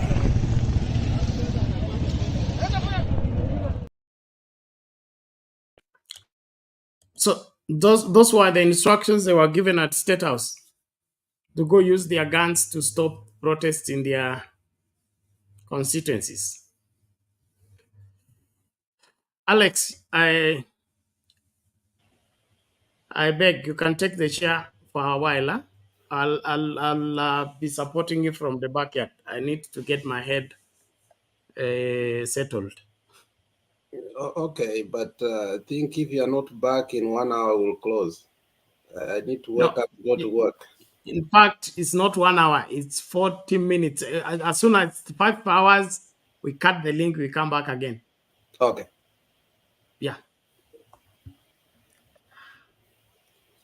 Yeah, MJM, welcome. I think, yeah, the shame on you, Arama. Thank you, Trufosa, for saying that. I mean, that's the height of impunity. I mean, he belongs to jail. You cannot just, that's misuse of arm, first of all. It should be taken away from him. Secondly, those are threats. Thirdly, the police is behind him is doing nothing. Those police should be arrested. I mean, that's a crime scene in itself. I mean, there's so much you can say about that. These are peaceful Protestants. They are not beating up. So, I mean, if he was to go to court, there are several charges he can face, including the police officers who are behind him. So, MJM, you have not submitted. Karibu sana, long time. Thanks a lot. First of all, please confirm if you can hear me. Yes. Yeah, it has been a long time, and I think I've been a bit busy. I've been moving around, the nature of my work, so I've been following in the background. And just the other day is when I made my first contribution. I think it was like 2 weeks ago when I made my first contribution. After a very long time, I think after 2 months. But I usually do follow in the background. I usually do speak, and I'm really, can I say, really impressed, or maybe I was really following up on what Phoenix was talking about, and it's like Phoenix sources are my sources, because it's like we are aligning in the same thing. Because when he says he has been to South Sudan, Djibouti, and those have been the areas of my work. Yeah, I've been to South Sudan. I've been currently I'm working in Mogadishu, and I've also been to DRC. And exactly what you are saying is exactly what happens. You know, the problem is we're in a situation where the current administrators think that getting a gun will be a huge task. When the market is there, the weapons will be found. That one is one thing they have to know. The market is there, the weapons will be found. What makes a society civilized is not, or what makes a society law-abiding is not the use of force or threats. What makes a society law-abiding is the fact that all people are treated, I can put quote unquote equally because we know how the animal farm works, but it's that all people have subjected themselves to like the same, under the same rules, such that when we agree that these are the rules, and we agree that this is how the rules are going to be followed, then all of us play by those rules. However, if we agree these are the rules, we agree these are the way the rules are to be played, but you later come and you say, no, for you, you follow the rules. For me, I have a special pass. So you'll find that people now start doubting, like, then, so why are the rules important? Why should we be forced to follow the rules and yet others are not following the rules? So that is exactly how Ruto's administration is behaving, and it's like I never experienced the Kenyatta government. No, I never experienced the Kenyatta government, but I experienced the Moi government. I experienced the Kibaki government. I experienced the Uhuru government, and now I'm experiencing Ruto's administration. And for those, I always say, for those who are our age mates, you can just see there are a lot of similarities between Arap Moi and Arap Ruto. There are lots of similarities, and it's like he wants to be a full dictator, but he's trying to think the image he projected before getting allegedly getting into office, and what he's cornered with right now. He's conflicted. Deep inside, he really wants to come out in force and do all those stuff and everything, but he's just confused and he doesn't even know because it's like he's panicking. And sometimes I usually get to think that maybe that's my theory, that Ruto could be having a mental problem. Yeah, you know, you might be saying a lot of things, but Ruto could be having a mental problem because the kinds of lies, leaders do lie. Yes, that one we know, leaders do lie. Yeah, whether they are white lies, whether they are outright lies, whatever they are, propaganda, but leaders do lie. But Ruto is serious. He just jumps from one lie to another without blinking, without batting an eyelid, and he just lies. Then he comes again and turns it, and the people around him try to justify. Like right now, if he was to repeal the financial bill, all those people who are saying that the financial act is good, you'll see what will happen. They will just turn around and say, you see, this is wisdom because we spoke to him and we negotiated. You remember what happened in Kasarani in 1991? Everybody, every speaker came. I remember saying Jenga Karume, Ole Tipis, those people who were speaking. Oh, you remember what they say? You remember what they said? Those who remember that clip. And they're saying hao watu wanatusumbua sijui nini na nini na hawataki amani Kenya, blah blah blah. And then Moi comes and says they're going to get rid of Section 2A. What happens? Immediately they flip and come and say, yes, yeah, there is Moi's wisdom, he's a giraffe, he sees way ahead and all that. So that just tells you the kind of person. I think that guy has a mental problem. He could be having a mental problem. So my submission is, we are at, as Phoenix was saying, we are at a delicate stage. And when I say a delicate stage, for those who are in in Juba in 2016, those, I mean, for those who've worked in South Sudan and were in Juba in 2016, you can remember what happened. Alex, na huwa naona watu sijui watu wanakuja na mapanga na marungu and they want to scare people and sijui tutachinja. For if you are in Juba in 2016, Juba itself, the kind of ammunition rounds that were going off, that you just say that you just knew that today, leo tunaenda kukufa leo. Today, if you make it at night, then you're so happy. If you don't make it, if the next morning you don't know what is going to happen. The rounds that were going off, yani unasikia vile Phoenix alikuwa sema yani inapita na ukuta. And those guys don't, and imagine both sides, they didn't care. You know, here at least in Kenya, there is some restraint.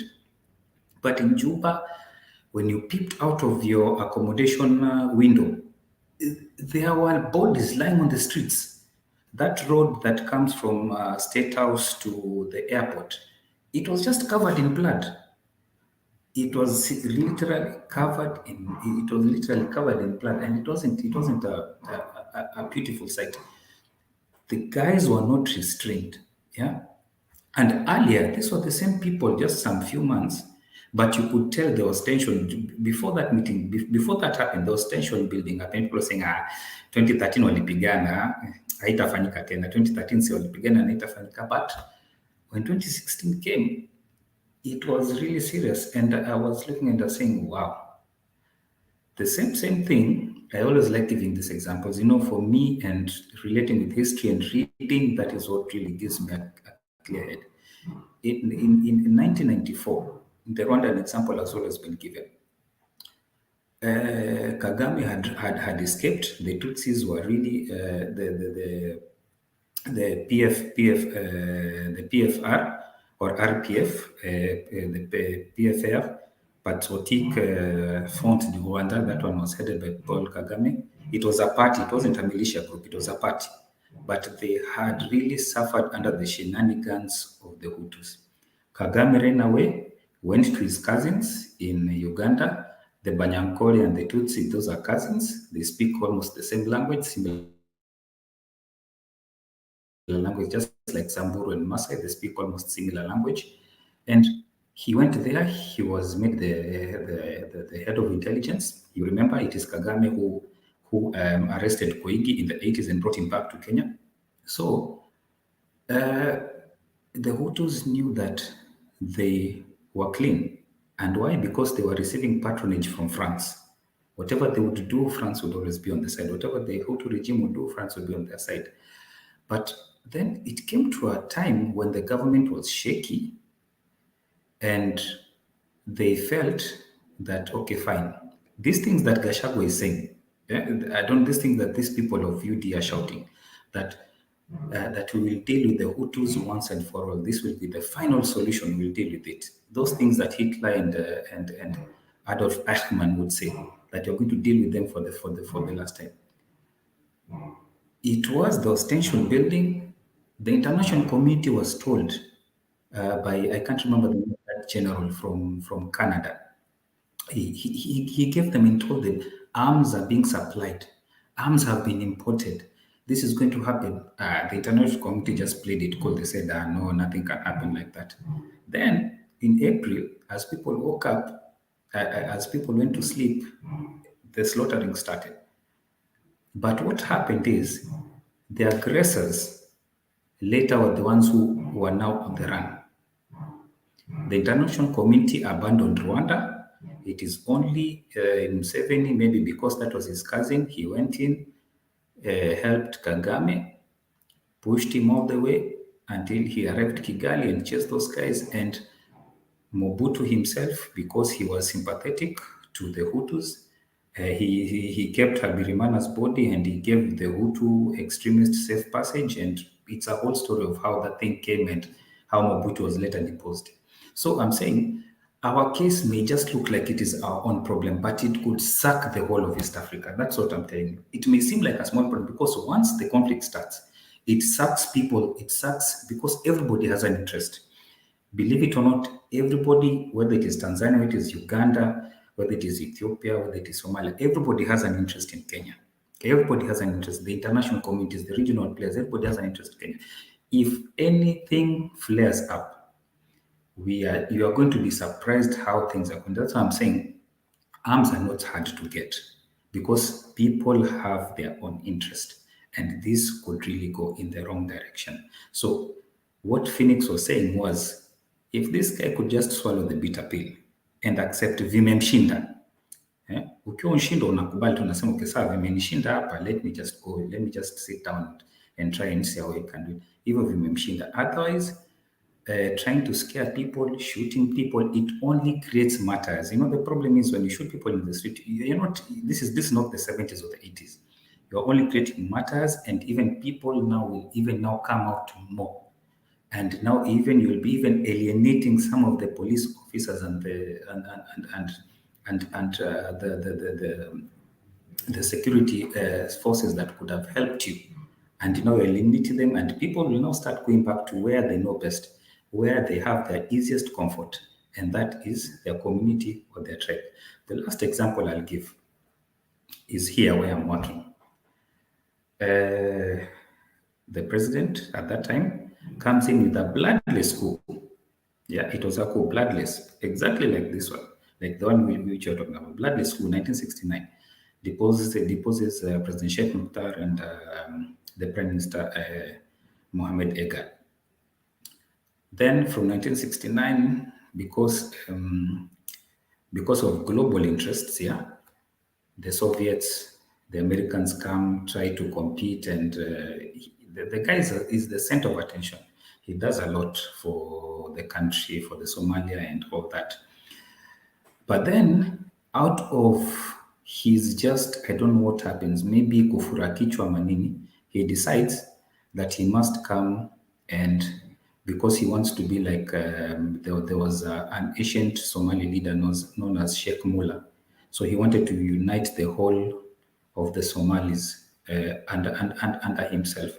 Because, you know, you see the Somali star, which has 5 points, which is, the points are Djibouti, there's Somaliland, there's Somalia, where I'm working, northeastern Kenya, and Ogaden in Ethiopia. Those 5, he wanted to unite them. Then what happens? He goes and starts a war. His backers, the Soviets, tell him, no, don't go into war. He doesn't listen. Citizens are happy that he's bringing development.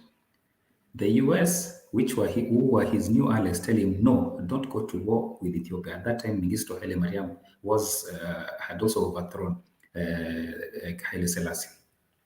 He doesn't listen. Then the Soviets say, okay, fine, you want to go to war? We can't do anything. You just do what you want. Then what happens is the Soviets move over to Mengistu, because that was a communist revolution. And what they do, they say they cannot get involved in the war directly. Why? Because it will be seen that Russia has engaged. And once Russia engages, they fear that the US might go to the other side. And you remember that was a Cold War period. The US might go to the other side and back Somalis. So what do? They agree with Fidel, and Fidel brings in Cubans. So there's no Cubans and Ethiopians. If you look at their skin complexion and color, they're somehow similar, so it will not be detected.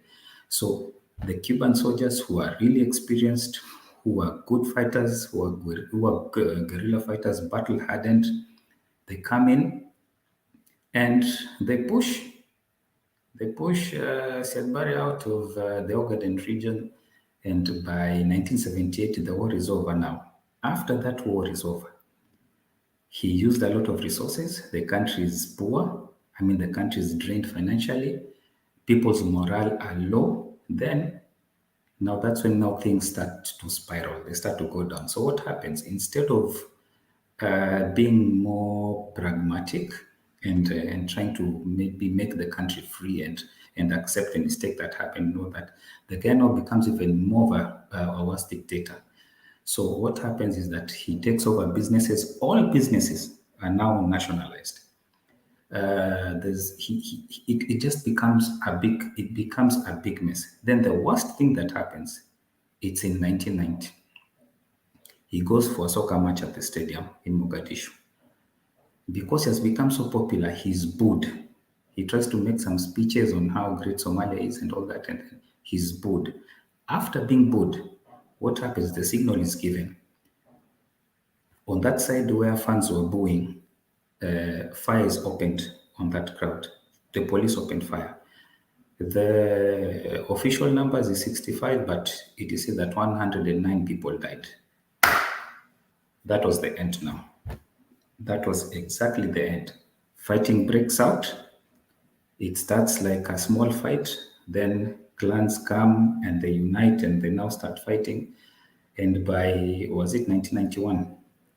When he had to escape to Kenya on a tank or something like, or on an armored vehicle. Then the effects of what happened. So what I'm saying is that it's better to negotiate than to try and use force. Force ended long time ago. The use of force in governing ended long time ago. Nowadays governance is negotiated. We agree you rule over us. We won't give you problems, but also the rules that you have told us to keep, we also ask you to also keep those rules. So this use of force, it can never work. It will never work. And I would not want to see something like United Nations Mission for the Stabilization of Kenya. That is the worst thing that can ever happen to a country.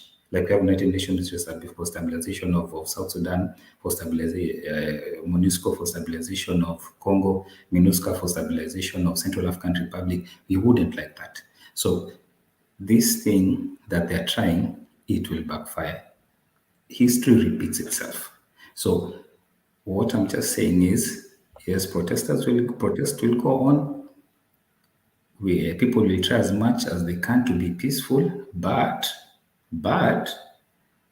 the use of force doesn't mean that somebody somewhere is just there sitting and waiting to be slaughtered and like a sitting duck. No. Even though I'm sure there are people right now who are just, I cannot speculate, but I'm sure there are people who would try to arm themselves privately, such that Kikiumana, he'll have a way of protecting himself just to send a message. He doesn't care because it has reached a point where it seems like our country has lost hope. It seems like the 2010 constitution didn't provide any remedy. It seems like just stuff is just moving. For me, my take from this is that Ruto was never meant for leadership. He doesn't have leadership qualities at all. He doesn't have leadership qualities. That's the end of my submission.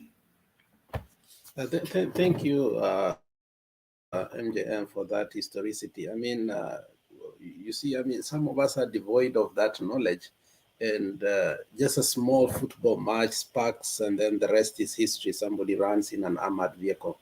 And Phoenix, you saw what MP Arama is doing. And if that could have been, let's say, Babu Wino, if that could have been Sifuna, if that could have been, let's say, maybe an MP from Nyanza, don't you think they will be at the rooftops saying that we are causing anarchy?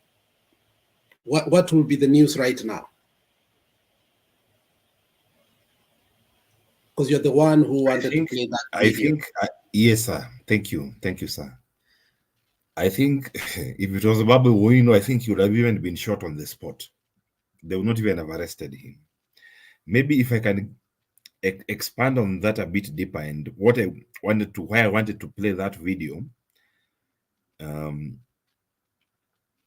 These guys are power drunk,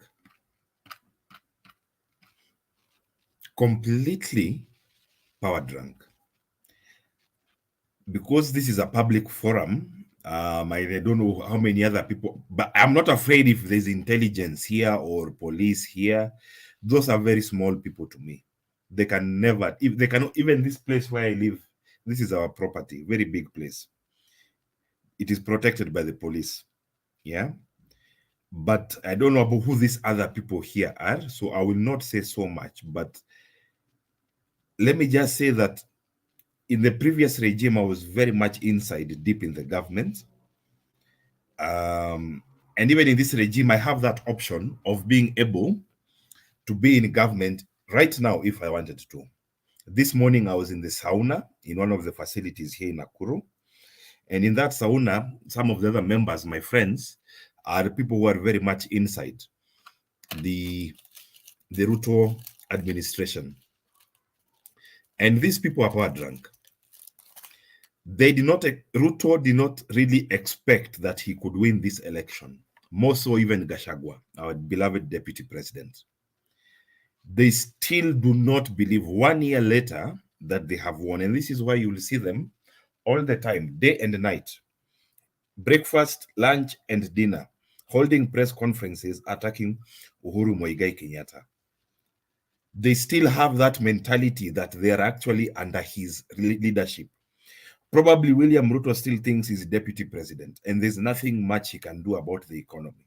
He's actually waiting for Uhuru to call him, probably, and to give him assurance and courage to move forward with his job. And I'm not trying to be funny, okay? So going back to this issue of being power drunk, when you see somebody like Arama doing this to his own constituents,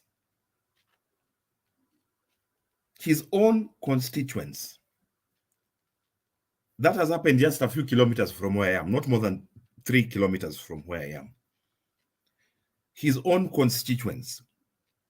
You can do that. Forget about the impunity of carrying a gun. Okay? There's impunity, and this is why I say they are power drunk. They believe that they now own this country.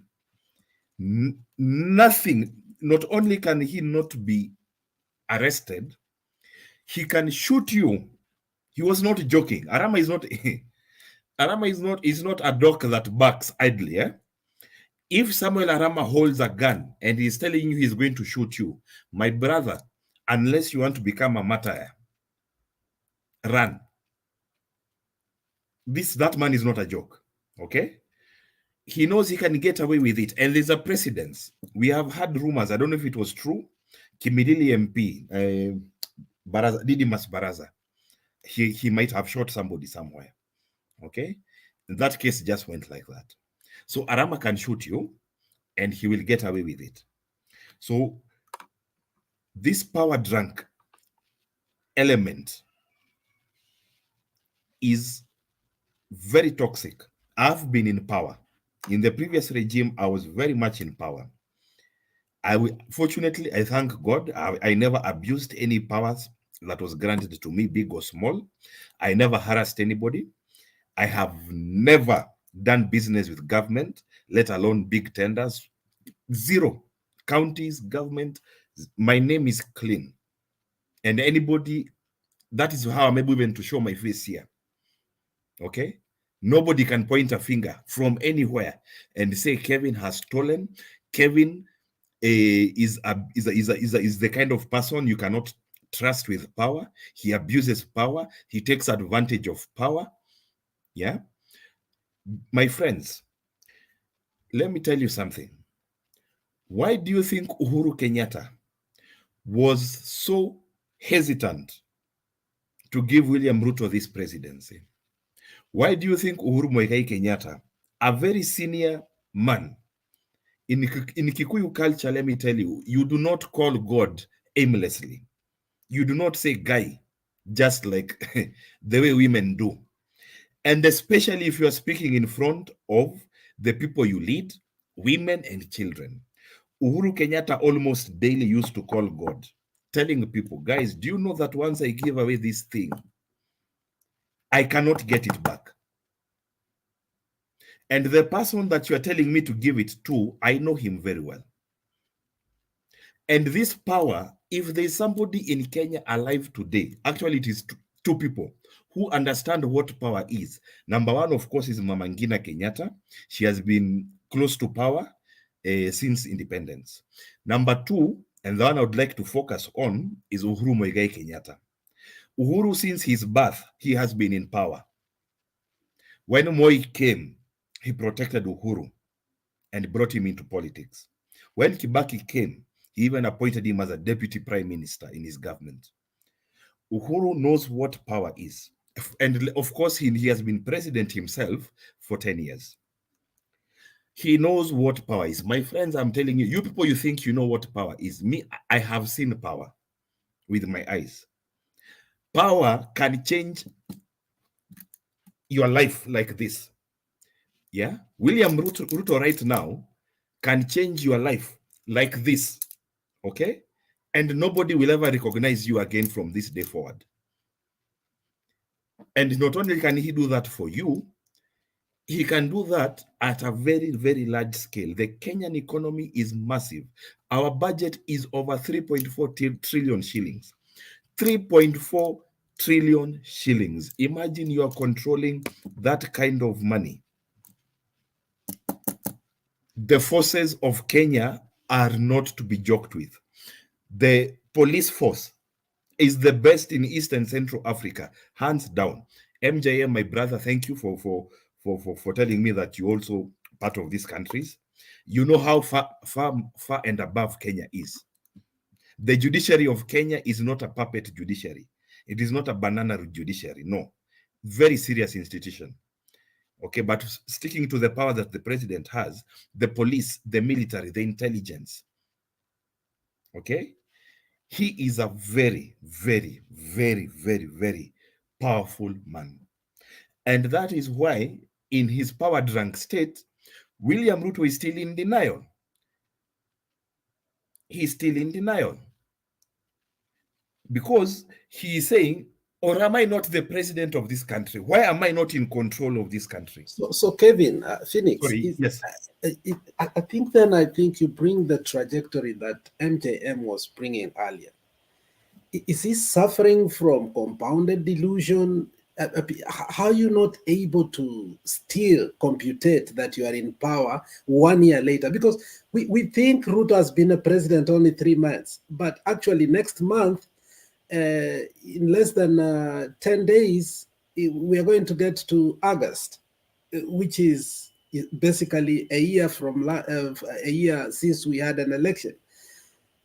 Is the guy suffering from a psychological compounded delusion that he doesn't know his job? Is he too selfish? Is he incompetent? What is it? He was the deputy for 10 years. Why is he in denial? Okay, my brother, let me tell you one thing. I am playing the devil's advocate here. Now, so William Ruto was given the sword of the country, and the ADC switched from Uhuru Kenyatta's side to William Ruto's side. Switching back that ADC to bring him back to you, to stand behind you, is very difficult in this Kenya of today. Okay? So William Ruto, at that moment, I am sure he knew, okay, then I'm the president. Of course, he was still in a bit of shock, but it started to settle in. And then things went quiet. Raila went quiet, Uhuru went quiet, everybody did their own business. Then problem started when this attack on Kenyatta family started. Starting with NCBA Bank, saying that NCBA Bank has not paid its due taxes, and the exemption that was granted by the previous regime should be exempt. And then, as things went on, they started also attacking Raila and his family. And these are politicians. Of course, they know if you start attacking them, they have to go back to their political basis. And so, fast forward, we are in the present situation today. And so William Ruto is wondering, how am I not able to command this country and make people follow my direction? Because according to him, he played all the cards right. He poached from the opposition. He has basically cannibalized Jubilee. Jubilee is gone. Jubilee is gone. Forget about it, Mr. Uhuru Kenyatta. Jubilee is gone. So he cannibalized the opposition, took some MPs from Jubilee, ODM, and the rest. So he knew he has a very powerful majority, enough even to change the constitution. And at that moment, again, I'm sure he felt that, yes, I am the man in charge. But lo and behold, he has been telling us, hakutakuwa na maandamano for 3 months. Kesho hakutakuwa na maandamano tena. Nataka niwaeleze, nataka nifanye, sijui kama mnanielewa. You know his talk. But despite all his talk, okay, despite all the efforts of the good Professor Kindiki Kithure, they are not able to do anything about this maandamano. So it is becoming clear to him he is not in charge. That meeting being called at State House, openly discussing that they go and fund in each of their constituencies violence against protesters. These protesters are Kenyans. Remember, this is State House. I don't think ever in the history of State House Kenya has a president called a meeting that has approved that violence can be meted by Kenyans against other Kenyans. Guys, he is desperate. And my fear is this: a man who is desperate and who clearly has some psychological issues, as you, my brother, are trying to put very eloquently here, like there's some serious mental issues happening here, okay? So combine mental issues, the trauma of realizing that he actually cannot fool Kenyans because his hustler versus dynasty narrative has crumbled, and then he's actually swallowing that bitter pill slowly, that, oh my goodness, Raila is actually in charge of this country. So, and then now he becomes desperate. You put such a person in the corner, and of course, you know that he has a sizable command of the police force. He doesn't control the entire police force, not yet, but he has a sizable backing as we speak right now. So combine all these things, guys. You have to be very careful and very cautious with how you deal with President William Ruto. He might react in a way that might be very regrettable for this country. And because of how sensitive and critical this matter is, I do not just want to yap my mouth. Let me just stop it there. But things are not good. Thank you. Oh, thank you. Thank you very much. So it looks like a man who listens to himself. He doesn't listen to anybody. And one thing I'm getting from you is that he wasn't prepared actually to lead this country. He was actually prepared to be in the opposition, because I think he was doing a better job during the handshake as the opposition. And he should have continued with that. But that notwithstanding, I think he's also surrounded by people who also are not able to advise him. Yes men, yes men, yes men. So he doesn't have, you see, like Uhuru had a junk of elders, the Mount Kenya elders. He also had Raila on his side. So when you have people who are older than you, even if you have a position, their role supersedes your position, and therefore you are able to listen to them. Who does Ruto have who is older than him actually advising him? Is it Atuoli, Mr. G? Who is older than Ruto in that regime that is able to advise him? Is it Atuoli now or who? Atuoli is older, but you know, there's something that you said, Mr. Alex. Overconfidence. The guy is arrogant, he's incompetent, alafu pia anasumbuliwa na that thing called overconfidence. You remember one time he stood up akatuambia kuwa hataki any advice from our party, from our Azimio.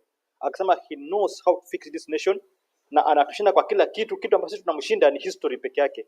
But economy and other things, he's far much better than us. That is what he told us. More over confidence, and yet he doesn't know what to do. Hii government sasa imemshinda kugovern. Hako na kina Atuoli. Even Atuoli, I believe he cannot listen to Atuoli. You know, this guy, he's just blind. There's something that Phoenix said, they are drunk with the power. And you know, sometimes power inakufanya unakuwa blind. So right now, they're just blinded.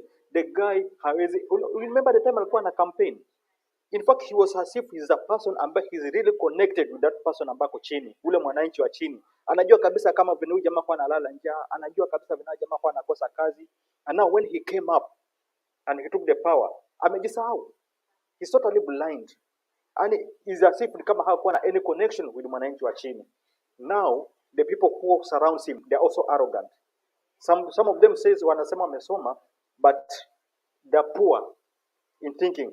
There are those people ambao vile umesema the yes sir guys, like this speaker from the parliament, the speaker.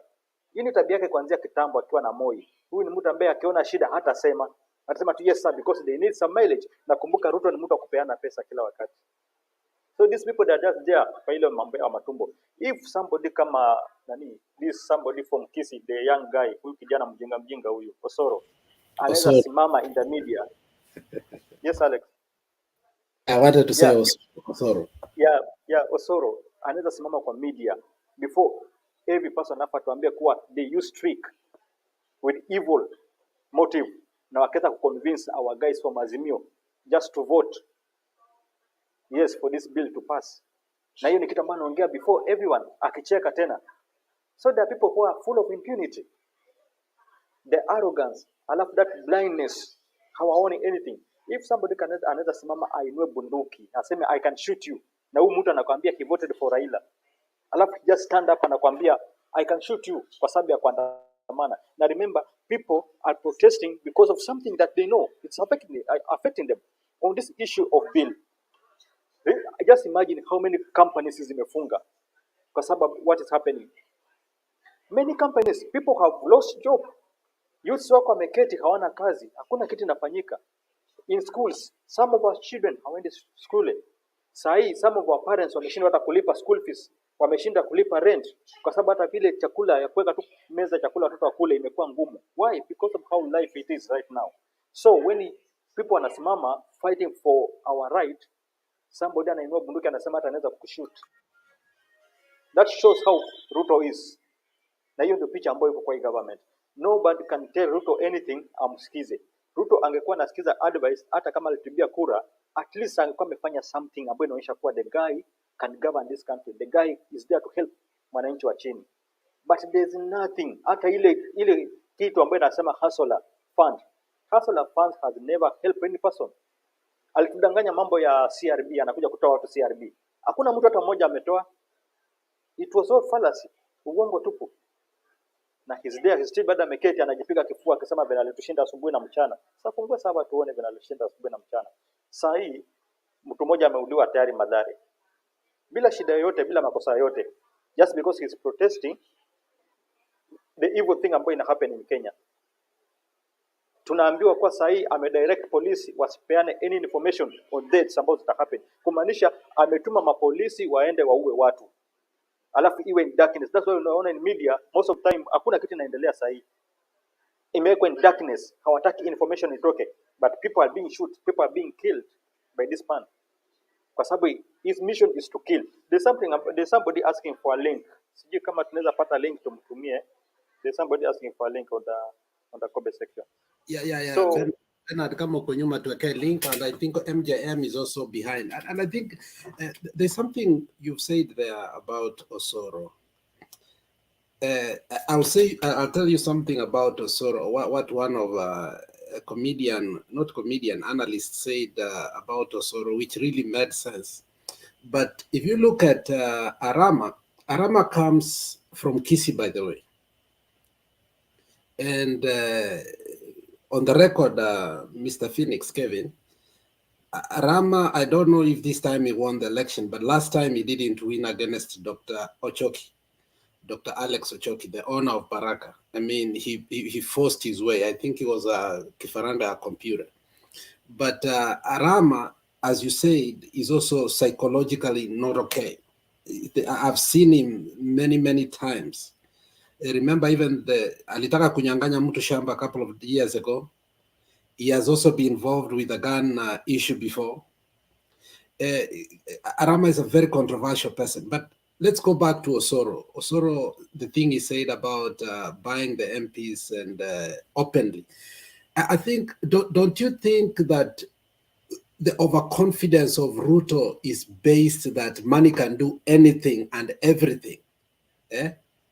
Don't you think it's overconfidence? The psychological problem that Ruto has falls on money. Once he has money, he thinks money is greater than God. Money is greater than the people that voted him. Money is greater than the Constitution. Sir, if I can come in, I don't know if that was addressed to me, but maybe I'll just tackle it very quickly on with Anybody, one point. it's an open forum. Even you, nice, you Okay. can come anytime. All right. So, guys, you see, William Ruto is a very simple man. Very, very simple. You can break him down in one sentence or in one paragraph. Let me give him some credit. So this Honorable William Ruto, how did he begin his journey in politics? You can ask his first mentor, political mentor, who is the Honorable Cyrus Jirongo. Long story short, Jirongo gave Ruto a tender to supply Y2K, those days of Y2K t-shirts. That was the first ever tender William Ruto was given. And according to Jirongo, and this one is something I heard him speak on live TV. I think it was an interview with Jeff Koinange. So he said Ruto would supply, say, t-shirts worth 100,000 shillings, and they would be stamped in to the store. Then he would talk to somebody at the logistics department. The t-shirts would be given to him through the back door. He would bring the same t-shirts, and yeah, that is how he started operating and doing his business. And beyond that, William Ruto is a true and loyal student of the politics of Daniel Arap Moi. The politics of Daniel Arap Moi is, if you use money, you grease people's hands, spread around money, people will allow you to do whatever you want. And of course, if a few people bring you problems, you have the police, you have your intelligence, and you have all those other agencies that you can use to quickly deal with them. When it comes to parliament, very easy. Bribe, buy. All these Jubilee MPs, of course, okay? I did not see them being given money, but you would not need to talk for 5 minutes to convince me that they were given something for them to switch, okay? Somebody like Sabina Chege, nominated to parliament by Uhuru Kenyatta on a Jubilee nomination slot. Kanini Kega, nominated to Iala by Uhuru Kenyatta. And then the same people go and become turncoats and take over his party. Money is what is talking. That is the politics that William Ruto understands. So that is why you see me saying, at a certain point, William Ruto, it started to settle in. Oh my goodness, I'm actually the president. I'm able to make things happen. I now have the money. I have the power, the security forces. Things are actually going my way. Okay? So, I don't know if it was him alone or him and Gachagua or Gachagua alone, though I mostly suspect it is the deputy president Gachagua alone. Yeah, he's very bitter. Akaanza kuchokoza Matiang'i. Akaanza kuchokoza akina Uhuru, mambo ya NCBA. Okay? Then of course we are where we are now because of that situation. Okay? So, William Ruto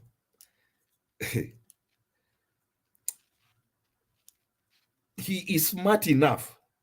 I promise you, he's not stupid. He's smart enough to know that Raila has checkmated him. Okay? He is smart enough to know that Raila has checkmated him. There is no way out. Guys, if you can call for 3 days of Maandamano and the government becomes so afraid that they even stop kids from going to school, there's no government. There's no government. Yeah? Raila has won. Anyway, that is my opinion. Thank you. Not nice. I want. There was a good comedy this week in Kisii, and the banana peddler was saying something that was very, very important. He was saying nobody is abusing Osoro. Osoro has 2 names. His first name is Silvanus. His last name is Osoro. And he told us, if you take the first part of it is silver, the next part of it is Earnest, Anas. And then Osoro, if you read it from backward, is Oroso, which means again, your anus stinks. So people in Kisii are calling Osoro Nenyuma, which means Osoro is an ass. So, and he was saying, nobody's abusing Osoro. His two names, the first name is Silver Anas. The next one is Osoro, which you read from back is Oroso. How did you get it? Because that's how they call him now in Kisii. Alex, that's another level. Sorry for the interruption, gentlemen. Sorry for the interruption. I need to do a guys. You're not clear. The show is going to continue now. You're not Bernard clear. is unable to close the show. Yeah, I know my device is causing problems, but I'll close the show if it's okay, guys. I'm sorry for cutting you short. Nitu Bernard is amekaa sana, amekaa for almost, he's only slept for an hour today. We'll be back. So the conversation needs to keep happening, guys. Hii ni siku ya maandamano. The show really short, but thank you, audience. Thank you, Anna, Linda,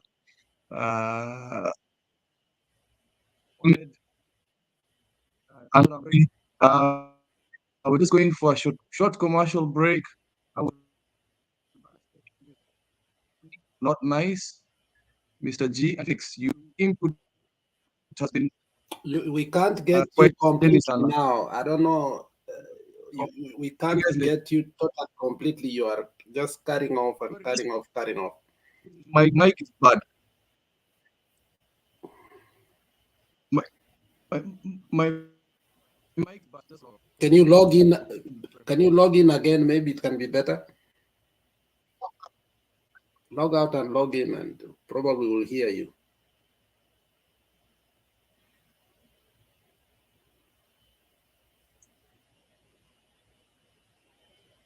Anyway, Alex, while we wait for Kip to come back, I mean, what you say there, that's something else, man.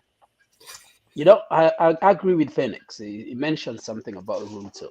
I think what has happened, Ruto has realized that he has lost this battle.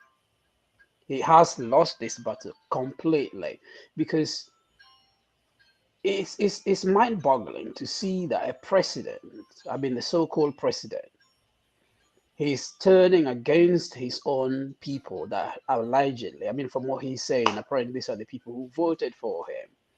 And then the same people turned up. I think Kip is back. Let's see if it's clear now. Is that better? Yeah, much better. All right. I just wanted to say that Bernard ametoka kidogo. I would like to close the show and we can continue afterwards in an hour or two. You could give us just finishing remarks of two minutes and then you close it. Yeah, sure. I agree with you. Yeah, but before that, I would like to thank Lillian, Lydia, Ted, Kitonga, Mohammed, and of course, Alex at the bottom there, Kumbu on a comment. Angela Omboy, Alessia Peter, Wanga, Abraham, Thomas, Ezekiel, Labana, Abdallah, she's and African Queen, Mo Cardiff, all the way from the United Kingdom. Wealth in Christ, yeah. Evans Baraka, Mary Mungai, Christopher Sang. Thank you very much. We will be doing our last remarks, 2 minutes each. I'm going into a meeting in about 15 minutes. But yeah, Mr. G, not nice, and Gina bado natafuta. Phoenix. Thank you. I think I'll just continue so that I finish what I was saying as a remarks as well. I think, Alex, what I think we can see is that Ruto has lost this battle. There's nothing left there.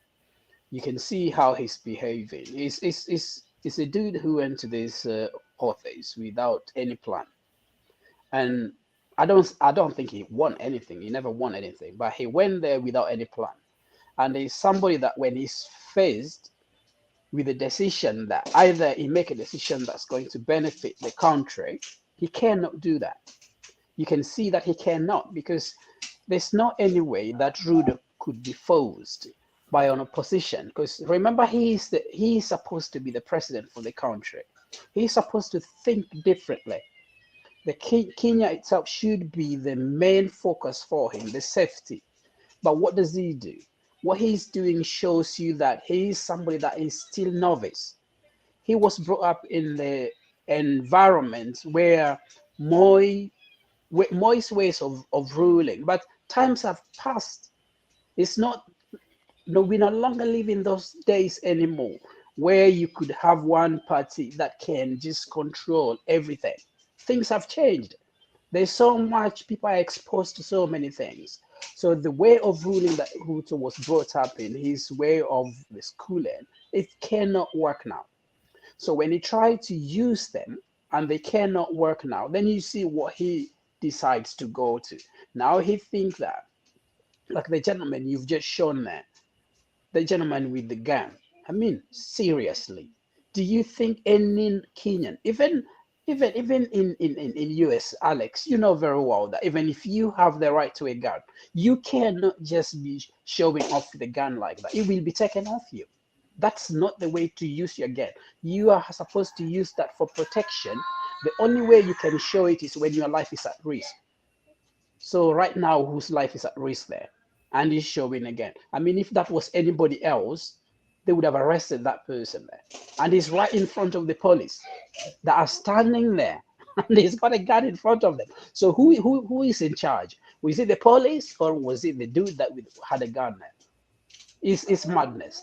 But I'm glad that even though this is going to go for another 3 days, even my fellow panelists, if people are not even on the street, fighting on the street, what has changed today is that it's not normal life as usual.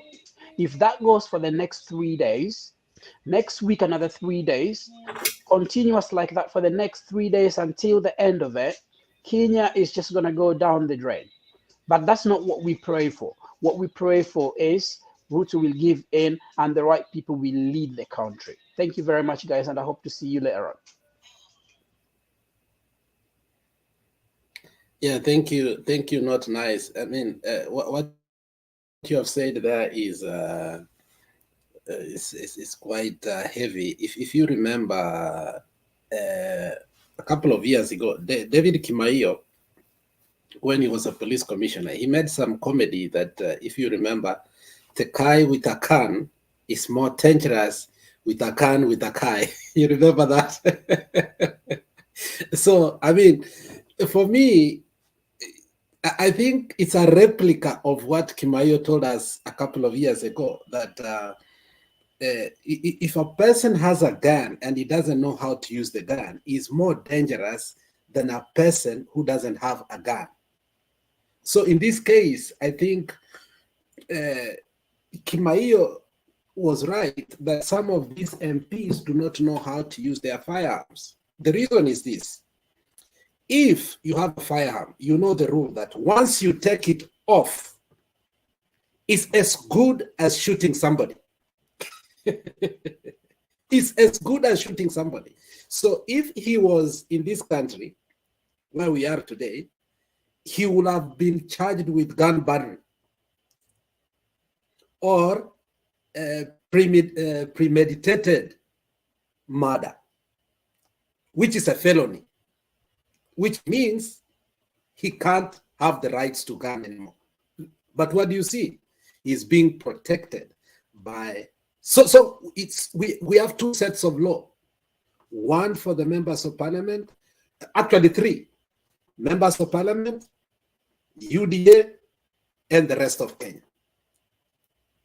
So that's the country we have. I don't know, Phoenix, I don't know if you are there. I have seen Pogon has come in. Pogon, I don't know if you want to because we were finishing. Mr. G.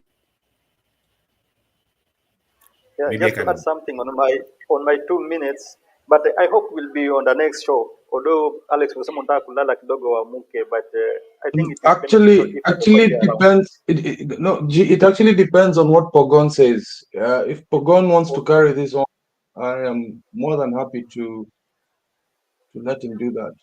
Pogon, Okay, then let me give my final submission, then Bogon will tell us what next. continue.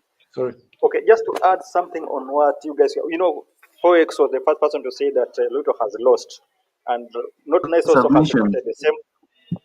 Yeah, Not Nice also. He has just said that it's true that Ruto has lost. The same statement came from our senator, the ODM secretary, who said that Ruto has lost. Now, before I ask the question on that point, Ruto, I can just categorize him on those people who always believe that smart people are those people who always agree with what you say. We have just people who always believe that only smart people are those who can agree with them. And Ruto is one of them. Kwa sababu, Ruto does not believe in anything that will come to bring a change in our nation. He just thinks that he's the only person who knows what to be done. He's the only one who can command, who can say what should be done and be done. Angalia kama sahi, how on earth can somebody stand up and just say that we can kill this person and nothing will happen? We can kill, not this person, we can kill Raila and nothing happens. Kwa sababu wanasema they can kill him and then people will just cry for 1 month, 2 months and then it's over. Without even thinking of repercussion after doing that. Who on earth can say such thing?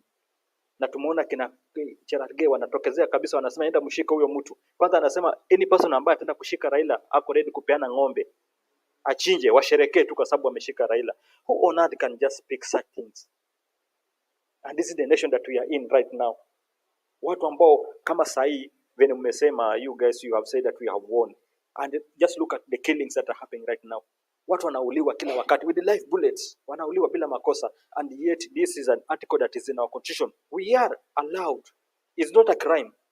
Tumepewa that mandate to protest, to picket, even for right of the press. These are things that are in the constitution. We are given by our constitution, but still somebody use live bullet to kill us. Now my question comes now for you guys. We can take 1 or 2 minutes. Alafu tuongee. How can we remove this person with these old killings? Tunajua tushamshinda with everything. He's incompetent, tumemshinda with everything, but now he's killing our guys. And this thing, I put it more to Phoenix because he's the one who brought this case. If Raila wants his seat, anaweza chukua within 2 months, or 1 month, or 2 weeks. Which other strategy can we use to remove this person? Because he's killing our guys every now and then. Yeah, so now I'm very grateful that you've brought this up, because this is the crux of the matter. I don't know if it is crux or cracks. Pardon me. Mr. Nice, is it crux or cracks? Probably would say cracks. Cracks. Okay, good. Thank you. So this is the crux of the matter. As I said just now, what are we looking at? A desperate person, probably somebody who has some mental issues. The topmost that I have been able to identify in him is a narcissist. There's some narcissistic tendencies. Let me say, there are narcissistic tendencies. Yeah, I cannot, because I'm not a medical professional in any way, I cannot proclaim him to be a narcissist. That is a very extreme accusation. But he has those tendencies, they are there. So, desperate narcissistic tendencies. He knows he's lost. He's not stupid. William Ruto is not stupid, not by any measure. He's not stupid. He's very cunning and conniving. He has a significant portion of the police force. And by the way, let me absolve the Kenya Police Force, Kenya Police Service, from the killings that are happening. I have it on very reliable authority. We still have many people in government and they talk to us. Because I asked him, how can you use live bullets? He said, Bwaba, sio sisi. iko watu wanatoka hatujui wapi, na hata ile lugha wanaongea sisi hatujui.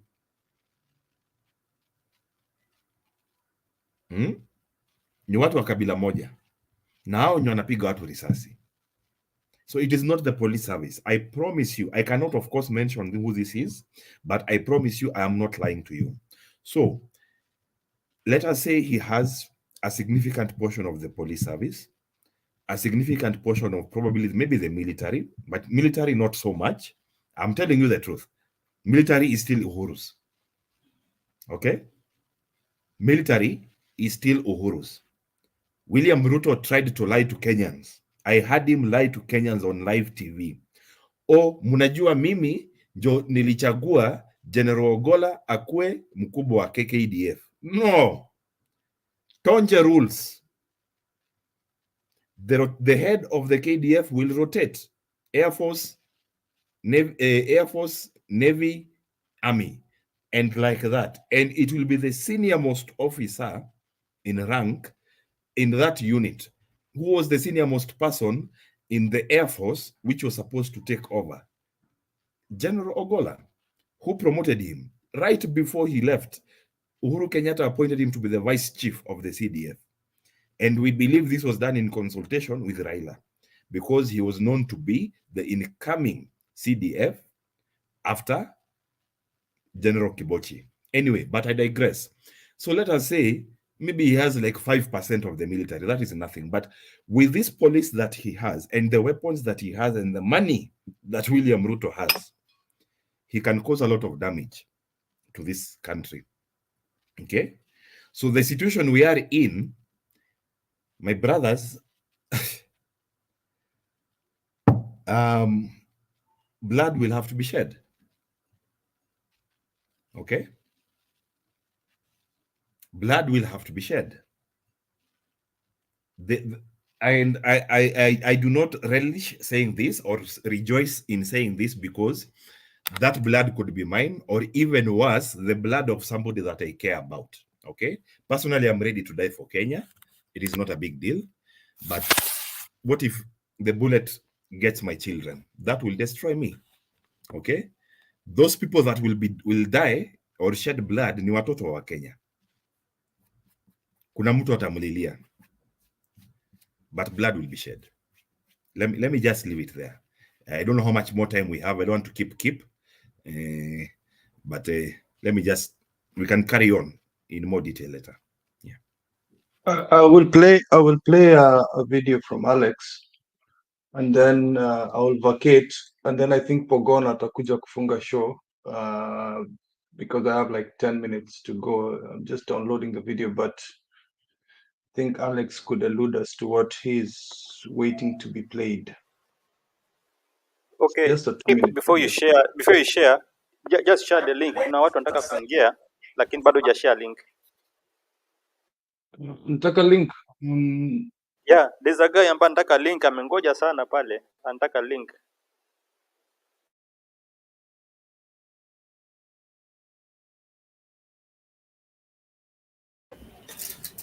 I don't think it will be good to give the link because Nani Pogon just said his net is extremely weak. I don't know if Pogon is coming back. You're going for a meeting, I'm going to work. So unless they restart the show, let's just give our finishing remarks. Because Pogon has just confirmed that his net is weak. Okay, finishing remarks, and then let me just play this video from Alex. Just give me a moment. I'm just getting it out here. It's about Arama. You know what Arama was. You know, there's a time we wanted to get the guns from the hands of the members of parliament. And the members of parliament refused. And in that awake, then the police commissioner, the IG, Kimaio, gave some weird statement that we all wondered if he really knew what he was saying. But if you look at what he was saying, it was true, though it is the accent that denied him the truth. Okay, it's processing at the moment, and just give it a few seconds. I literally have 8 minutes, guys. So there we go. Kumayu, when he speaks, everybody listens, but no one really gets what he's saying. You know, there's a very big difference between listening and understanding. We are still starting the concept used by the Northern Ireland in its fight against fundamentalism, which states that it is better to the guys with guns. And that's the quote. It is better for the guys with the guns to be outnumbered by the good guys with the guns. Chief, make us ask a question. How do we approach the insecurity in this country? It is better for the guys with the guns to be outnumbered by the good guys with the guns. I'm not understanding you. You saying it's better for what? To the guys with guns. Okay. Please, explain to me, what is this man saying? I'm not understanding anything. I'm listening, but I'm not understanding. He might be saying many things. One of them is cans, you know, like a soda can, a beer can, and all that. Okay. But I believe the IG is talking about cans. That is gun. So when he's saying it is better for the bad guys with cans, and asingomisa kuhusu bad guys with guns. So it is better for the bad guys with guns to be outnumbered by the good guys. That is good guys with guns. No, before Jaduong goes, Mr. Kimayo, what exactly happened in Westland? Westgate, Sieke. What? Sieke. Sie what? Sieke. Angoa? Sieke. Hey! Hey! I give up. Poto. He's saying Westgate siege. Hey. Siege. What happened at Westgate? Siege be the one that says Sieke.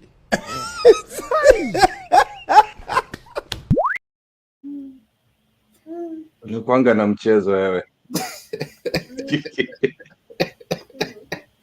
And you can imagine the But there is a point.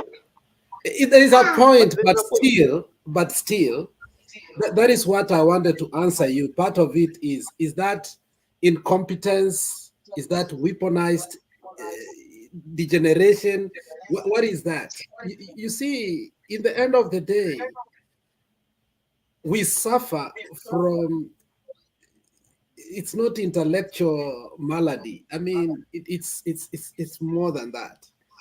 So if the person at the helm cannot explain for a child to understand, he ought not to be in that position. And that is why we have communication department. If you can't communicate and a child can understand, you have not communicated at all.